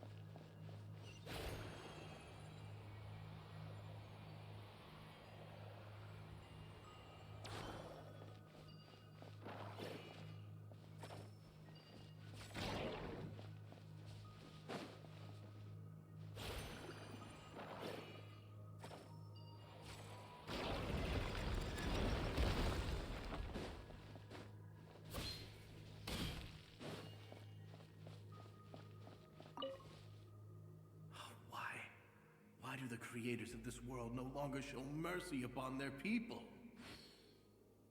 Remember his words. We must change our fate with our own hands.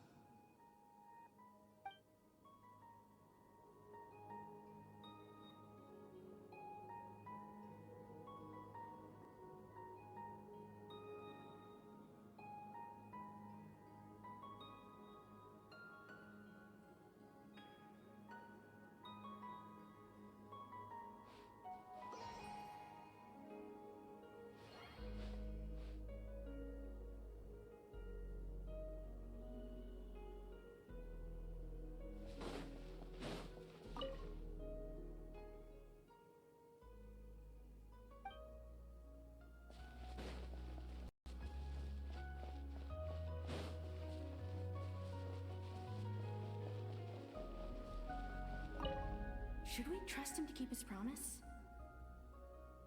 We have to. Wait, that's odd. Who is he? Is something wrong? No, not really. It's just that over 30 possibilities emerged in my head, so I can't be sure who he is. It's been too long. My memory isn't as sharp as it once was. Okay. 30. Wow. Impressive.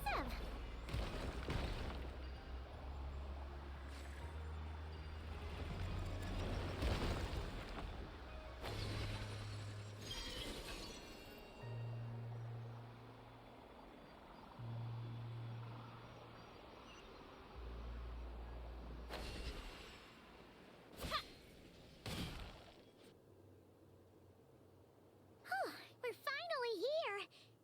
Guessing we'll need to activate this thing? Indeed. I was a little worried about that at first, but as we got closer, I sensed that the Kuvaki within it flows unimpeded. It should be functioning normally. The only issue is how to activate it. It's looking a little worse for wear. What about the cores from some of the other devices we've seen? Can we repair it using those? In all likelihood, yes. I imagine that would have been the Hyperborean's backup plan. Let's look for some cores.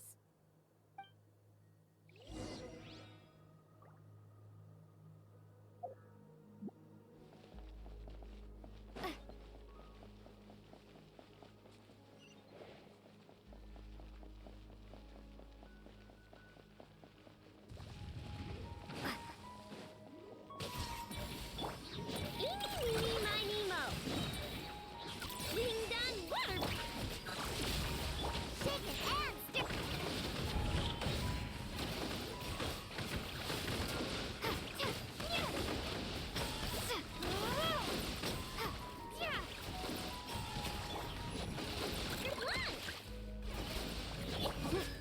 celebration chain.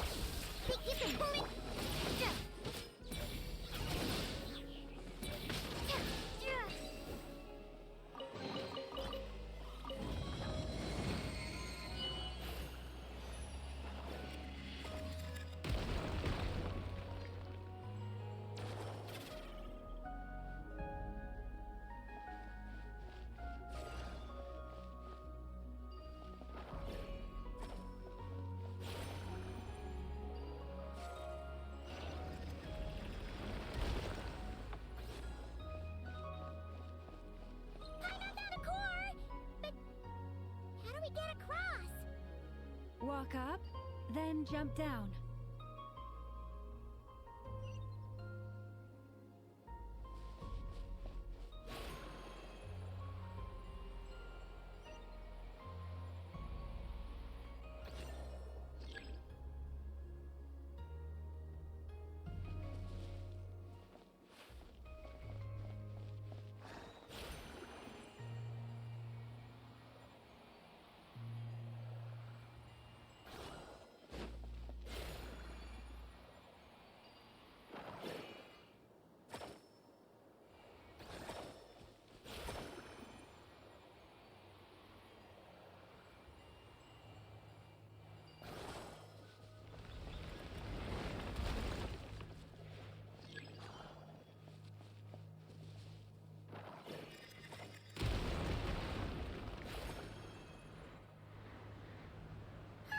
That should be enough cores.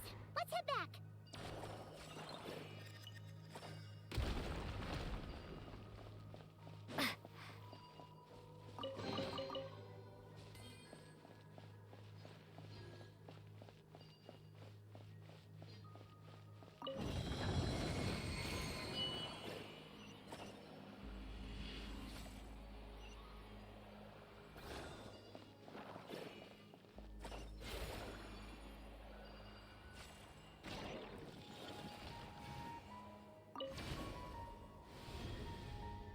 The device is up and running. It's hard to believe that the ancients were capable of constructing such things. Paimon sees our destination! It's right up ahead! Yes, let's go.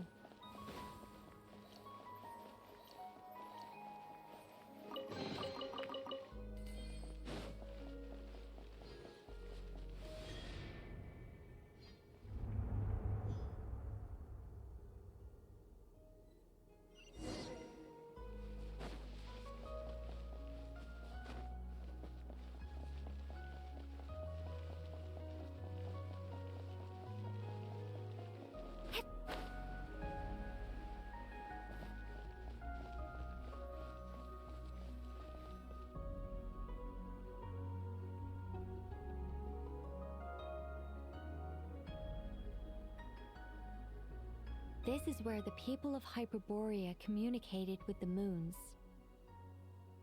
We need only place the moon marrow upon this platform on Moon Prayer Night, and we shall be able to open a portal to the moon and send our moon goddess back home. The assumption being, of course, that we can find her first. That's right. You want to know if it's safe there, don't you? And yet, she has no choice but to return. You know this. Oh, that's not the only issue here. This is the end of the line, right? We've explored everything we can. And despite looking at historical artwork and talking to people from Hyperborean times, we're still no closer to learning Columbina's name. If it's not too much trouble, could you tell me exactly what Alice said to you about finding her name? Oh, sure. What she said was... Then your first job is to find it. As a moon goddess, I'm sure she must have a name she identifies with. Neither Columbina nor Kutar is her true name, and she's never really accepted either of them. Is it not also possible that she has never had a true name? Not at any point in history? That would be a hard pill to swallow. But at this point, we may have to accept that that is the truth. No one knows how she came into being.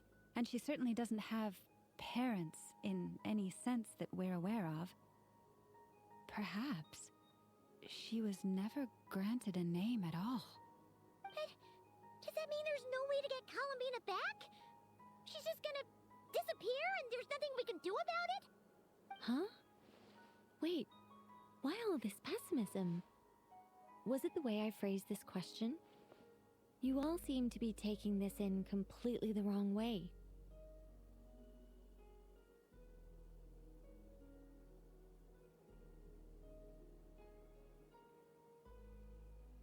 Well, just because she's never had a real name in the past doesn't mean she can't have one now. What? Think about what Alice said again. She never once said that you'd have to find a new name, did she? Are you saying what I think you're saying?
Yes, names are anchors that connect us to the world.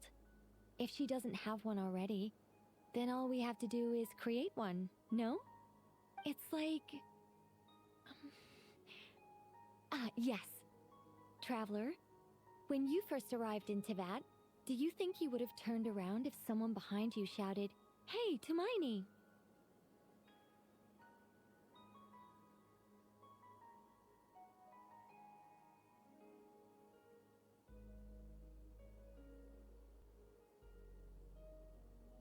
But what about now? I understand what you mean. Life is a long journey. Even the friends and family by our side can change over time. When people call you by different names, what matters isn't so much the words themselves, but what they symbolize. And of course, whether that resonates with you. Ether. So, close your eyes and picture the moon goddess in your mind. If you were to call out to her in this moment, what would you say? Columbina. Columbina. Paimon would call her Columbina too. Well, she has long forsaken everything that Kuthar represents. I think from now on I should call her Columbina too. Well, it sounds to me like you found your answer. Are you sure? Is it really that simple? We haven't found her this whole time, and not for lack of trying. For a journey like this, the process is every bit as important as the outcome. Had you not searched far and wide, rejecting every other answer you were offered? How could you have come to an answer you felt was finally correct? Oh, it all makes sense now. This has Alice's fingerprints all over it. Are you suggesting that Mage knew from the start that Columbina never had a real name to begin with? I can't say for sure. But I can definitely imagine her chuckling in satisfaction somewhere right now, saying, "Ah, what fun." Llama! Your antlers! You should hurry. The festive moon has begun to rise. Do not worry, for when you called the name Columbina just now, I could sense that the power within was enough to summon back the moon goddess.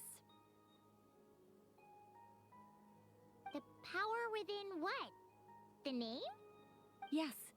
So, the thing is... What's wrong now? This is so annoying. I really want to explain how that whole thing works. Starting from the founding principles of Tevat and... Oh, I could talk about this for hours. But... Deep breaths, Nicole. Deep breaths. You're an angel. A sober, sensible, solemn angel who has her priorities straight. Okay then. Sorry for asking. Clearly a bad call on Paimon's part. Anyway, you all need to hurry. Last thing, remember how it felt when you called out that name. Then it is agreed. By the name Columbina, we shall find her. Then we'll throw her the best Moon Night party ever! And at last, we will send her home.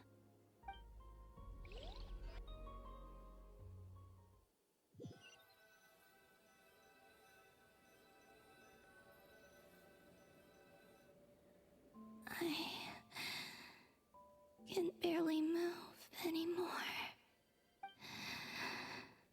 My consciousness is fading away. Have they come back out? I'd love to see them one more time.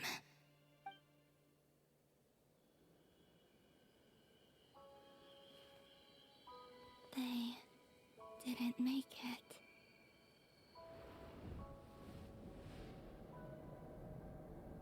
Could you tell me your name? My name is... Columbina!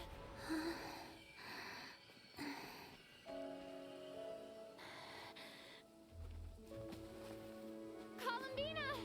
Are you here? Columbina! That's the name you gave when we first met.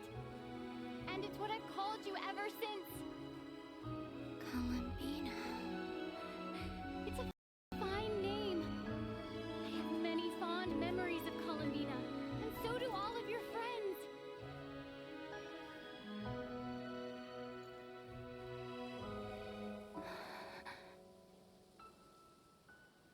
If you like this name,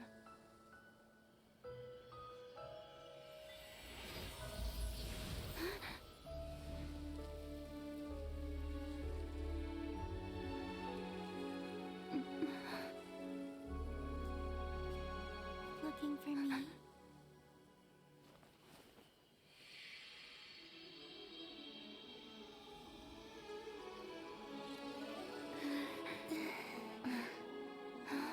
I like it.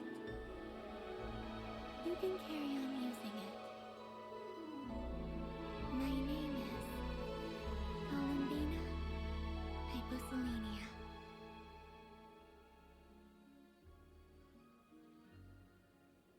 Columbina Hyposelenia.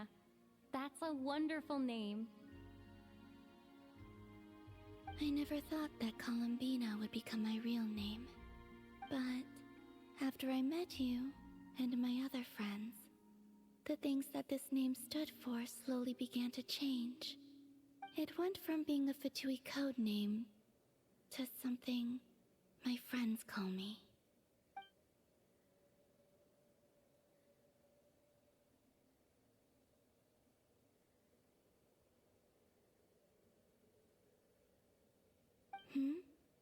What is it? Why aren't aren't you saying anything? I'm just so happy for you. Thank you. So, where's everyone else? We can go and meet them very soon. Everyone went to different places to try calling your name. Great. I'd like to thank them as well. Everyone's done so much for me. Searching for my name, entering those ancient ruins. Huh? Wait, so you were... Yes, I was there. Not physically, but my consciousness was still holding on. I followed you the whole way. Starting from when? You turned around and called out my name while you were in Nasha Town. Do you remember?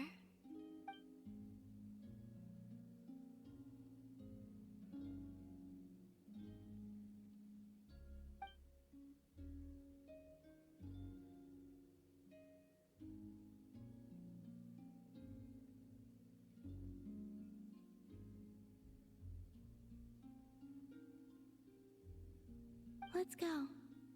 We don't want to keep them waiting. Sure. In that case, come with me. But... Hmm? Before that, could you call my name one more time? Sure. Come with me, Columbina Hyposelenia.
Columbina! Oh, this truly is wonderful. Llama, I can't breathe. Ha ha! Just in time for Moon Prayer Night. It's good to have you back, Miss Columbina. Yeah, we were worried sick. Thank you, my friends. With your help, I now have a name that belongs to me. Columbina Hyposelenia. Where's the second half from? You added it yourself? That's right. It means... Born beneath the moon. Yes. And by extension, it can also mean born beneath this world. A fine name. Now, as much as it pains me to interrupt this beautiful reunion, I feel obliged to remind you that the Moon Prayer Night celebrations in Nasha Town have already begun. Don't you want to enjoy the festivities? There's so much to see and do. And some of the ambient lighting and entertainments were sponsored by the kind souls in the Hexen Circle. Nicole? Why have you turned into Dodoko? So you're Miss Nicole. Thank you for helping us, and for helping me find my name. It's nice to finally hear your voice. You're quite welcome. Guiding lost people to hidden treasure is what we Seelie do. And if you ask me, spiritual treasures are far more precious than material ones. Chests are all well and good, but this was what it's all about. Ah, so satisfying. Anyway, I had to go help Alice. It seems like she ran into some trouble. That's why I couldn't be here in person. But don't worry, we're with you in spirit. We'll be celebrating right along with you. Keep an eye out for the Hexen Circle's festive stalls in Nasha Town. I think you'll like what we came up with. Alice said she even managed to rope B in this time. The Frost Moon Scions have also prepared various attractions. I believe Aino, Nefer, and their crew are setting things up as we speak. On that note, Nefer, about that request I made. It's all in hand. Yehoda is on site to ensure that everything goes off without a hitch. Wonderful. In that case, Traveler? Huh? Come on, Columbina. It's time to celebrate the best Moon Prayer night ever.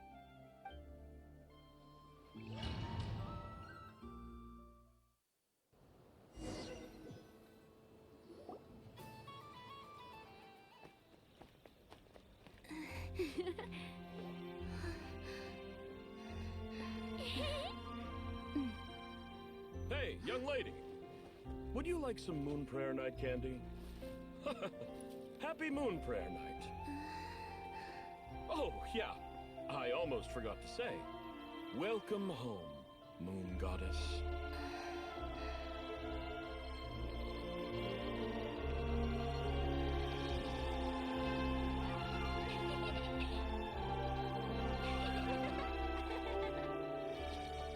Welcome home, Moon Goddess. Welcome home, Moon Goddess. Welcome home, Moon Goddess. Turning Nashatown into her home is a festive gift. A rather brilliant idea. Perhaps this is what Nodcry, Columbina's home, should have been like all along.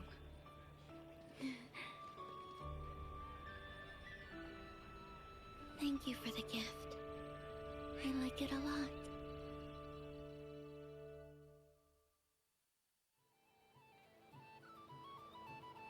This feels like the surprise of my life.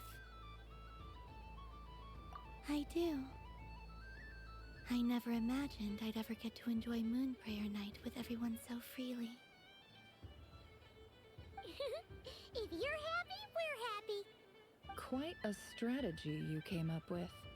Hide the tree in the forest. It's not your usual style, Llama. Is there something about Moon Prayer Night that enhances what's in your head as well as the antlers on top? Apparently so. It even inspired a perennial penny pincher to use their resources for a greater cause. It truly is a magical festival.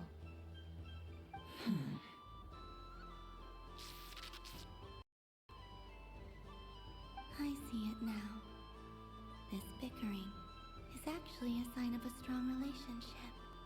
Huh? What's everyone doing here? Oh, Miss Columbina, you're back. Yes, I'm fine now. Thanks for your concern. How's your progress with Alice's assignment? Very well indeed. I've never heard her sound so excited.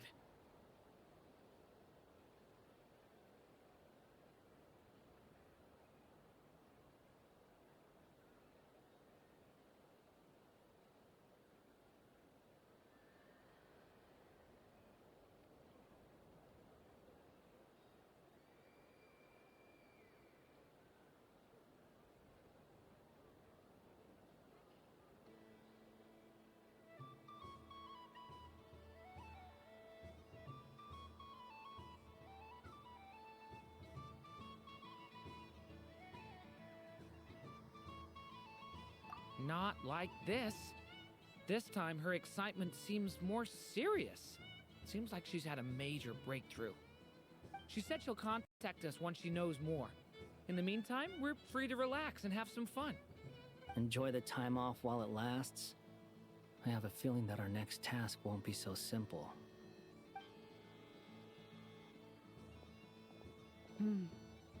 I should go. I still have a few things to attend to at the Frost Moon Scion stall. And I think I'll take a look around. With any luck, this once-in-a-year festival will come with once-in-a-year opportunities. Hold up a second. Where's Varka? I believe he made a beeline for the flagship the moment he entered Nashatown. Ah, that's monsters for you. They know what they want when festival festivals roll around. Goodbye for now, Columbina. I hope you have a wonderful night. I will.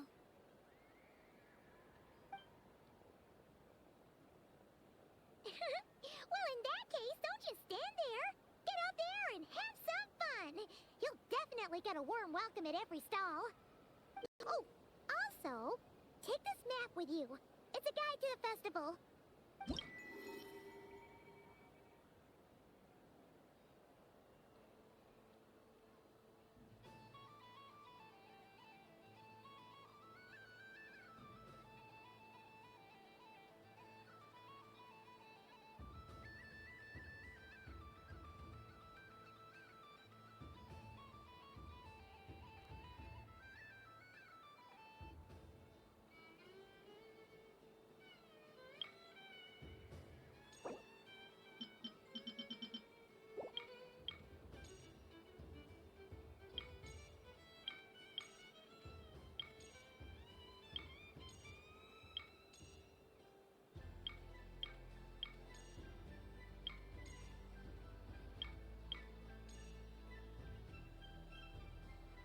The Frost Moon Scion stall is over here.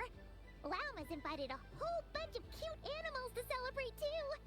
Over there is the Hexen Circle section. Alice seemed more excited than anyone about this festival, so she insisted on making it a grand affair. Oh, and then there's the Town local specialties, including... Actually, forget that. Better if you go check them out for yourself. Thank you.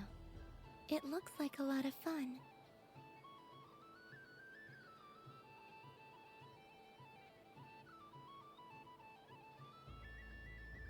You're not coming with me? We'll be around. But don't you want to browse by yourself for a bit first?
Yep.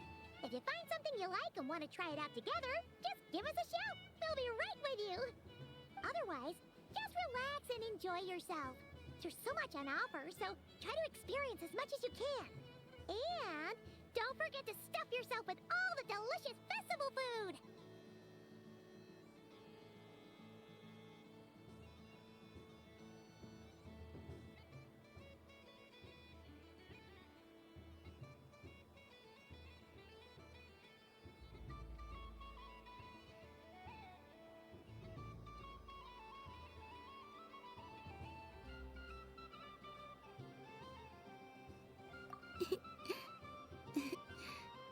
All right then.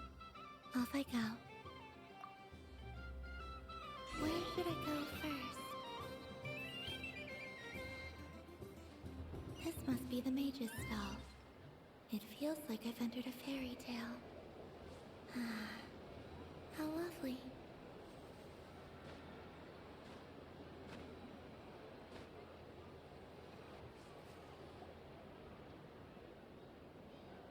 Dodoco's Whirligig! Come check out Dodoco's Whirligig! Ah, welcome home, Moon Goddess. Might I ask what this is? Ah, it's a very special amusement sponsored by the Great Mage herself. Ride on a soft and furry Dodoco and embark on an unforgettable adventure.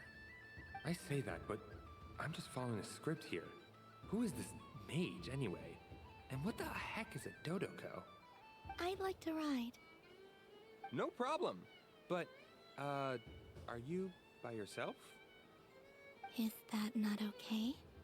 Oh, no, it's fine. It's just that each Dodoco can accommodate 2 passengers.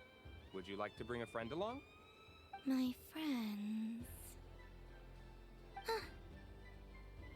That should do it. Now, we just need to get everyone else to draw something on it too. But we gotta keep it a secret from Columbina. Traveler.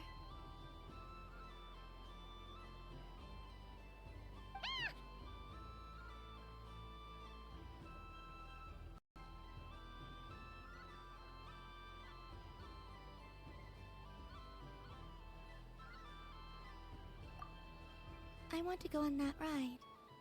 Will you join me?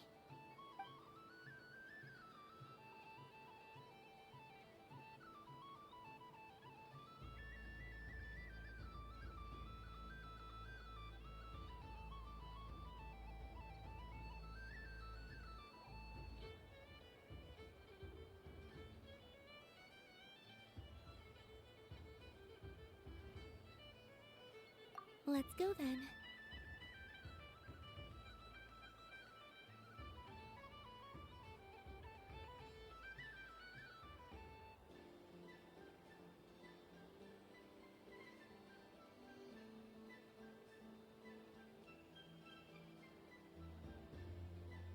Don't worry.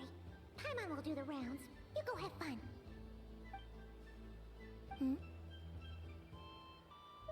All right. I think we have to wait in line over there. Please take your seats. For safety reasons, you mustn't try to leave the ride before it comes to a complete stop. All right, you're all set. I wish you both a wonderful journey.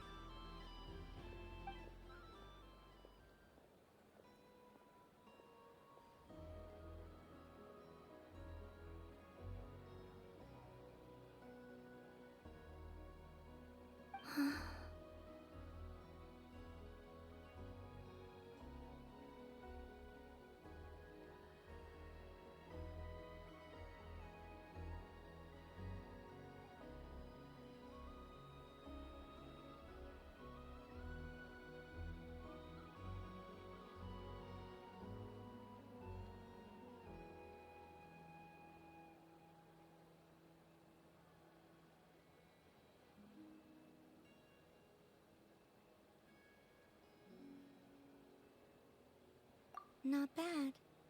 It reminds me of riding a moon lane. Sometimes, the Kuhenki circle around me like this, playing their beautiful melodies.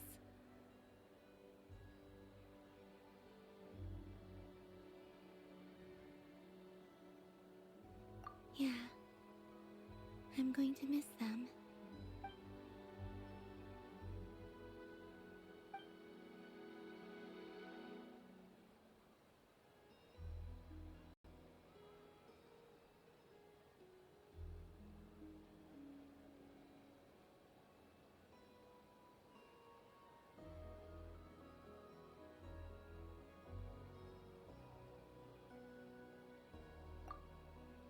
It does. I've felt scared in the past, too. But this is a little different. You know something? I got to see a lot of fascinating things during my disappearance. I saw how the Frost Moon Scions act around their families. So different than how they used to act in my presence. And I also saw how they interact with their friends. It made me curious at first. Why do people act so sincere when they're worshipping gods, but save their truest, warmest feelings for each other? Slowly, I came to realize that it's because they trust one another. They know, deep down, that they'll be accepted for who they are. All of it. The good and the bad.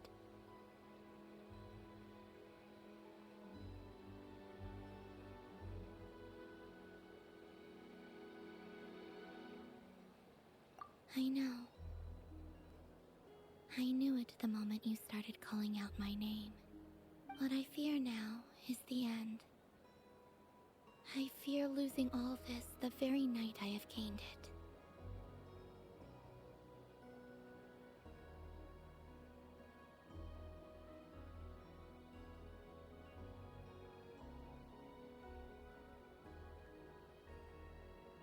Hmm?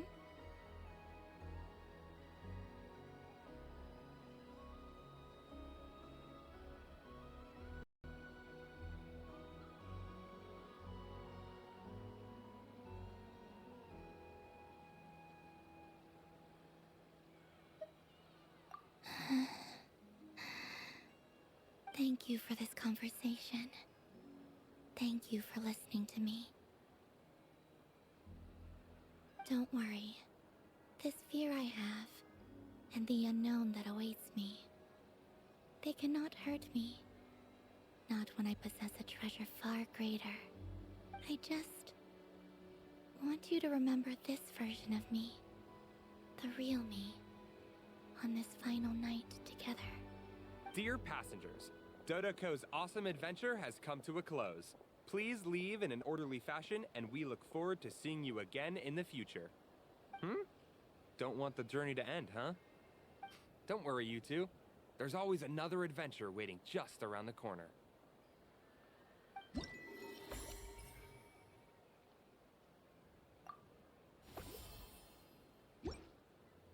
So this is the Frost Moon Scions area. It feels very familiar. But everyone looks much happier than usual.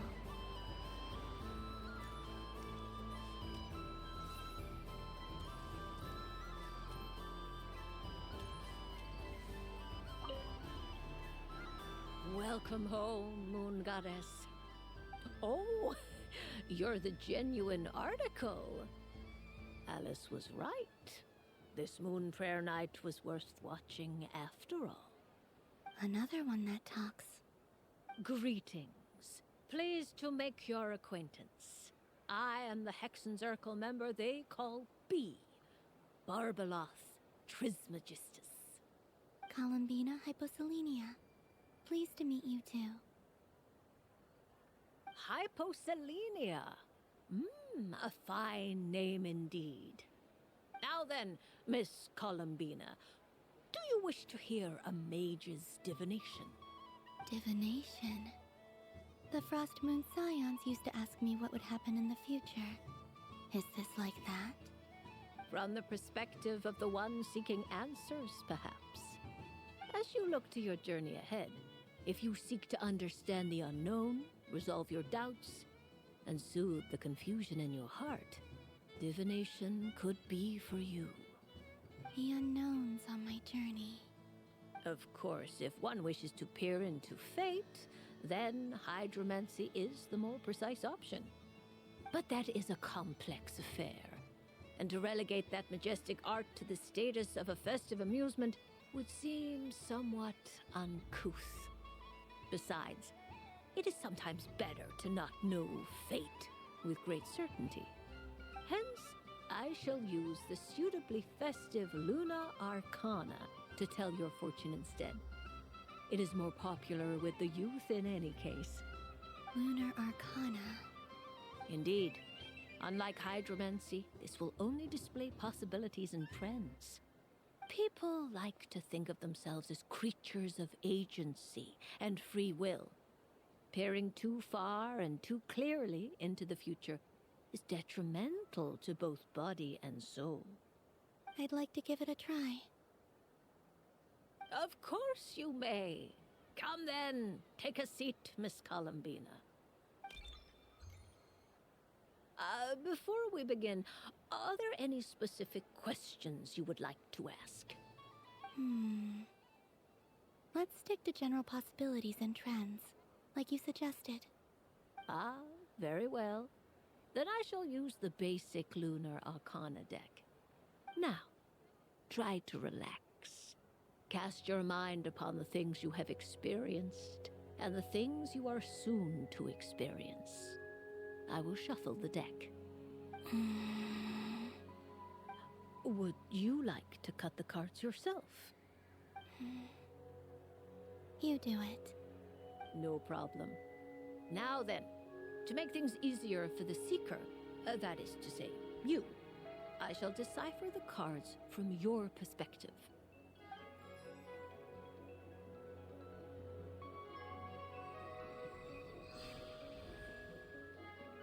Please, draw the first Lunar Arcana. This represents destiny and is the foundation for the divination as a whole. Now, draw your second card. This will stand for the past, the sum of all your experiences that have come before.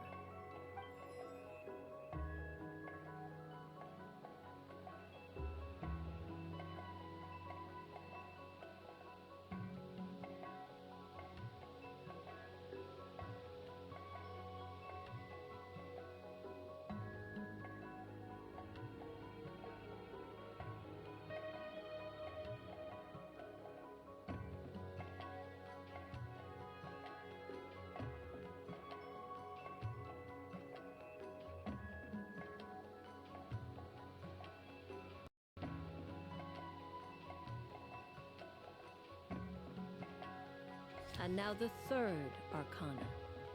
This is the present, your interpretation of the current moment.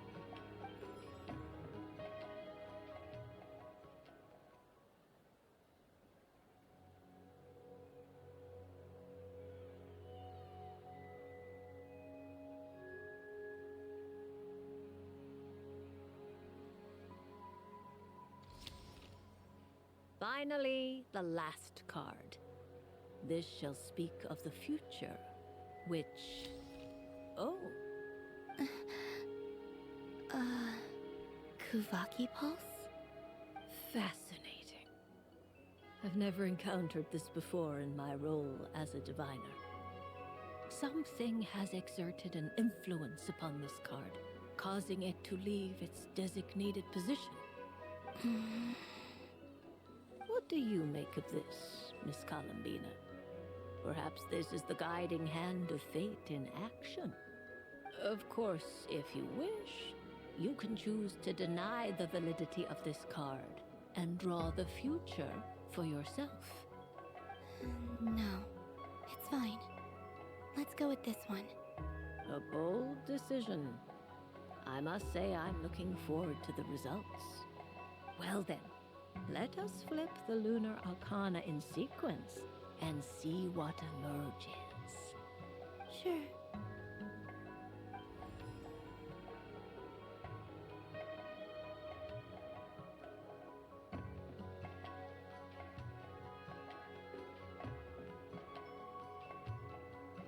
First, destiny. No surprises here.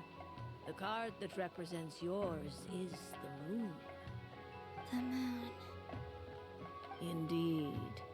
The moon can represent the truth at some times, but deception at others. False peace, destructive calamity, and the world-changing power that lies within. When the moon is placed on the destiny tile, it indicates that your destiny is not what it may appear on the surface. Instead, it may yet have a hidden side. It symbolizes a journey through the fog, fraught with uncertainty and deception, where one must face inner challenges head-on. I don't understand. Patience, my dear. This is but the first card. which serves as a basis for the interpretations that follow. Our divination will only grow clearer from here on out. Now then, flip the second card, the one that speaks for the past.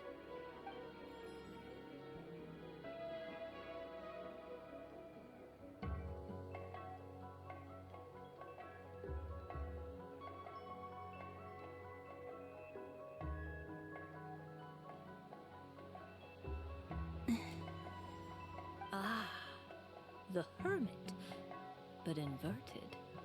Inverted? Yes. The Hermit symbolizes solitude, introspection, and the pursuit of truth.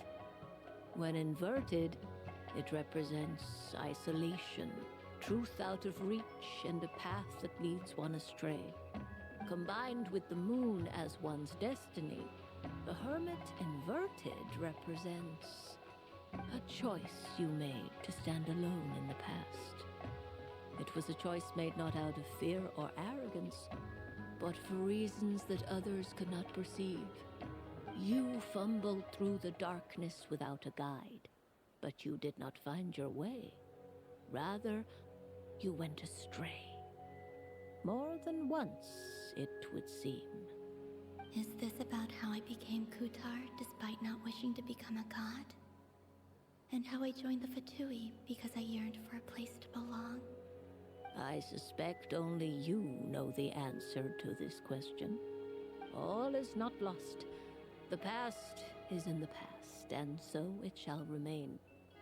Shall we look into the present now?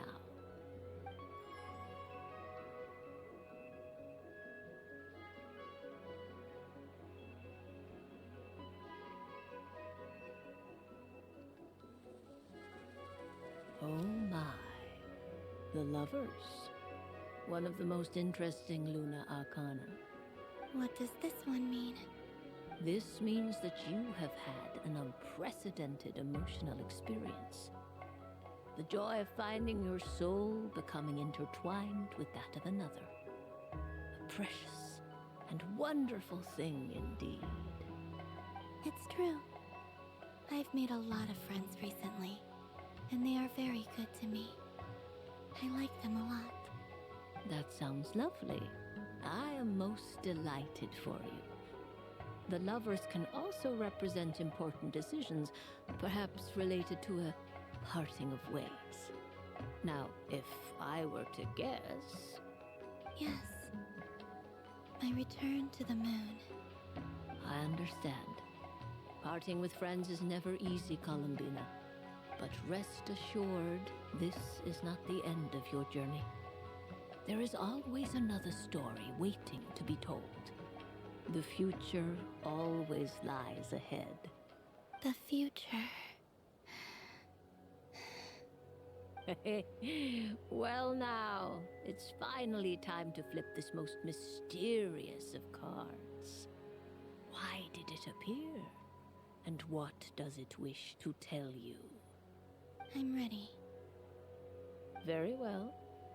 Flip this card and see what lies on the other side.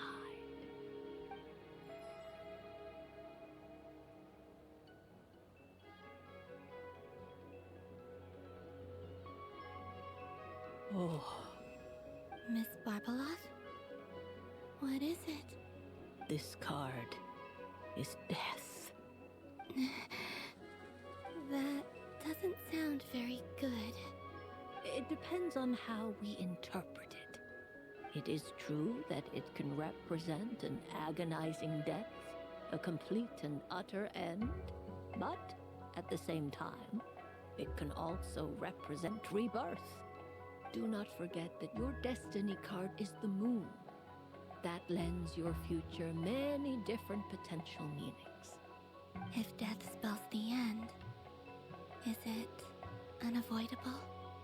As I have said, divination can only display general trends. It is a rough guide, but it does not show predetermined outcomes. Allow me to summarize it for you. In the past, you may have lost your way, but now you have gained new connections, and new strength. You now face an important decision, one that may bring about a great change in what is yet to be. This change might, in turn, be the end of all things, or their beginning. But remember, everything is subject to change because of the moon present in your destiny. You must see the truth clearly and face your innermost thoughts. The truth. My innermost thoughts. Thank you, Miss Barbeloth. Don't mention it. Some people dislike divinations, for fear of glimpsing an ending to their story that they wish was not so. But I can see that you're different. The result of this divination will not sway your decision. This is a rare quality, and one that diviners always hope to see in the seeker. We are here merely to guide, not to exert undue influence. I understand. Go then and illuminate your future, Miss Columbina. The moonlight that shines from you now is most captivating.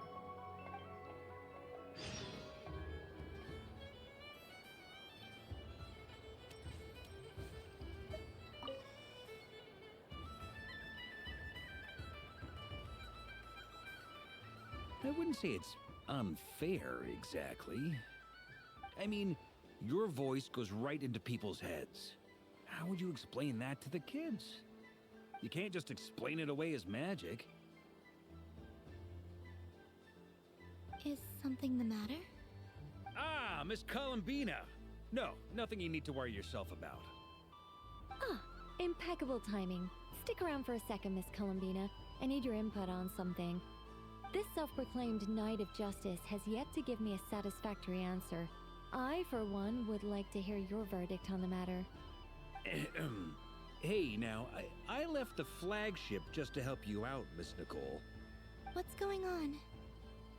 So Alice and I are both using long-range remote control spells that work on similar principles, allowing us to attend this festive fair in Dodoco form. Sorry, let me backtrack a little. While similar, there are some key differences.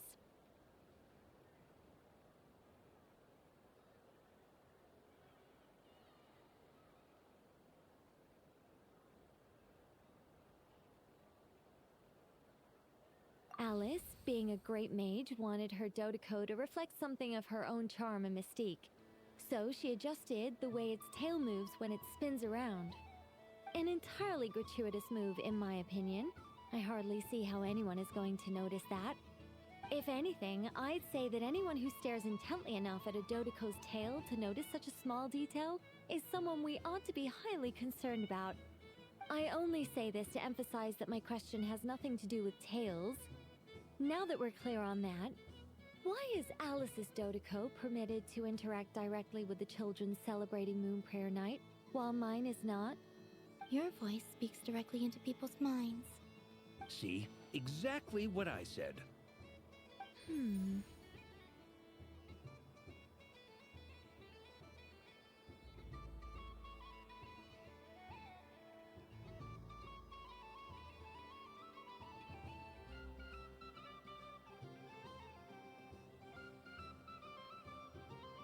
Miss Nicole?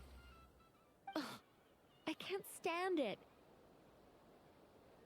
I know that probably makes me sound like a whiny child acting out in front of their parents. And it's a little embarrassing now that I think about it.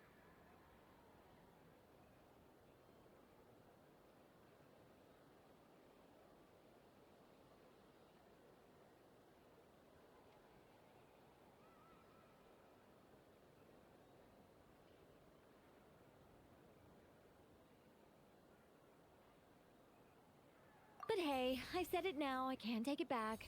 That would be even more embarrassing.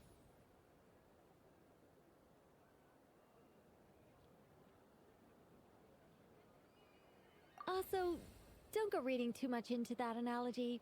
It was off the top of my head. I'm actually an awful lot older than either of you.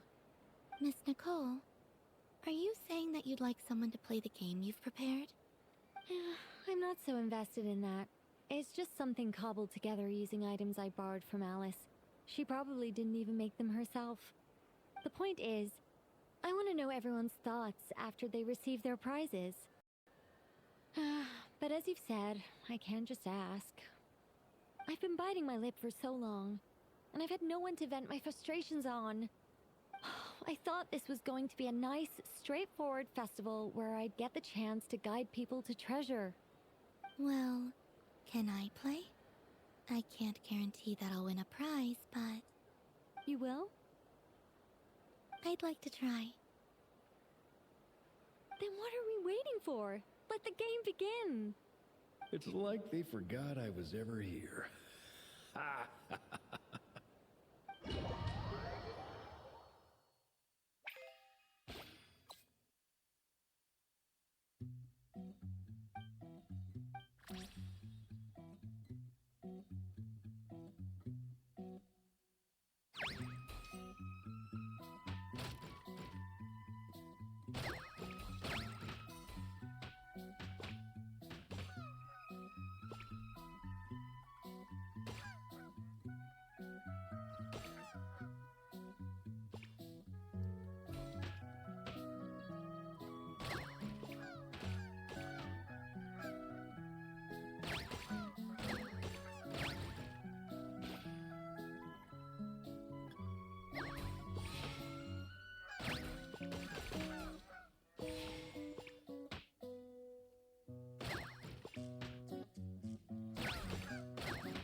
Congratulations, Miss Columbina! With your great wisdom, you have overcome every obstacle in your path and conquered the great challenge posed to you by fate. Fate? Well, something to that effect. If you'd prefer something more poetic, it could be the icy winds or the dawn. Anything you like, really. You could even go with the challenge posed to you by Dodoko, if that's what you're into. Anyway, you can take or leave my suggestions. Moving on. All my hopes are now resting on this. Can I open it now? Stop teasing me. Please, I'm begging you. No more talk. Just open it. Wow. What a lovely sculpture. Classic and cute at the same time. Thank you, Miss Nicole. I'll always treasure it. Ah, there we go. Music to my ears. You have my sincerest gratitude, Miss Columbina. Thank you for sharing your precious time with me and fulfilling my wish. Don't mention it. You've all done much to help me. And still, I'm the one receiving all these gifts.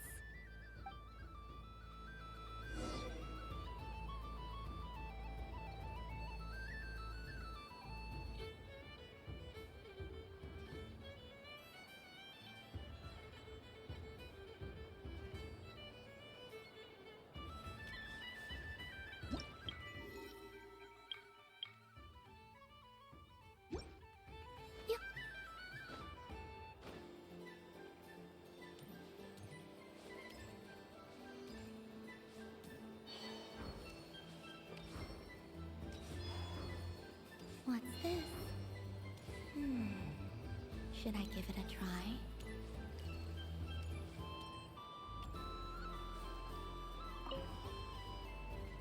A soft and furry creature that bounces and jumps.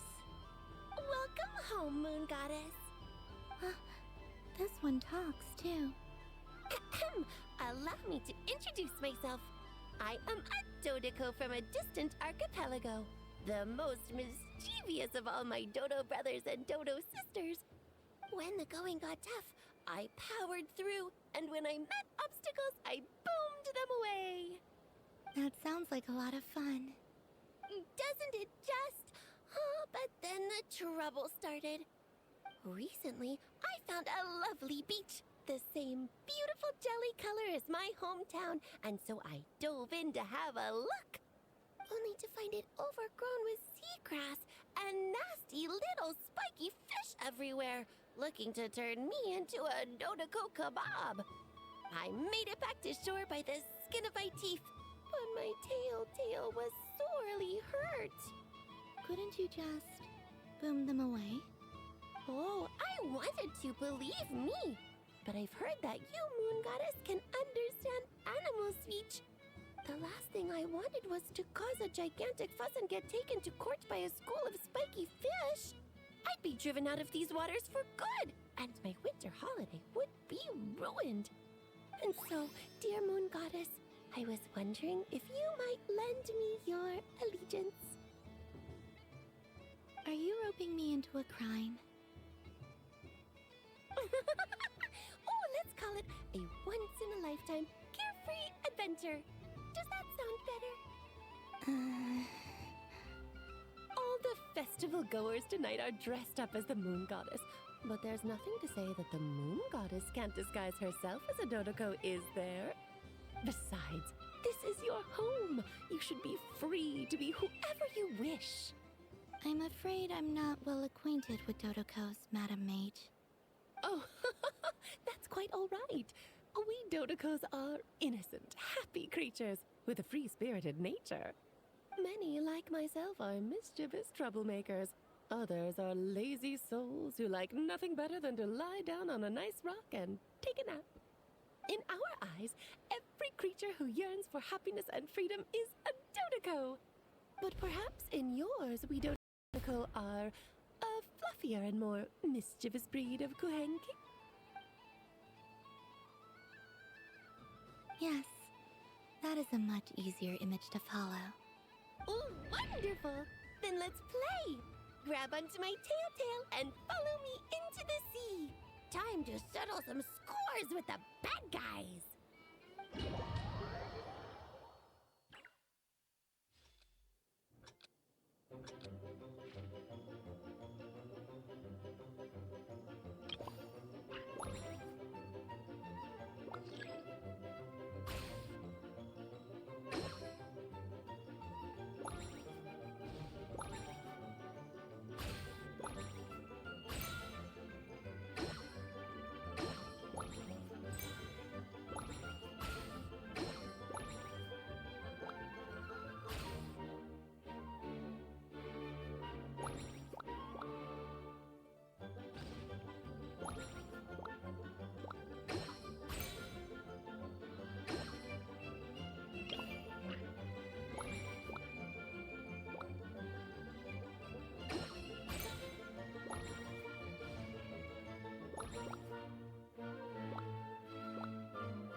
remarkable talent.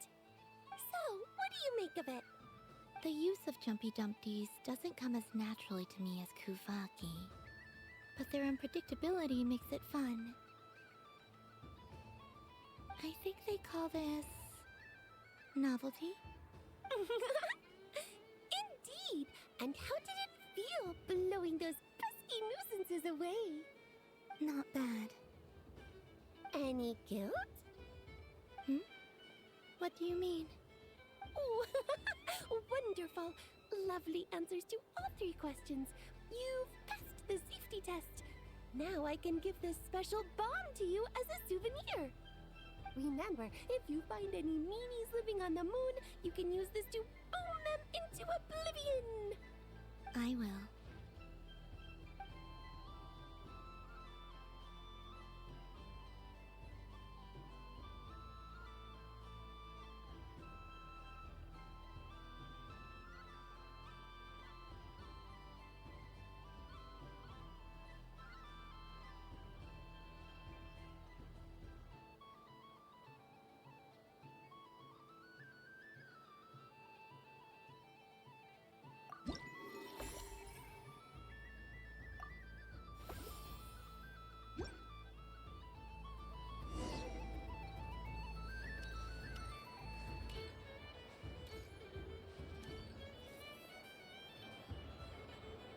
But I was aiming right at it.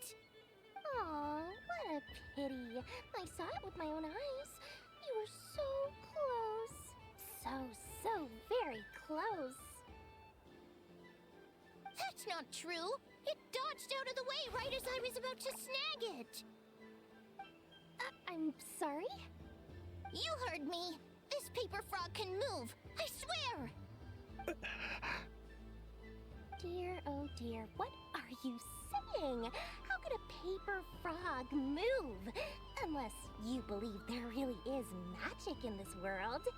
But even if I, the mere humble merchant that I am, knew such magic, surely I would not use it on a paper frog. I'd sooner give Mora legs, so it could walk right into my purse. My dear, dear customer, why not have one more try? This time I'll give you 12% off. A very generous discount for one of my most regular customers. Just think about how much experience you have under your belt now. You're sure to win the next one. Darn. I used up all my coins. I'll be right back. Just gonna fetch some more from my house. Take your time, but don't take too long. This event is Moon Prayer Night only. Miss it, and you'll have to wait a whole year before I'm back. Next customer, please. Welcome.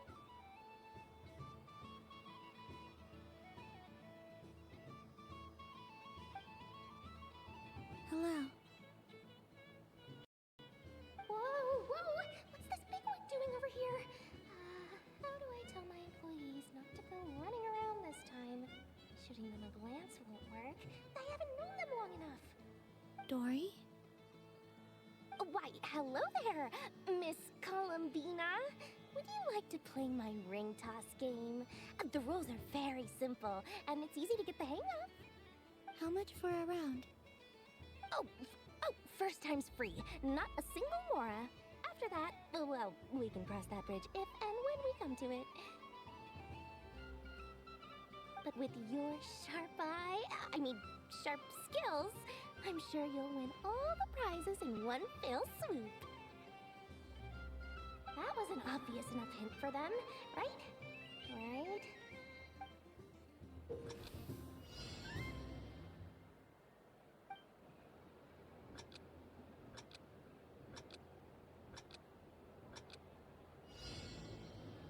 Here comes the ring.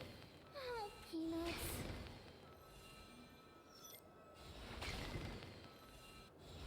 Change tracks. Roselle, should we move or not? Just a tiny bit. All right. Let's see now. Let's see. Wow, Very good. That's the highest score we've had all night. And here's your prize. Now, how about another round? As for the cost...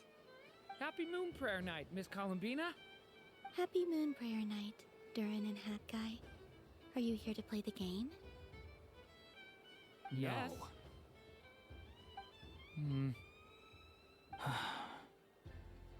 You said we were just coming here to say hello. I did, but then I recognized a few more people as I got closer. Do my eyes deceive me? Is that... It's our little dragon! He's all grown up! Someone's popular. Well now, since you came all this way, why don't you try out this lovely game we have going? First try is free! He'll have a go. I'll pass. It's only one free try per customer. You can't give your try to him. I'm aware. How has Elder Almond been lately? He's in great shape. He goes for a run in the forest every morning to stay fit and healthy. He tried to go boat racing with Firecracker a while back, but he couldn't even make it onto the Lotus Leaf. Firecracker was in fits of laughter. How about you, little dragon? Can you still fly? Yes, I can. But you've become less chatty. Has growing up been tough on you? We call that maturity. You know, the thing people sing about. The knight wields a sword of stone to defend those hearts that are made of gold. Stone is very heavy. That's what keeps him from talking too much. That's awesome! I want to be a knight when I grow up too. Ring, here I come!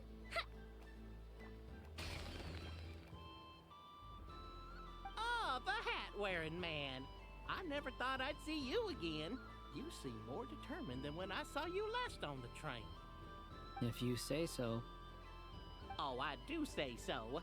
The people you once helped see it clearly.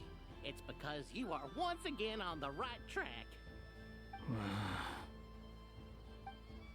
May the engine in our hearts propel us to the station of our dreams. I can move! I can move now, Roselle! What are you doing? Running into the rings like that? You got them all so quickly!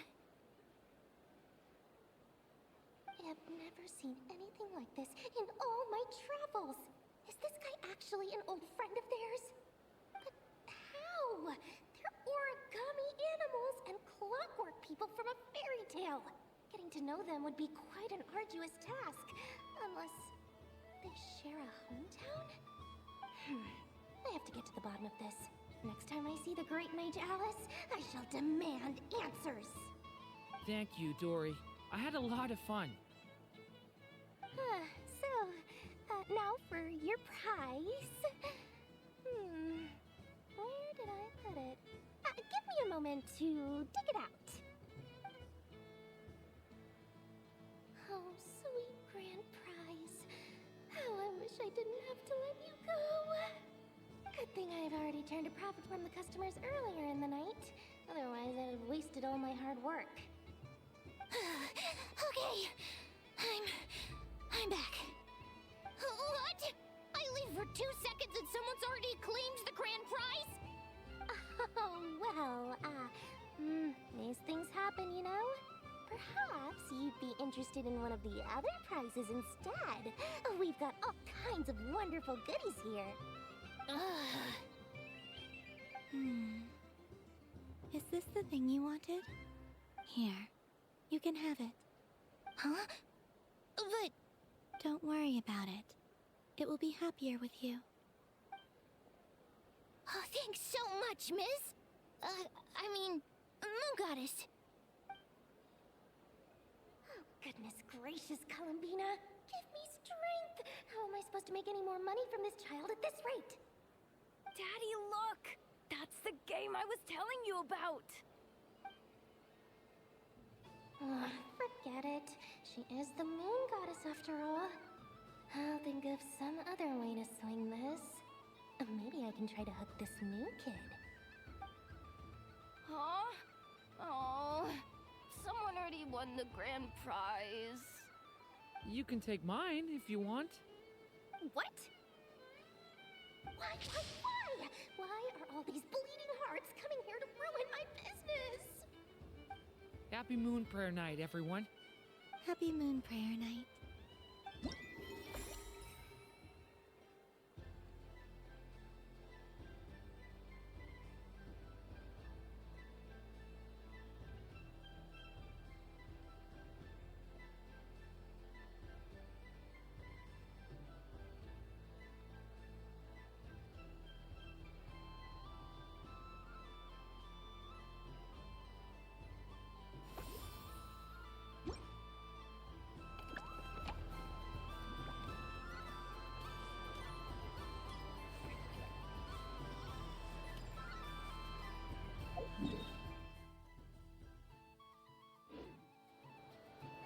So this is the Frost Moon Scions area.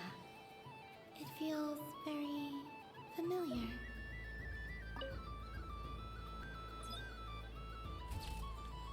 And done! Here, take a look! I think it looks quite funny. Well, Paimon thinks it's super cute. It looks like a silly chic badger and a rhyme-horned deer that's about to fall asleep. Maybe I'll stand on the Sheik Badger's side instead.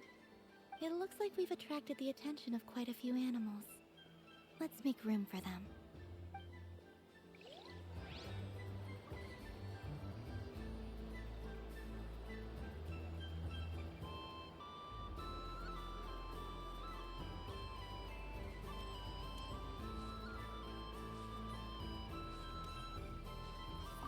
Happy Moon Prayer Night, adventurers. May you have a lovely evening.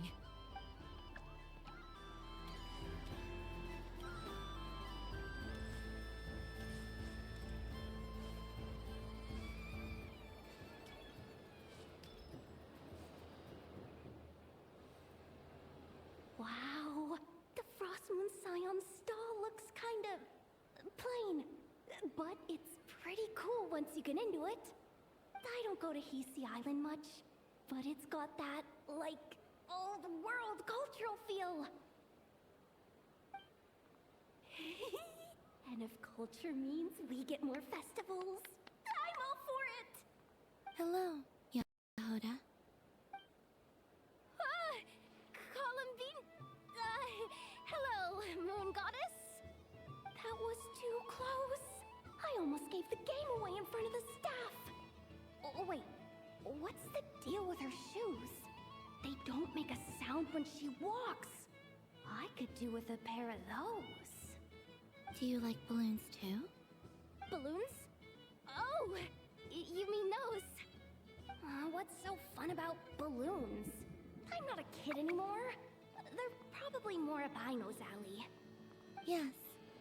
The animals seem very curious about these strange flying objects. I was drawn here by their voices.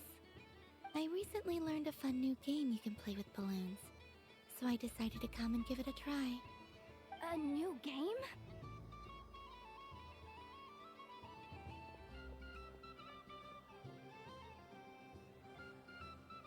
Hello.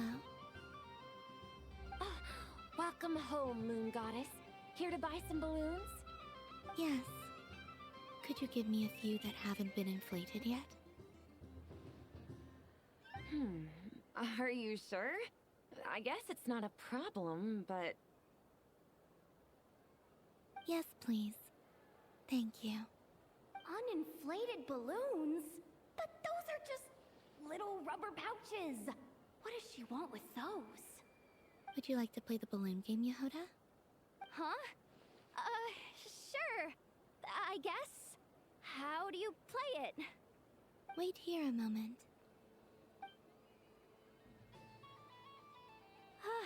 Oh. This is so weird. What have I got myself into now?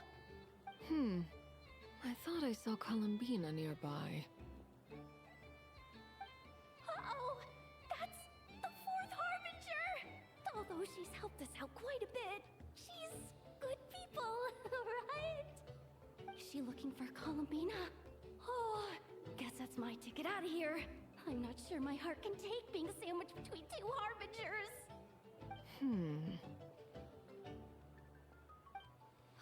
Which stall is she checking out? Oh, it's that other Frost Moon Scion's one. Try on the headgear, see what it's like having antlers or animal ears for a day. Oh, I wouldn't be caught dead wearing that stuff. So embarrassing. I have enough gear to carry as it is. Wait, what? She put it on? How peculiar. This would take some getting used to. I wonder if this is what it's like for Lynette.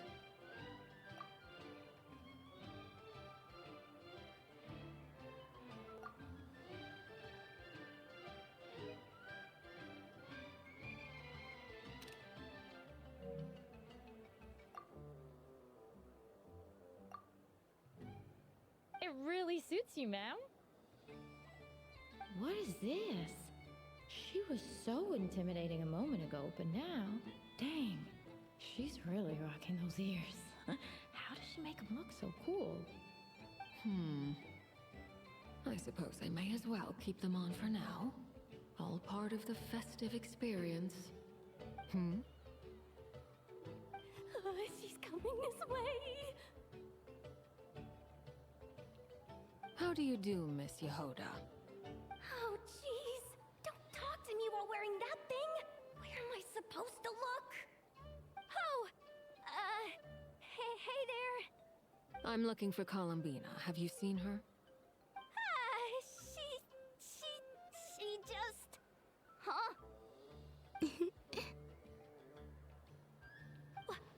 Oh, wait. Is that what she meant by balloon game? Yeah. Huh? No fair! How come I get caught in the crossfire? An ambush from the rear? Is this a declaration of war, Columbina? Would you like to play too, Arlecchino? Seriously? Are they gonna start some beef right here, right now? Gladly. That said, I believe there is another who would like to join. Boss Nev! Thank goodness! You've got to get me out of here! Things are kicking off big time! Hello there. I'd like 10...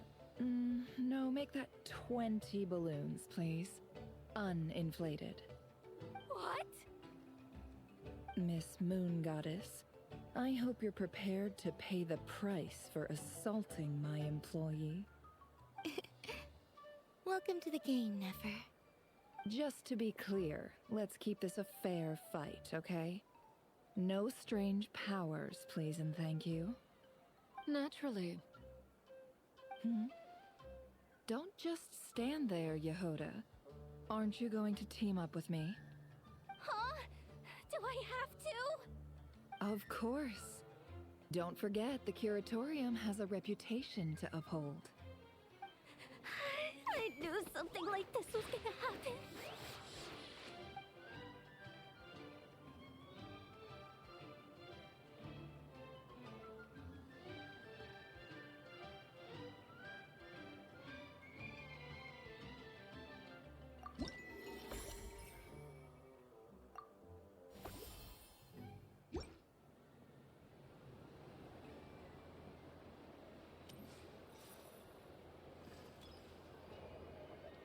Days.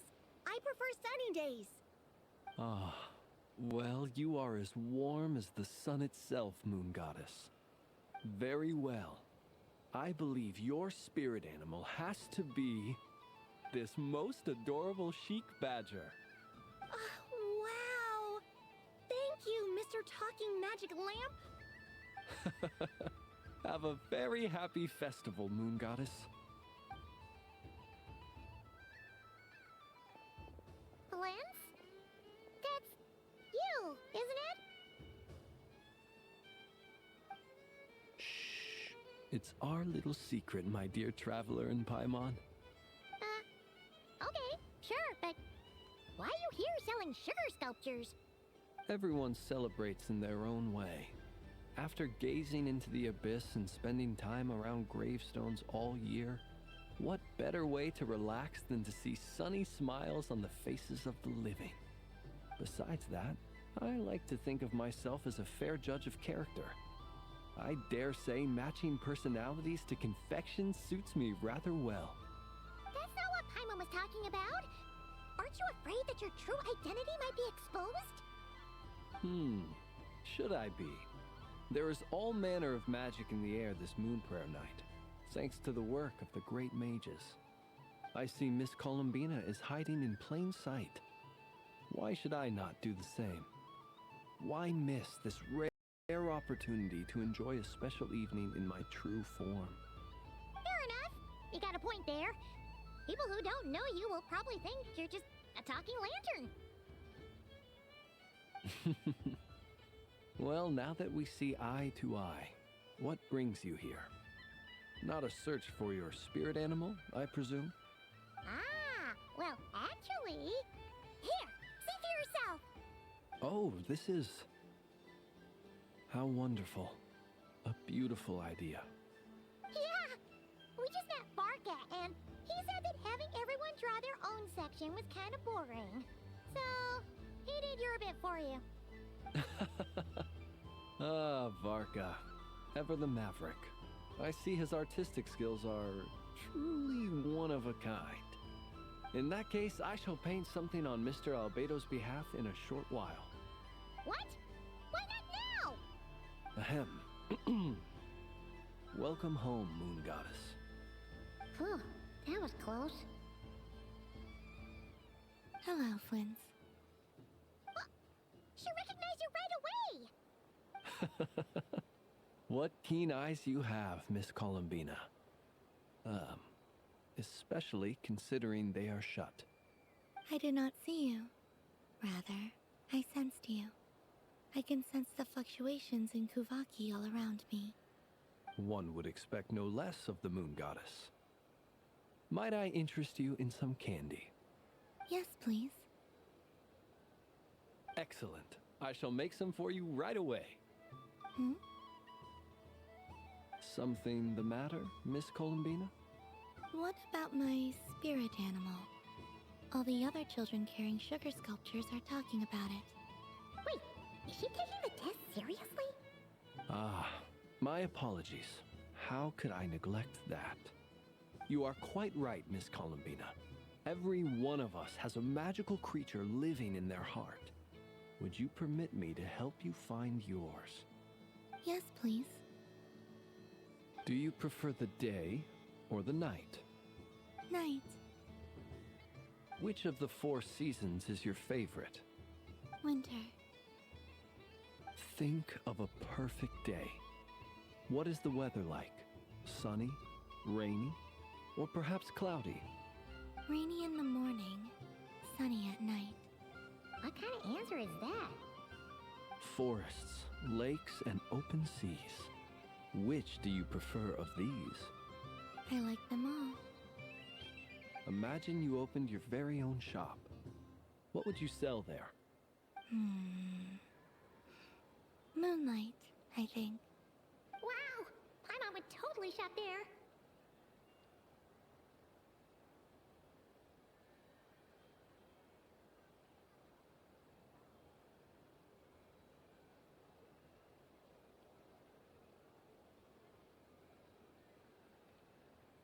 It wouldn't cost anything.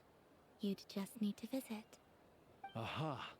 I believe I know what your spirit animal is. Here, for you. Oh, it's a Kohenki! Indeed. A free-spirited being with a deep love for all things here in Nodcry, who selflessly lends her aid to as many people as she can reach. It is the perfect fit for you, Miss Columbina. Thank you.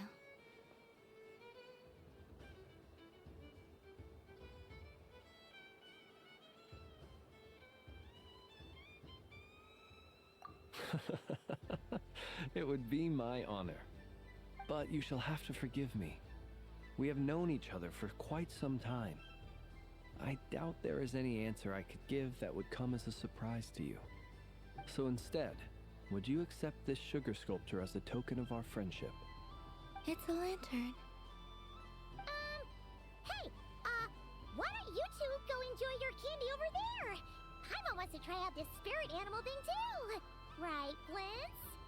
Come on, play ball. I get this drawing done. But I want to hear Paimon's answers. But it'll probably take ages. Paimon's a complex soul. And we don't want your candy to melt while you wait, huh? Oh. Okay then.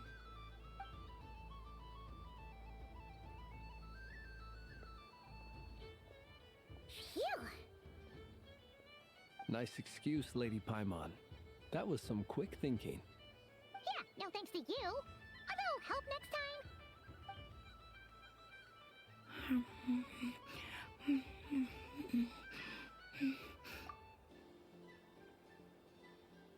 It's sweet. Is that Lockaberry? I wonder what flavor the traveler got. This way, this way! It's the candy-selling lantern! I'm coming! Of course. Traveler, maybe we can share?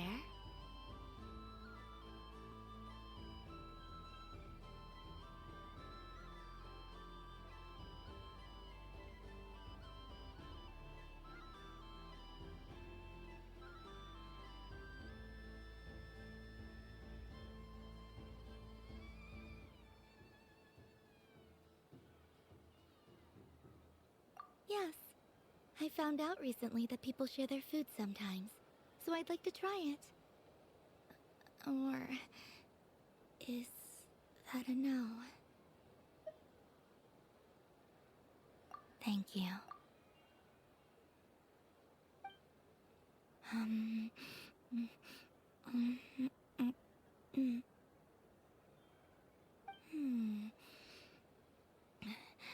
Yours is a little more sour than mine. Here, you try it. Are you sure? Amazing. My sugar sculpture has shrunk, yet my heart is filled with feelings of sweetness. I will remember this feeling.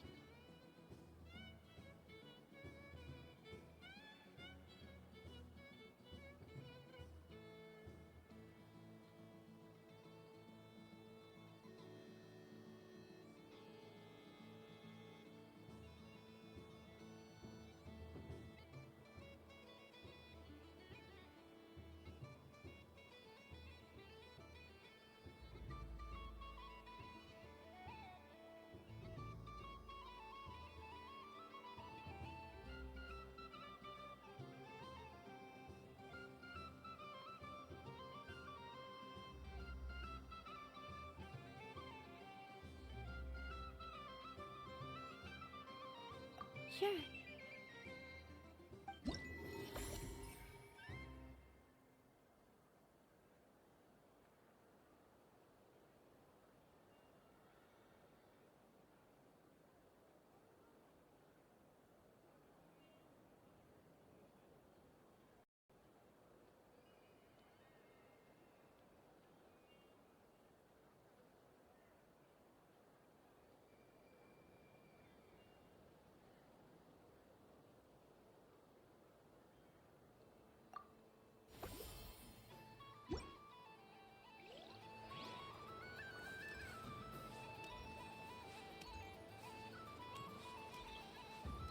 What's this?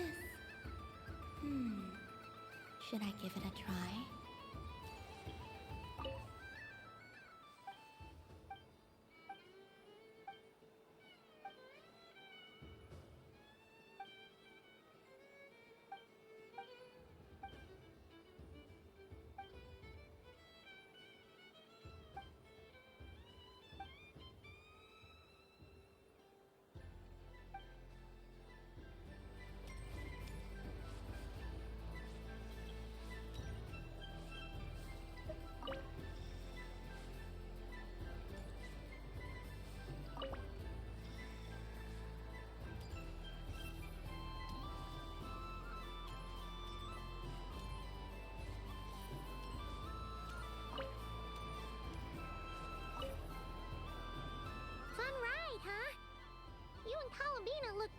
sad to leave. This isn't gonna make Paimon dizzy, is it?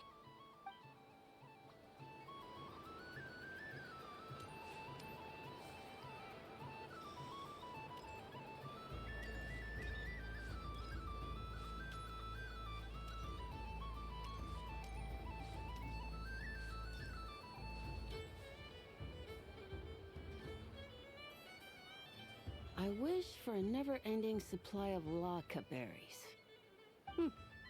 What a humble wish. Probably written by a child.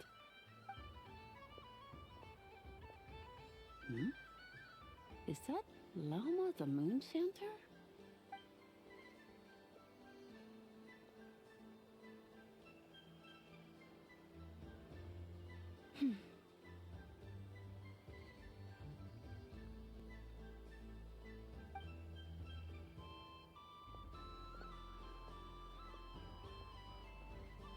I wish that the long plume ibises would stop biting me.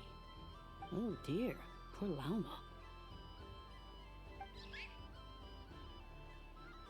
All right, I'll write that one down for you. I got it.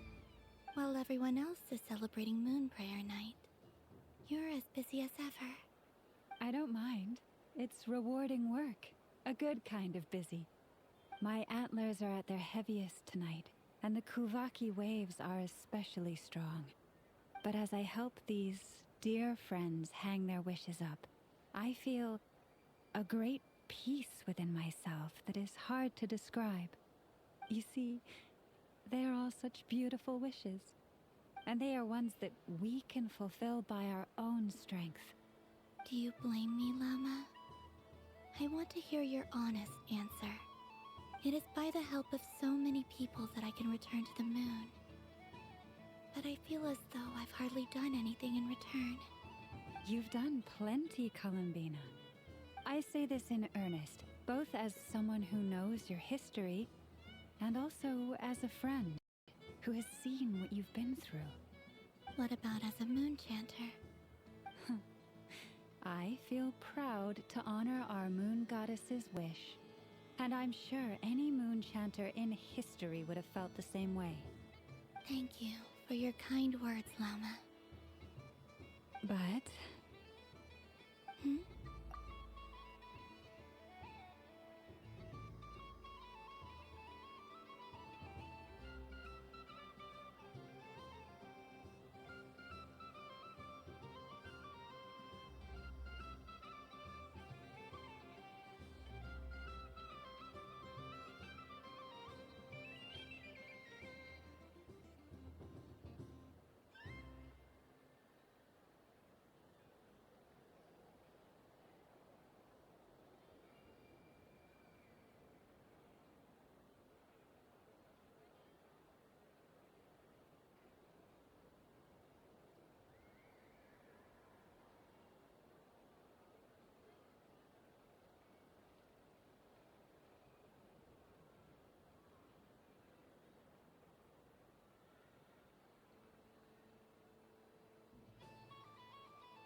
Since you asked for my honesty, I won't lie to you.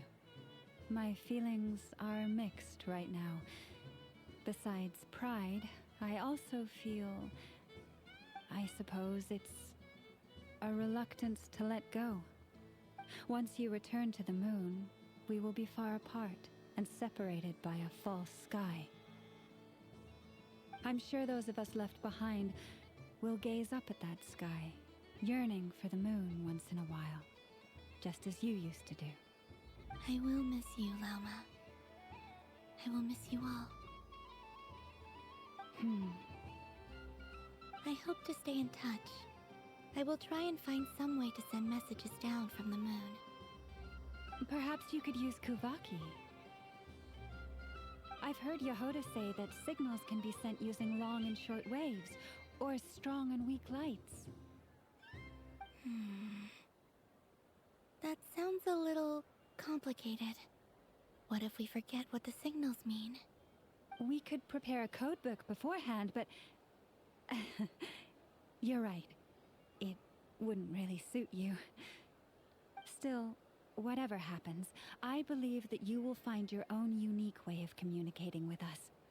And now that I think about that, my heart feels lighter. Because you trust in me? Yes. I have faith in you, and in the power of truth. In my experience, the truth tends to be difficult. But that's what makes it stand out from what is false. So I'm confident that your thoughts and your love will shine through the curtain of lies. We will know it when we see it. Thank you.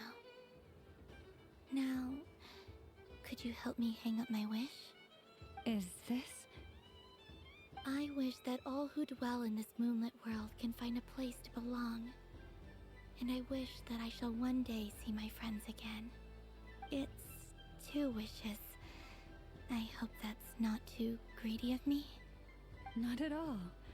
And I think you speak for us all with the second one.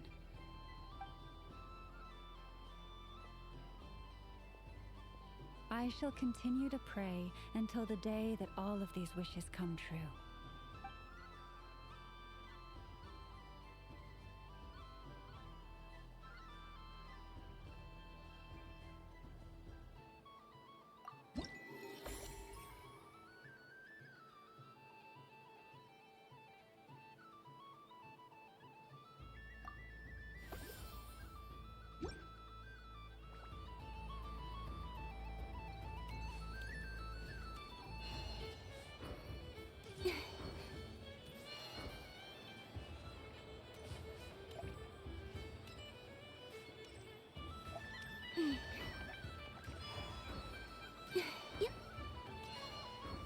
There are so many attractions here.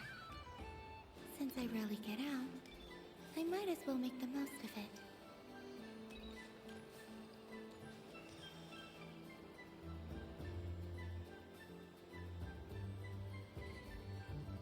Well, well, look who it is.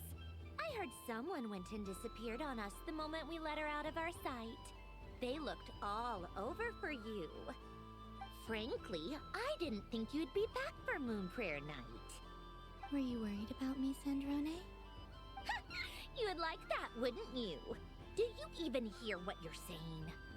It seems to me like you disguised yourself with festive headgear, just so that you could come see me on Moon Prayer Night and make sure I'm okay. You didn't even bring Polonia with you. You? Ugh, I thought you couldn't see. I cannot. But I sense the confusion of those around us rippling through the Kuvaki currents. Based on what I know about you, let me guess what you're wearing. Is it cat ears? Hey, shut up! I'm only here to protect the Fatui's interest in this territory. Running into you was pure bad luck. Really? But you were the one who asked Arlecchino to help everyone find my name. Columbina! Ugh! Just one more word, and I'll unscrew your vocal cords.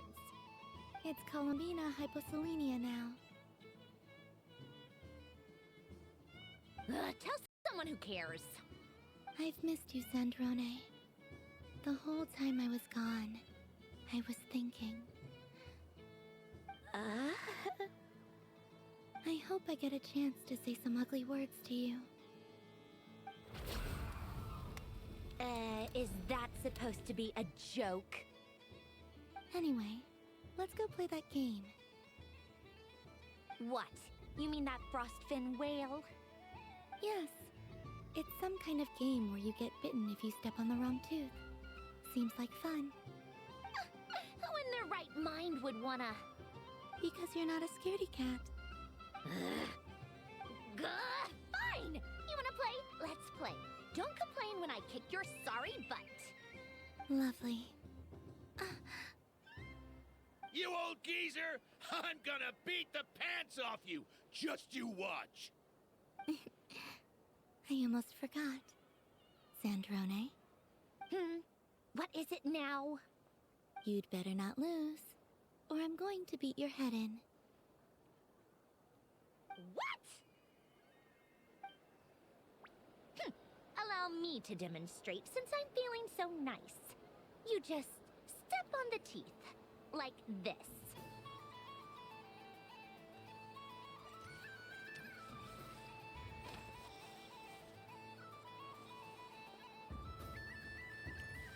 Which should I pick?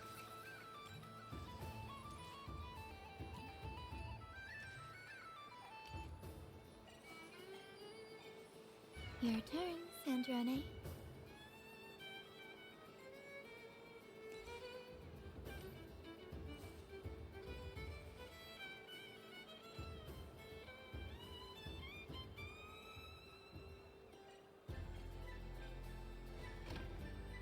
Don't come crying to me if you get bitten.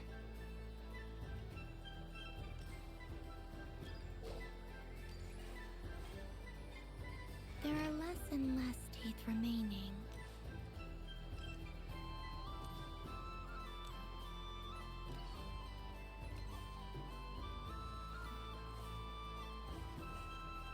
Huh?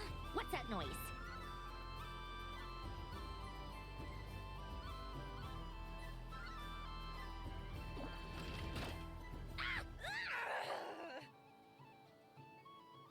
I think you might have picked a bad tooth, Sandrone. Shut it! Do you need any help? It seems like you're stuck.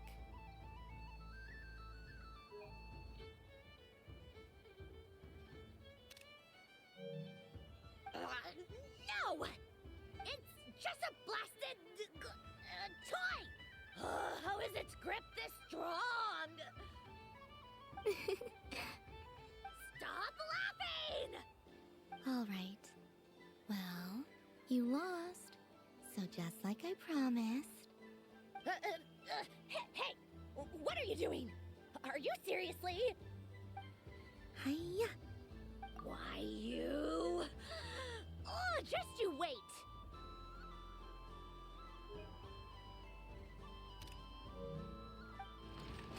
Rematch! Are you all right, Sandrone? That was quite a strong bite. Are your clockwork parts? Quit your fussing! I don't need it! All right. I'll go first this time.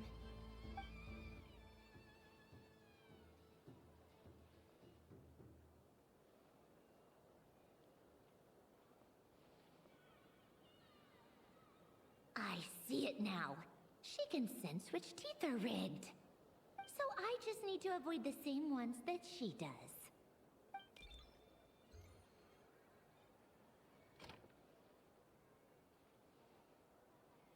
This one. Seems fine. She avoided that one then?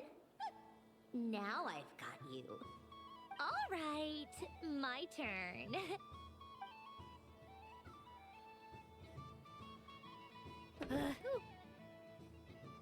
What? Looks like you lost again, Sandrone. Wait! There's more than one bad tooth! Bonk.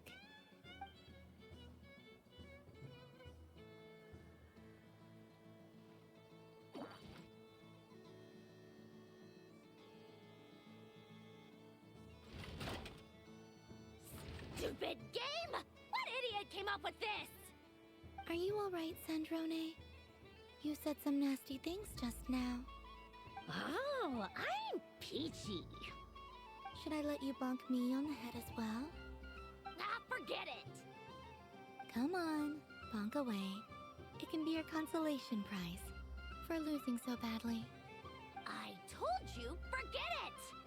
Gah, you've always been so annoying. Singing right outside my door, inviting yourself to my tea parties, going AWOL. And now you're off to the moon or something. Of all my days with the Fatui, the times I spent with you, Arlecchino, and Rosaline, they were my favorite. I will not forget them. Just as I shall not forget this moment. We'll always be friends, no matter where we are, right? Who would want to be your...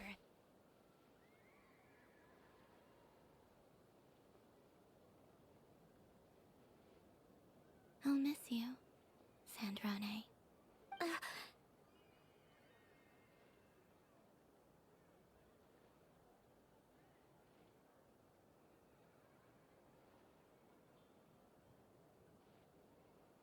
Goodbye, Sandrone.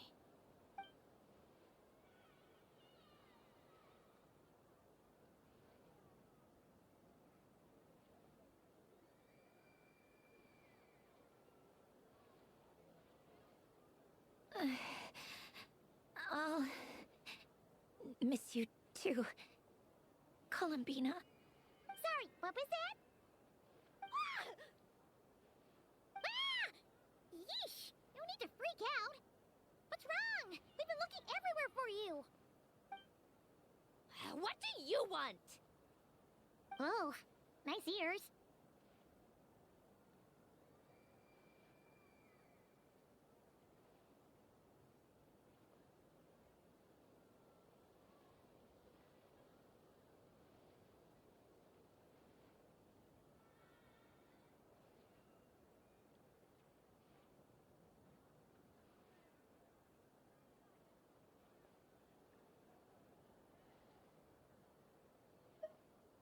What do you want? This! Huh? It's your turn to draw something. You're one of her friends too, aren't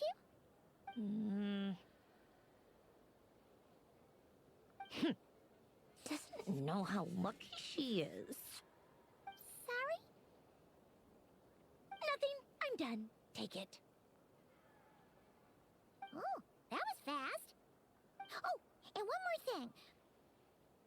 Last time we spoke, you mentioned you were interested in the Narcissan Kreuz Ordo's research, remember? There were too many people when we last met, so we didn't get the chance to do this. What are you talking about?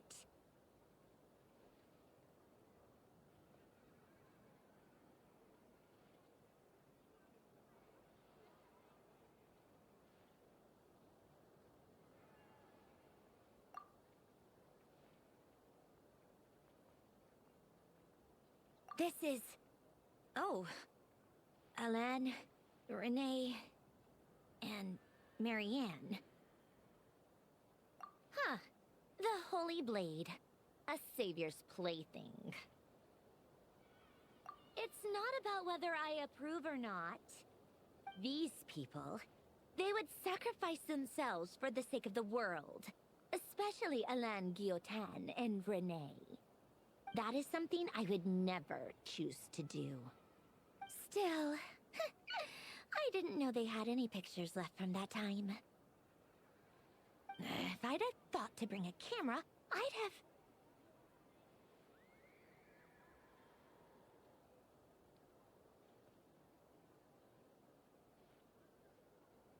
What? Yeah, of you being bitten by the frostfin whale and Columbina bonking you on the head. Tear it up! Now!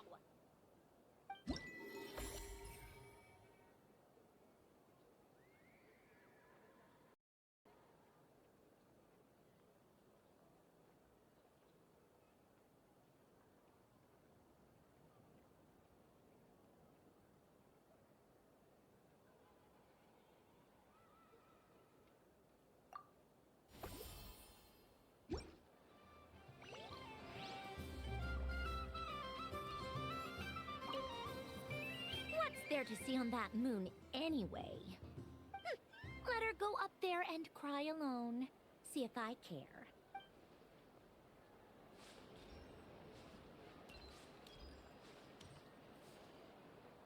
Moon Prayer Candy! Beautiful, tasty Moon Prayer Candy!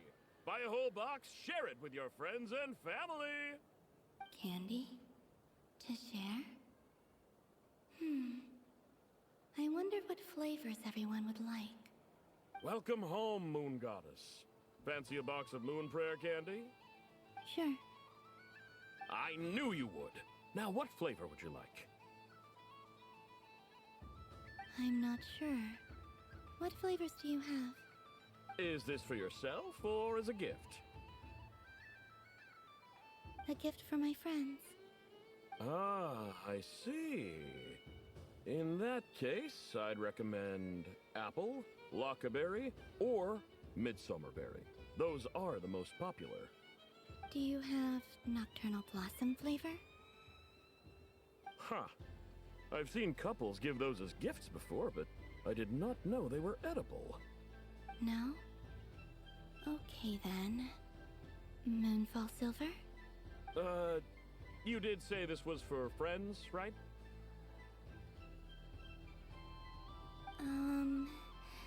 Maybe smetana then. Hey, now that's a creative idea! I've never tried it before, but if you're happy to wait, I can see about whipping up a batch on the spot. While we're at it, you got any other ideas?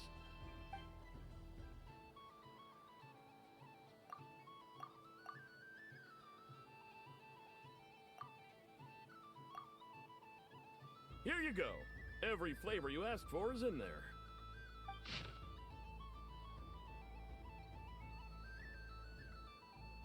Thank you. I should be the one thanking you! You brought me a whole bunch of new business. It's like a genuine blessing from the Moon Goddess. I hope you and your friends have a lovely night.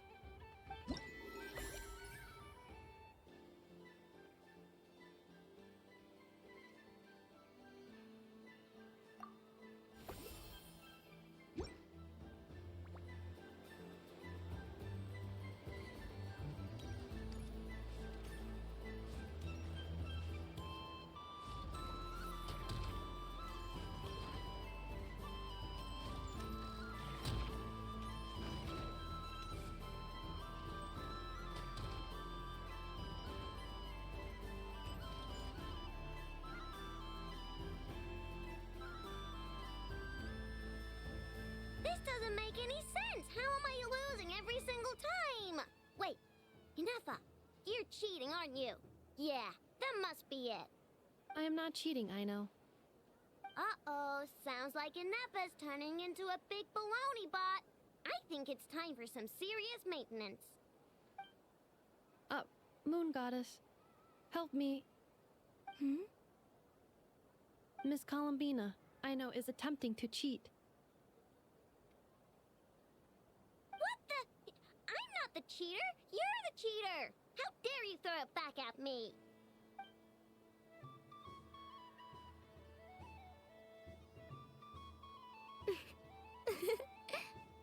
Alright, fine. Let's all laugh at Aino. Just you wait till I get home, because I'm gonna make a game bot that can win 100% of the time. Let's see you laugh when I come back and beat your butts. You'll all have your heads covered in stickers when I'm through with you. We came to check everything was okay after all that yelling, but,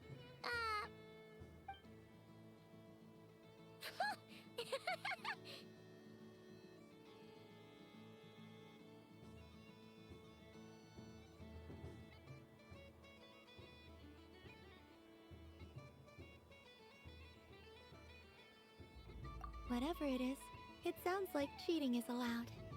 Kuhenki concentration. Each player starts with differently colored kuhenki. Each round, they draw one kuhenki from their opponent.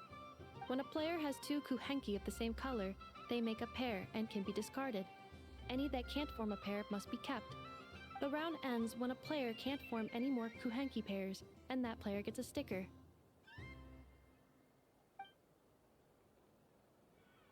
ooh! Can 4 people play That is fine, so long as the turn order is fixed beforehand. Alrighty then. In that case, the two of us will join as one team. Okay, but if you lose, you're both getting stickered. I don't want to hear any excuses. Sure. And if we win? If you win, only one of you gets to sticker someone else. I have taken to calling this. I know logic. Hey, lay off me, alright? Okay, so we're starting the game from scratch again, which means all my stickers so far don't count. Looks like Luanatar is the Kuhenki of honor for this game. Anyway, let's go clockwise, starting from Inapha.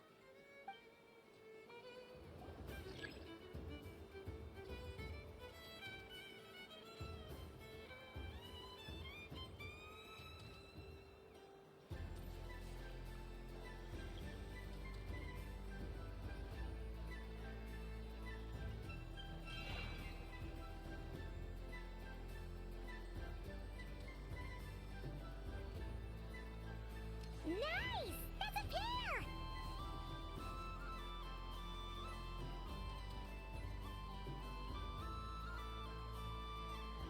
Go, go, fly!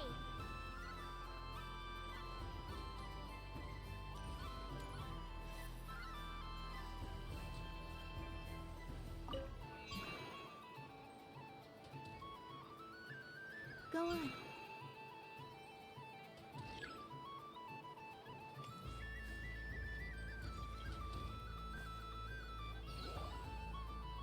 I have a pair.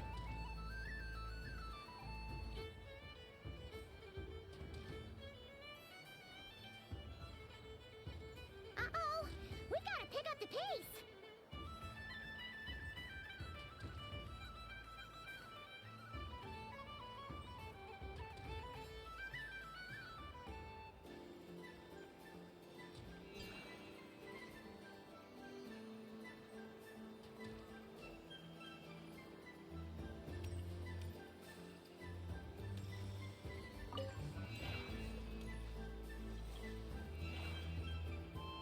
I win.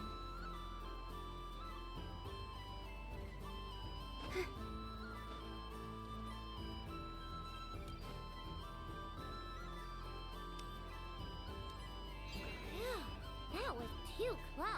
I thought I was gonna lose. Good luck, everyone. Aw, we're out!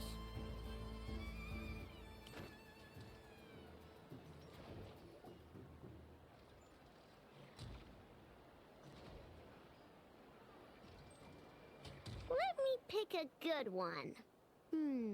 What's it gonna be? You're looking very pleased with yourself there. What happened to being a huge Grumposaurus? I won. Duh.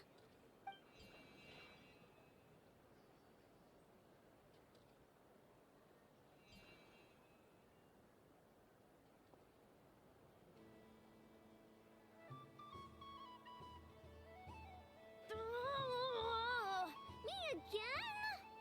Don't fidget too much, Ino, or the sticker's going to fall off. I don't care. If it falls off, it falls off.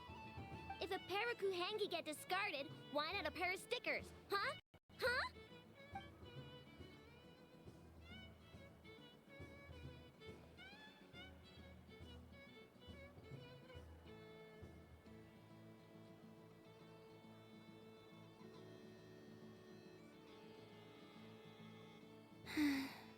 I've lost. Sticker, sticker, sticker!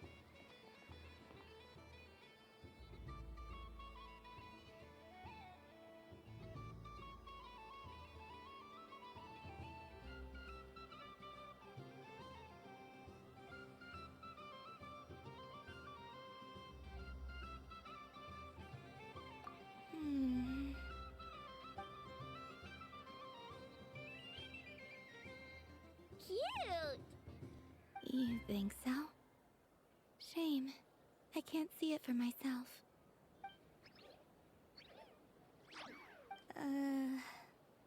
What did Luanatar say? She said it looks so cute that she wants me to lose a few more rounds.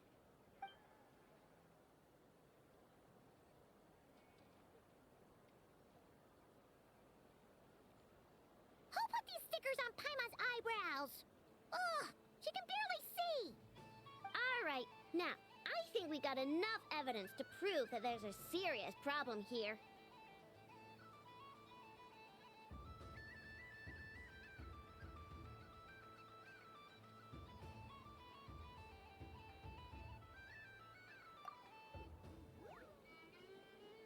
Yes, I agree as well.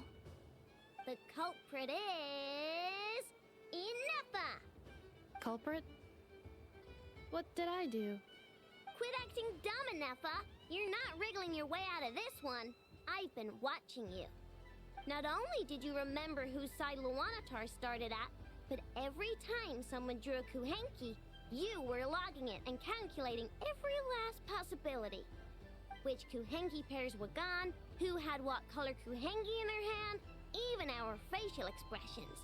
You were keeping track of it the entire time. Exactly! Why I know said. Putting aside the fact that running calculations is not against the game rules.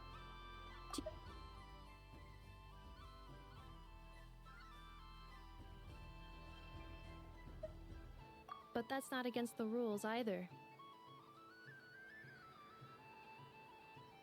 So she admits it. She certainly does. All right, everyone grab a sticker. It's time to get Ineffa back. But... Take that!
What is going on over here? It looks like fun. Hold it right there! You can't run away from me, Moon Goddess. Hmm? Are you talking to me? Of course. Do you see anyone else here dressed up as the Moon Goddess besides me and you? Hey, come on! Call me by my title. Happy Moon Prayer Night, Moon Goddess. And the same to you. Anyway, there's no time to waste. Get ready for the duel of a lifetime. Duel? Meet my partner, Stacko. Come on out, Stacko. Well, don't just stand there. Let's see your partner. Partner?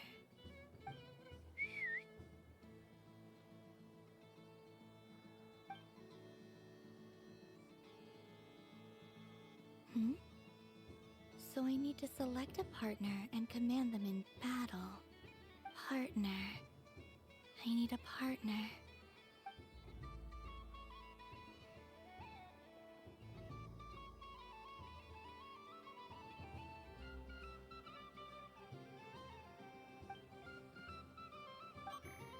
Whoa! Am I seeing things? Where'd you get a Kuhenki? They're super rare. That's great. But you can only bring one partner to battle against me and Stacko. No ganging up allowed. They all look so eager to be picked. Which one should I choose?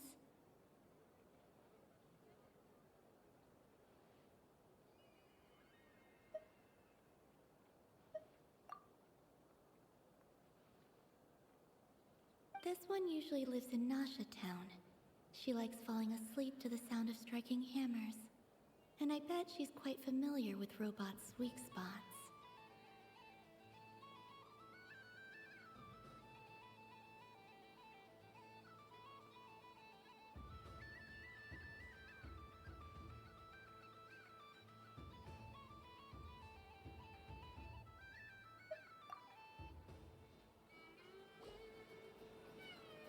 Testing! Testing! Oh, this is an emergency broadcast! An exciting battle is about to take place right here at the Nasha Town Special Arena! In this corner, we have the Moon Goddess and her robot partner. And in the other, we have the Moon Goddess and her Kuhenki partner. Only one Moon Goddess can be victorious in this ultimate battle of destiny! But who will it be? There's only one way to find out! Now, without further ado, let the Battle of the Moons begin! I don't care who we're up against. Stacko and I ain't gonna lose!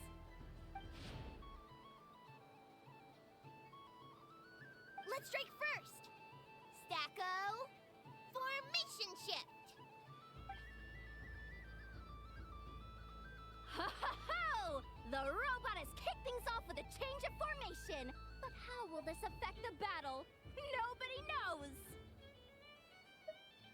The other party chooses to attack! Let's see how their partner performs!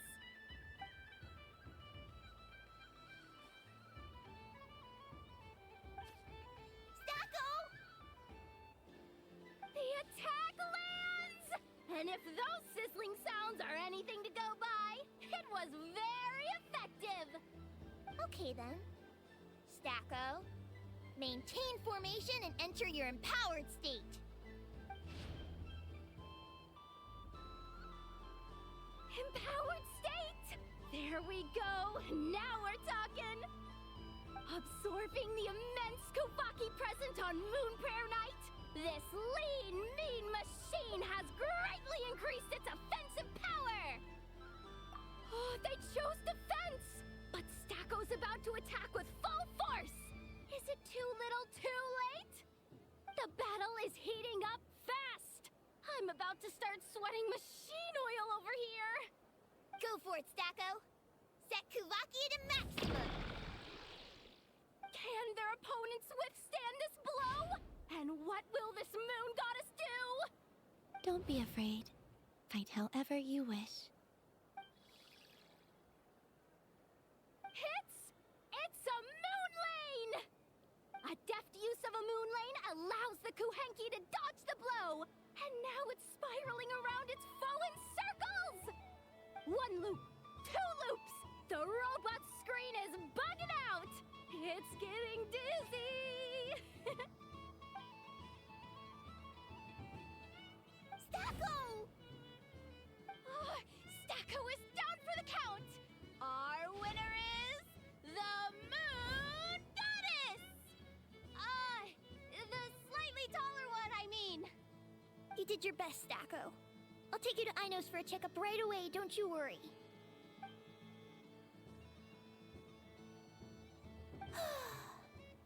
Well, you beat me fair and square, I guess. Honestly, I underestimated you. Won't make that mistake again. I think my partner deserves most of the credit. Just you wait. When I'm a little bit older, I'm gonna come back a whole lot stronger. Be ready for a rematch.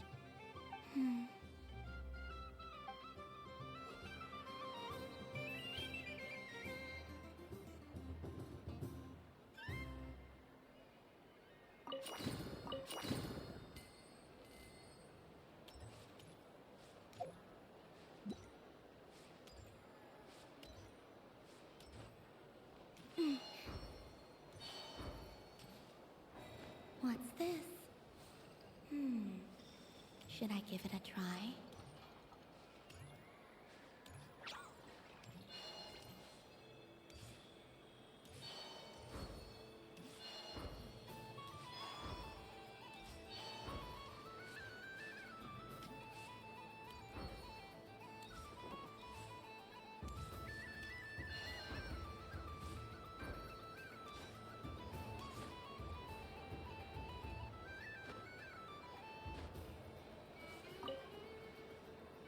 Traveler. Hey there, Columbina!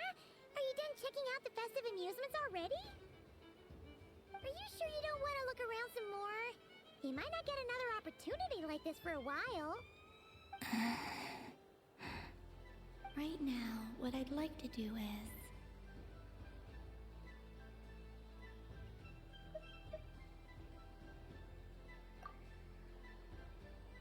Oh! Candy for us? Thanks a bunch, Columbina. Don't mind if we do. Whoa! This one's intense. But it's so tasty.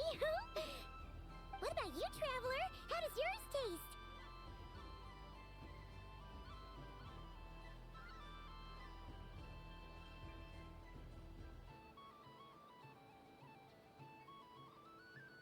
Oh, sounds good. Paimon's drooling now. Are there any more Smatna candies in the box? Yes, I believe so. Hey, gotcha. Let's see.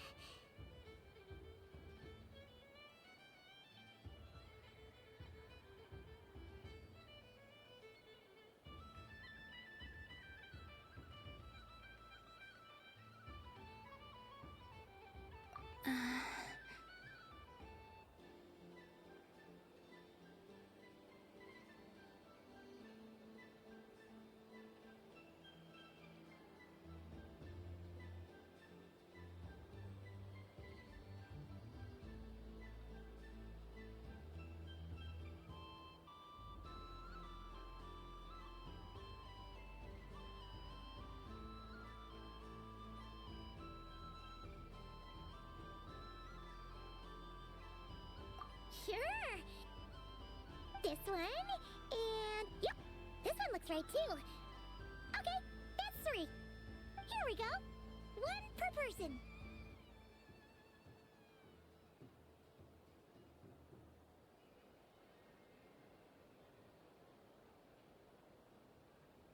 It's so sweet.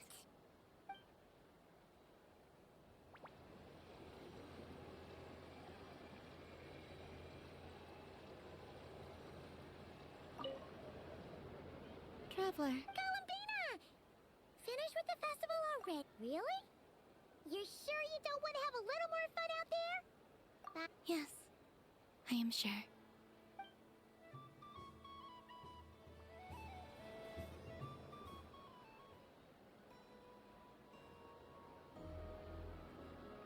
This was the most fun I've ever had on a moon prayer night. Everywhere I went, people were saying, "Welcome home," and there were friends at every turn. I only wish it could last longer than one night.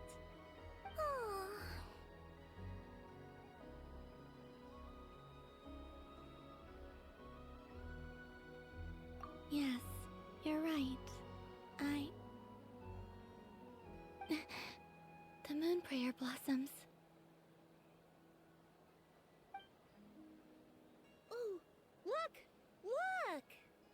Moon prayer night has come.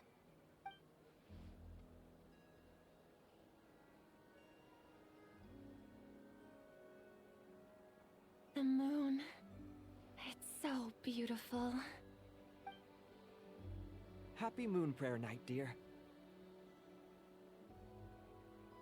Happy Moon Prayer Night!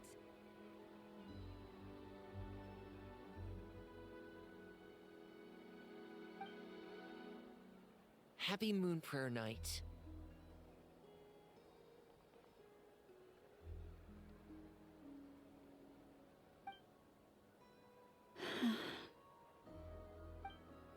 Aww. Huh.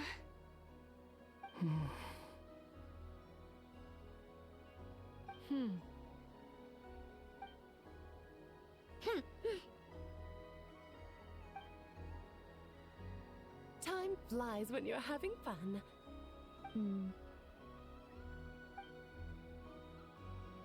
Oh. Looks like the time has come. Columbina. You're heading off then? Yes, to the ruins you mentioned. And from there, back home to the moon. Wait! I know? At least... Take one of our craft shop's crumb cookies up to the moon with you. You know, for a snack. Sure, why not?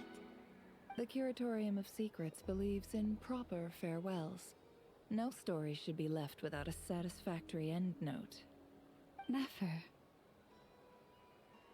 Farewells are an important affair for the Ratniki, too. We never know when we might meet again. Haha! And here I thought grand farewells wouldn't suit tonight's mood. But I suppose friendly passion is not to be stopped, eh?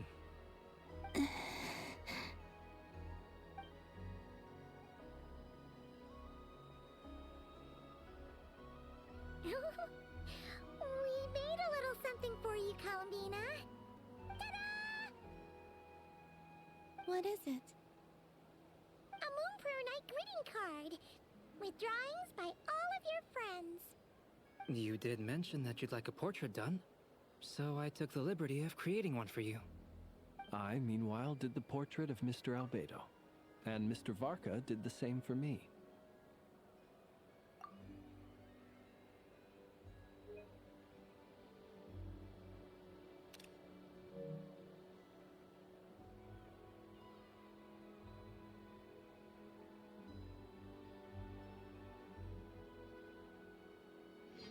I mean, I think my work was pretty true to life, don't you think? The picture of Ashru was my doing. The two of you seem to get along rather well. Wait, was I the only one who did a full-body picture? That's so embarrassing. I did pictures of me and Anefa. I did my own portrait and one for Hat Guy.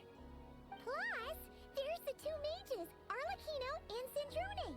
So, if you ever miss us, just flip the card open and we'll all be right there with you. I don't know what to say.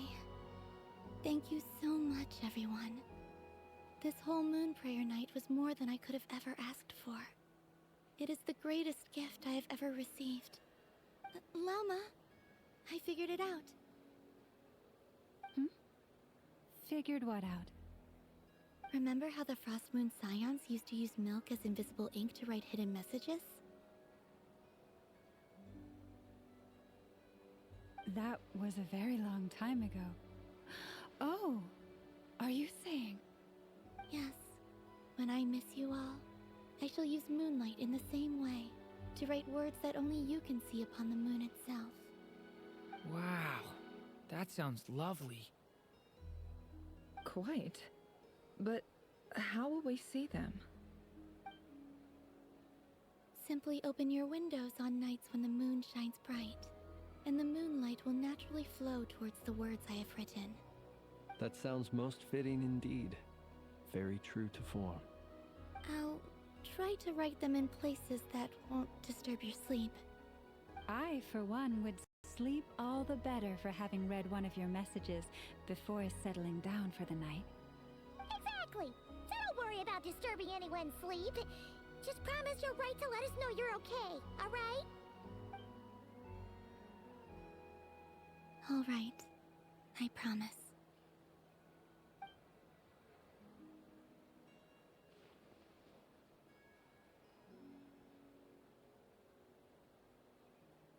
In that case, Columbina.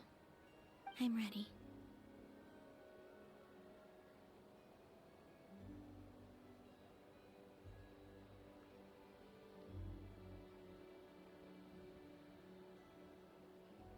Very well. Let's go.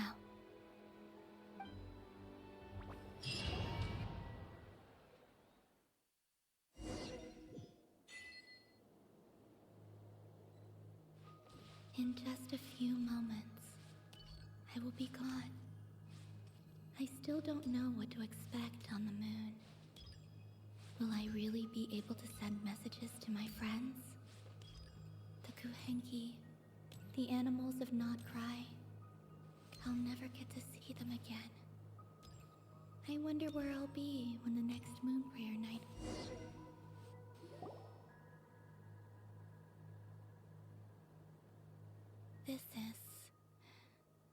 This is where the people of Hyperborea used to communicate with the moons.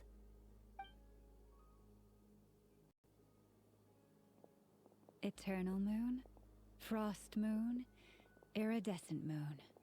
When the power of all three converge, the gate to the moons shall open. Moon marrow preparations are complete. Only the final step remains. I'm sure Nasha Town is livelier than ever at this moment. Yeah, it's a shame you couldn't be there for it, but it's now or never, right? It's fine. I'm more than happy with this. My last piece of luggage. My only piece of luggage.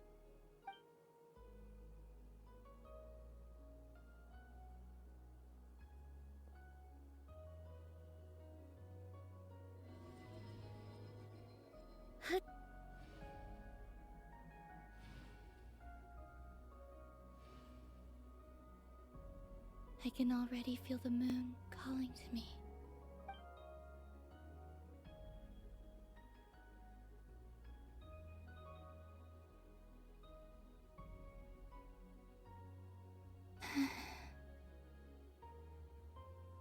Your home lies on the far side of this light, Columbina.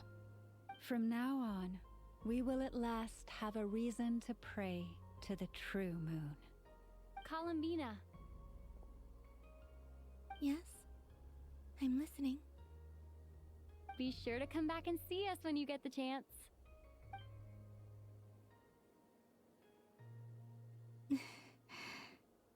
Of course. But if that chance doesn't come, then remember that you have friends on this planet. People who will miss Columbina. Yes, I will. Thank you for everything you've done for me. And remember, come night or day, the moonlight shall always connect us. Well then, farewell, my friends.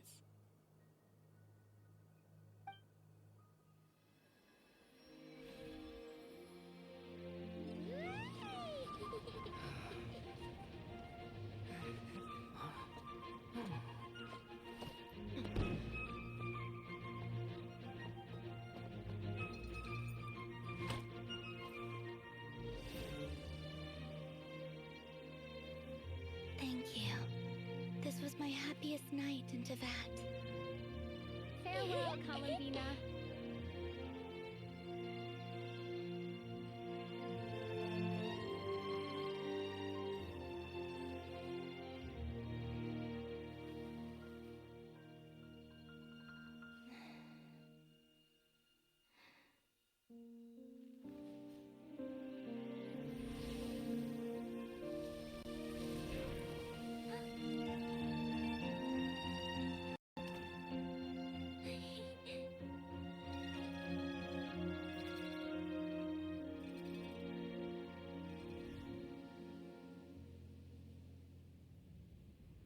The moon really is closer than ever tonight.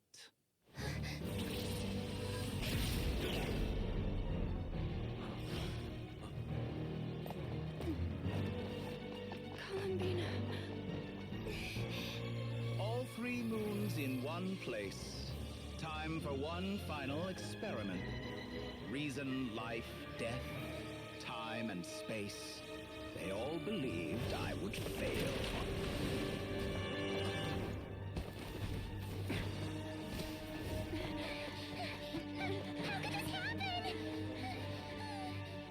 But Tevat's primordial power never did belong to the throne of heaven. And now, they are mine.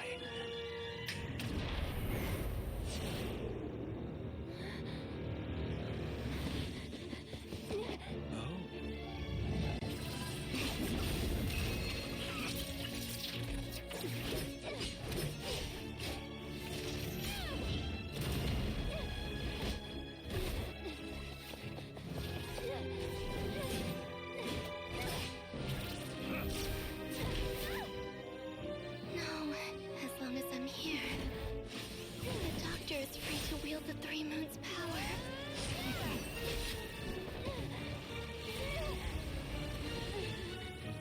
It's the only way.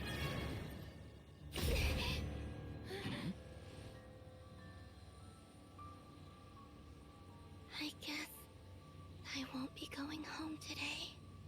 Columbina! No!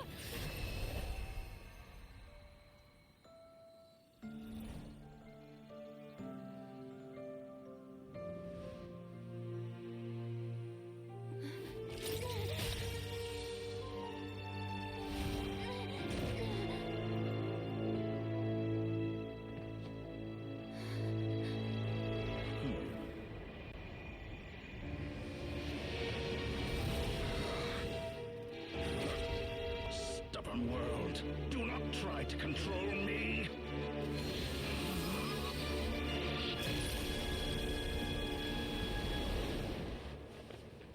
Columbina.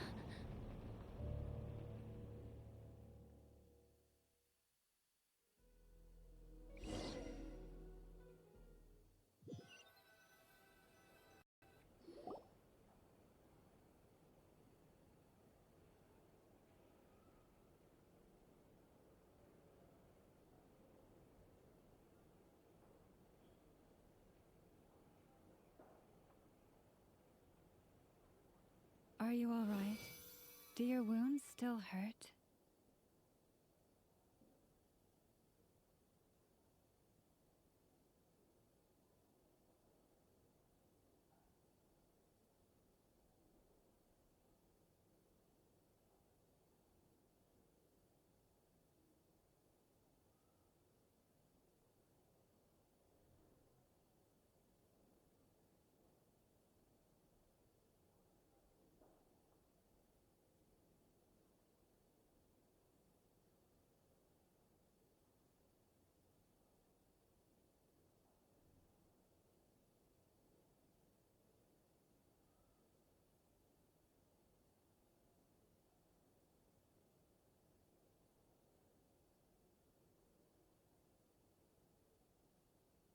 I had someone prepare a little medicine that could prove effective.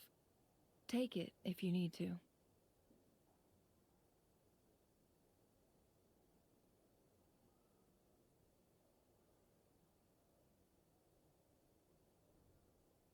In that case, let me relate the contents of the call we made to Alice after the incident occurred. That Dottore is a crafty one. He distracted the Hexenzirkel by creating a huge fuss at Tevat's borders. I'd assumed that the cause was an abyssal intrusion from the outside world, which in fairness is a rather common occurrence. But after learning that you managed to influence the phantoms in Nocturne, I realized that perhaps this interference could have come from within Tevat instead. But we weren't able to change their fates. True, you couldn't change how their stories ended, but you did build some variables around yourself. Variables? Yes, things you heard that you could not otherwise have learned, ideas that would otherwise have never crossed your mind. All these things are variables. Of course, most variables usually pale into insignificance with the myriad of possibilities floating around. But the moment you start treating them as building blocks and intentionally stacking them, that changes things. That's what Dottore did, and it's how he created the necessary conditions so that when you activated the portal tonight, it played right into his plan. However, we have no way of knowing exactly what he did. Yeah, we also need to ascertain Columbina's status. And that about sums it up. As I suspected, Dottore has disappeared completely. If it's any consolation, he wasn't able to control Columbina as he might have wished to. Oh no!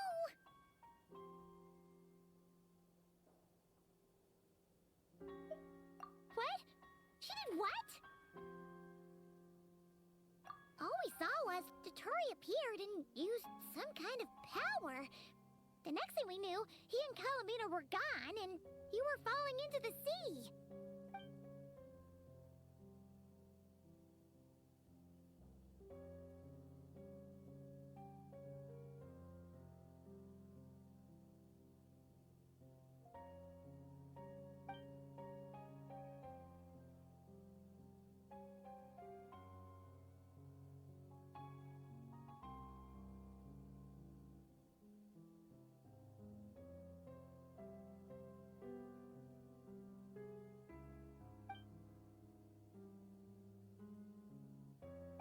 So, Columbina intentionally opened the Moon Gate and escaped into the same mysterious world as Rarier and Thalindis. Sounds like bad news.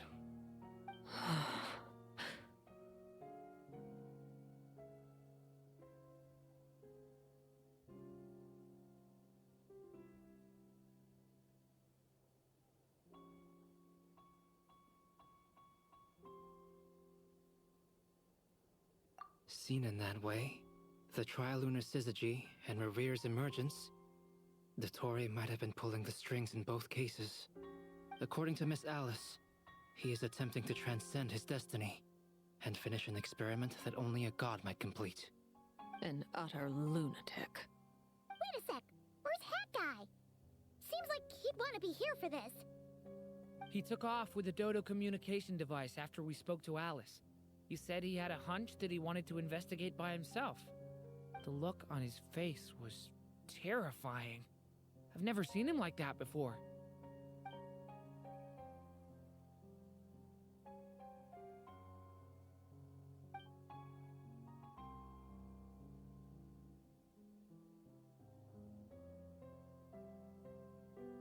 I'm back.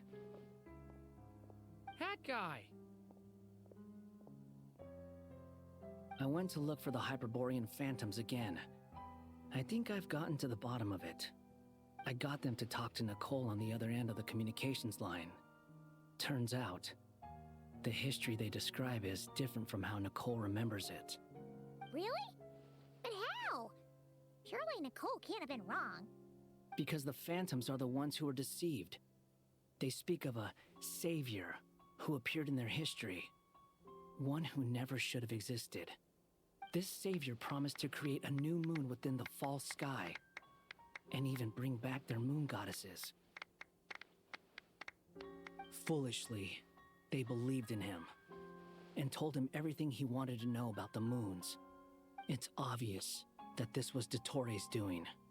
Now you mention it, the first time we entered the Hyperborean ruins, we heard the phantoms discussing their history, and I remember Nicole commenting that something sounded a little strange. But Dottore shouldn't have been able to get in there in the first place. He didn't. Nicole said that this was an anomalous state triggered by disruptions in the causal connections between phantoms from the same era.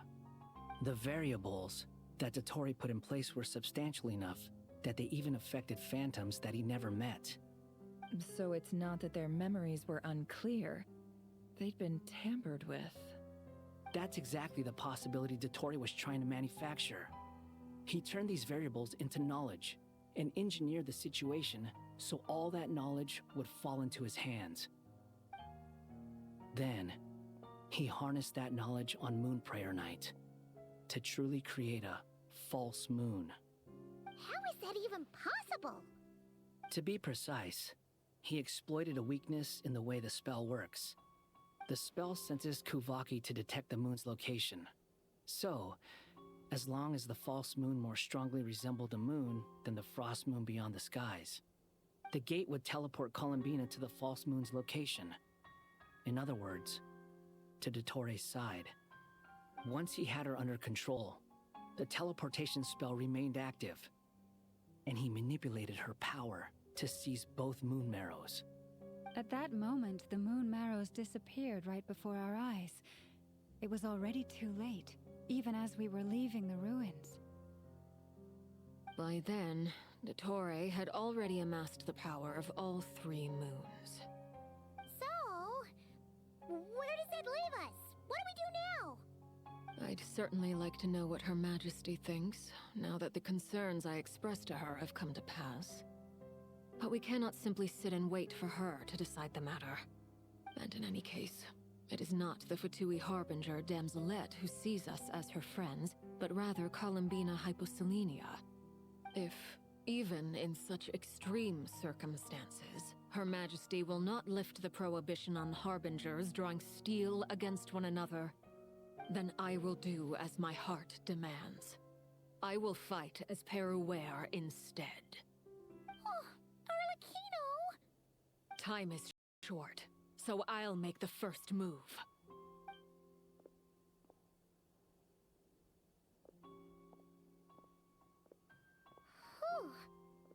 Kino seems to be losing her cool now.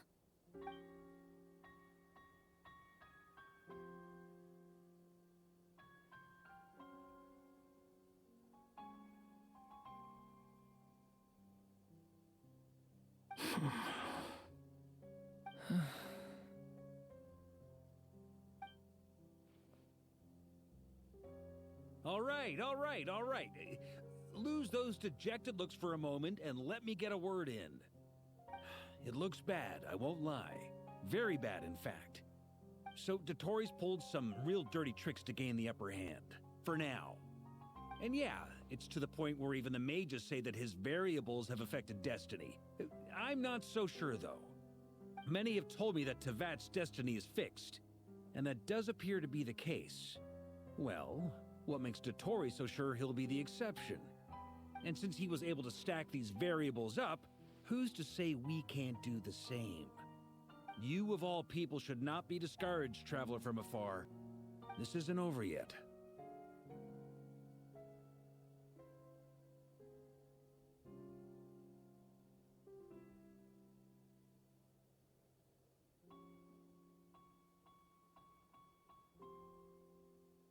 And you're not alone in that. Everyone here does, whether they've spoken thus far or not. But none of us are the type to sit back and wait for the sun to shine again. That's exactly how a knight should roll. If they knock you down, you get back up and get back in it. Don't forget, honorary knight, you're a legitimate member of Mondstadt too.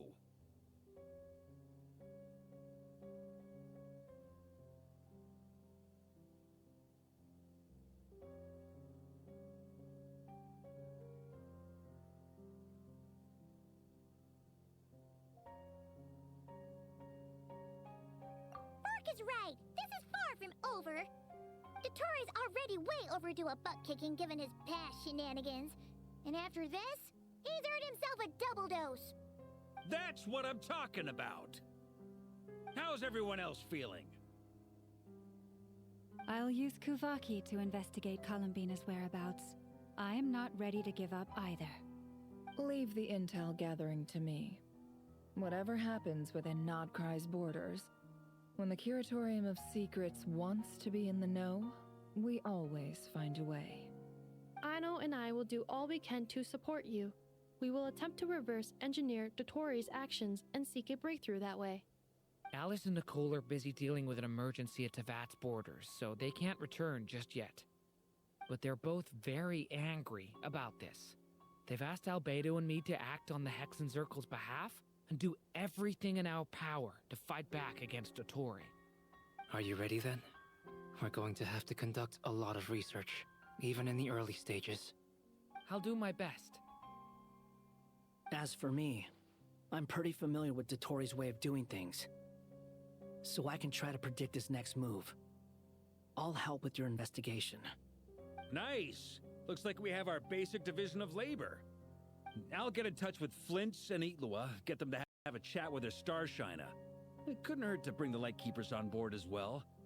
At the same time, I'll pass on instructions to the Knights present in Nodcry to assist the Lightkeepers and other organizations in ensuring the safety of those living here.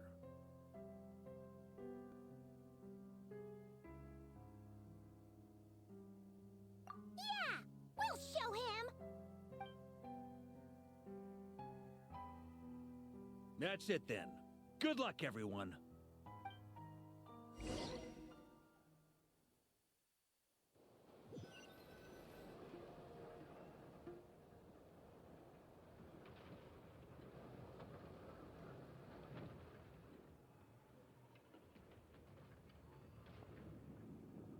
I never thought that Columbina would become my real name.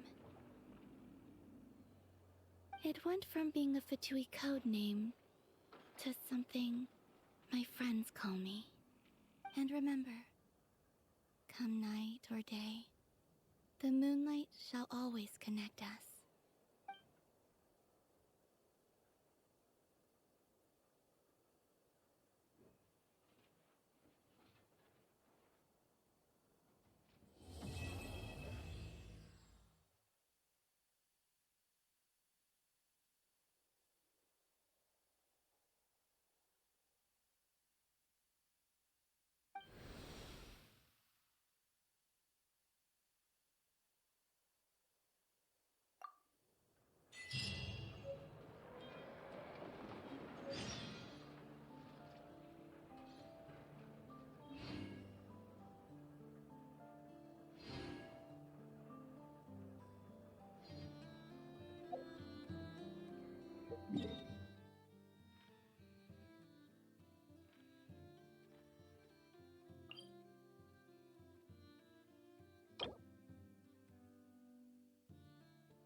ashtray.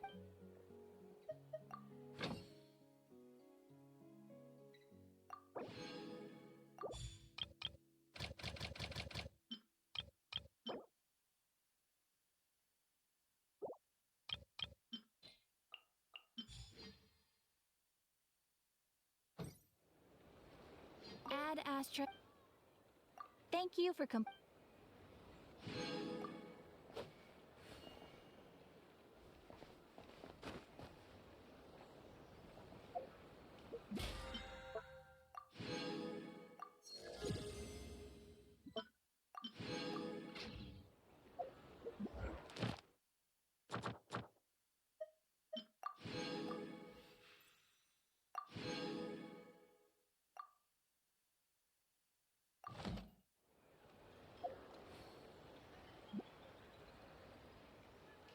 This land holds